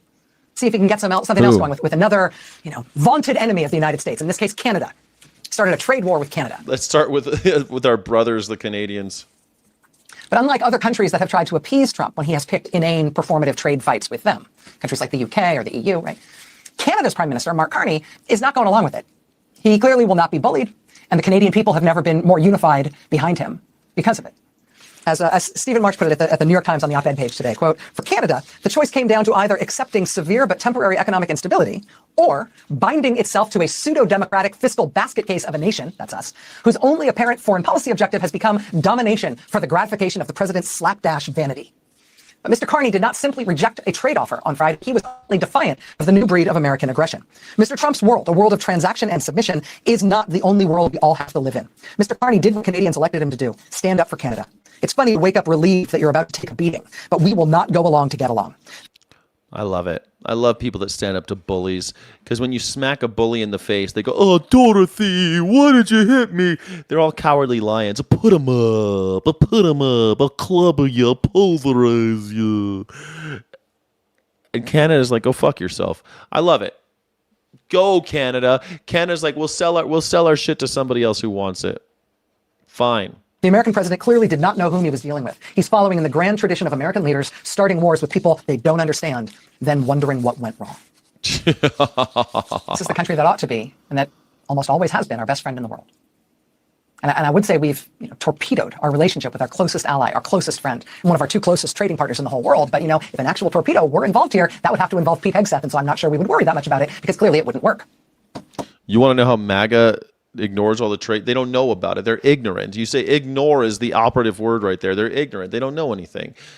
They watch people like Jesse Waters and they're afraid of trans people. Like, if you're afraid of trans people, you clearly don't have much going on upstairs if you're afraid of trans people. There's not much up there anymore. If you're afraid of gays and blacks and big cities and you're afraid of all these things, you don't have much upstairs. So then you hear about Donald Trump's kids getting, billions of dollars in government contracts to perpetuate a forever war with the use of their new drone company. And they're like, what now? Do what now? Do what now? Do what now? They did what now? It just doesn't compute. It's like, if you ever watch the movie, have you ever watched the show Westworld, where the robots, when they see something that they're not supposed to see, their programming makes them say, it doesn't look like anything to me. I feel like that they're so programmed that they're like the robots in Westworld. Doesn't look like anything to me. Every time they see something that's kind of incongruous with their programming. The lesson that Prime Minister Mark Carney in Canada clearly learned before this fight, the stance for which his own people, left, right, and center, are now cheering him on. It's not just a performative thing. It's not just a political style thing. What he is doing is what has been shown since time immemorial to work. When it comes to an incompetent bully, giving in and letting them dominate you does not get you treated better in the long run. It just invites further displays of dominance from the bully and further humiliation for you. That's right. On the other hand, standing up to the bully and refusing his demands makes you an annoyance to the bully, makes you a harder target. And the last thing an incompetent bully wants to do is anything that smells like hard work. That's right. Also, bonus, if you do stand up to the bully, you get to look yourself in the eye, and your kids and your constituents will still love you no matter how it turns out. That's true. Even if it turns out kind of rough, even if it's hard on them, they'll be like, you know what, but we're still not going to let those bastards tell us what to do. I like it. Donald Trump has a negative approval rating right now in 47 out of 50 U.S. states. There are only 3 states in the whole country in which he is more popular than unpopular right now. Those 3 are West Virginia, Idaho, and most of all, Wyoming. But even in Wyoming, the state where he is more popular than any other state in the country, Trump-style politics are losing hand over fist right now. This didn't get a lot of attention nationwide last week, and I know there's a lot of other news, but this struck me as important. In Wyoming last week, the ultra-conservative MAGA Freedom Caucus thought that in last week's elections, last week's Republican primaries in Wyoming, they would extend the hold they already have on the Wyoming State House, and they thought they would actually take over the Wyoming State Senate as well. This is the MAGA Freedom Caucus in Wyoming, and Wyoming is the most pro-Trump state in the whole country. But instead, look at what happened last week. Last week in Wyoming, the Freedom Caucus not only didn't take over the state Senate, which they thought they would do, they also lost control of the state House. The MAGA Freedom Caucus had 36 seats in the Wyoming House. Last week, 13 of their incumbents were voted out in the primaries. Cowboy State Daily called it a, quote, near complete massacre of Freedom Caucus members and their allies. A ding-dang-do. In that same primary, Trump had an endorsed candidate for governor who also lost. Just like his endorsed candidate for governor lost in Minnesota. That was Mike Lindell. Just like I got my pillow and I want to be the governor. His endorsed candidate for governor in Iowa lost as well. That was Randy Feenstra. Just like his endorsed candidate for governor in Georgia lost as well. That was Burt Jones. Plus the first candidate he endorsed for governor in South Carolina, she lost too, Pamela Yvette. Incompetence has consequences. And people choosing to fight has consequences too. Well, that's it. I mean, does anybody want to fight the bully? I don't like bullies. I just don't like bullies. I'm like Captain America. I just don't like bullies. Don't like them. Some people do like bullies. People like these people in my chat. They like these maggers. They love bullies. They love getting pummeled. Uncle. They get turned on by it, you know. Not me. Not me. I don't like bullies. I punch a bully in the fucking face. I don't like bullies. I'll pummel you. I don't take too kindly to people telling me what to do, because I'm American. I don't like people telling me what to do. Ding dang do. All right, thank you so much, everybody. You're done, MAGA. It's a wrap. Yep, MAGA's gone. It's a wrap. They're on their last legs. Yep. We love Trump in England. Well, I mean, you're probably one of those Brexit types. Hey, What are you going to do? There's a lot of stupid people out there. A lot of stupid people in England, too. You know, like, I love my English friends, but there's just as many stupid people in England as there are everywhere else. I mean, Brexit, case in point, you know what I'm saying? Thank you all for joining. My name is Skyjack Morgan. I'm an independent news and culture commentator, free speech and critical thinking advocate, and this is the #1 news reaction show on YouTube, the Morning Sky Show. Thank you all for joining me. If you aren't a Sky City Rebel, please please think about being one. Sky City Rebels get extra chat, extra screenings, extra content, and extra love in the chat. Thank you so much for being here. I appreciate you. Now, to end with a little note of some humanity, because we do have time for humanity, don't we? It is the poem of the day from the Poetry Foundation, Poem Sautés. It's a prose poem. Could be kind of fun. Let's see, a prose poem. We haven't had one in a long time. Let's see. As I walked up the Rue des Martyrs with my bag of small, perfect, waxy potatoes, I doffed my imaginary hat to Monsieur Parmentier. Well, I do have a hat and wore it a lot not so long ago to cover a healing wound on my forehead, but this wasn't necessary anymore. And anyway, the hat wasn't with me now in Paris, nor was Monsieur Parmentier, though any remains of him lie in a plot in Père Lachaise, ringed by potato plants. I would not be intending to cook my potatoes if not for the duplicitous actions of Parmentier back in the late years of the 18th century, after he'd realized that this odd-shaped tuber looted from the Incas in Peru, along with their gold and silver, was extremely nutritious, and no one would believe him. He'd come up with a ruse. Using money given to him by King Louis XVI, he purchased a plot of impoverished ground outside Paris in Neuilly-sur-Seine and planted it with potatoes. When the time to dig them came, he built a fence around them and put armed guards outside. These men wore uniforms the color of potatoes. They were told to leak the news that they were guarding an extremely precious food. Then, one night, they left their post. Thieves arrived within a couple hours and stole the entire crop. Over the next few days, the potatoes were sold in the city's markets as the food of kings. So my guests wouldn't know they would be eating the food of kings, nor would I tell them, though I might well concoct a story about the breed of pigs their pork chops had come from, and the posh wine that had yielded the wine vinegar I'd used in the salad dressing. I could try telling them I'd climbed over the fence of Père Lachaise the previous night, armed with a phone torch, a troweling spade, and a canvas bag, and dug the potatoes from Monsieur Parmentier's plot, only taking the small ones that were right for pomme sautés, of course. But I know they wouldn't believe me. I was distracted from these smug reveries by my mobile phone ringing. I dug it out of my pocket and answered it, thinking one advantage of being in France was that nobody rang me. The voice at the other end was not one I recognized. It said, at first quietly, "Are you okay?" Then in a louder voice, "Please tell me you're okay over there." And that was it. When I went to check the number, it had been withheld. What had I landed myself in, I wondered. I went home to deal with my 19th century French meal. Pomme sautés. It's kind of a fun poem, huh? Nice little fun poem. I like the little prose poem you don't really get very often.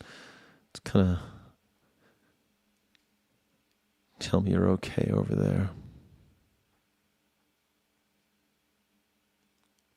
What had I landed myself in, I wondered. We don't know. We just end up in Paris sometimes with waxy potatoes and 19th century meals.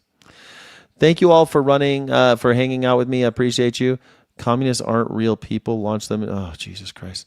Way to go. MAGA is strong. Dems created it.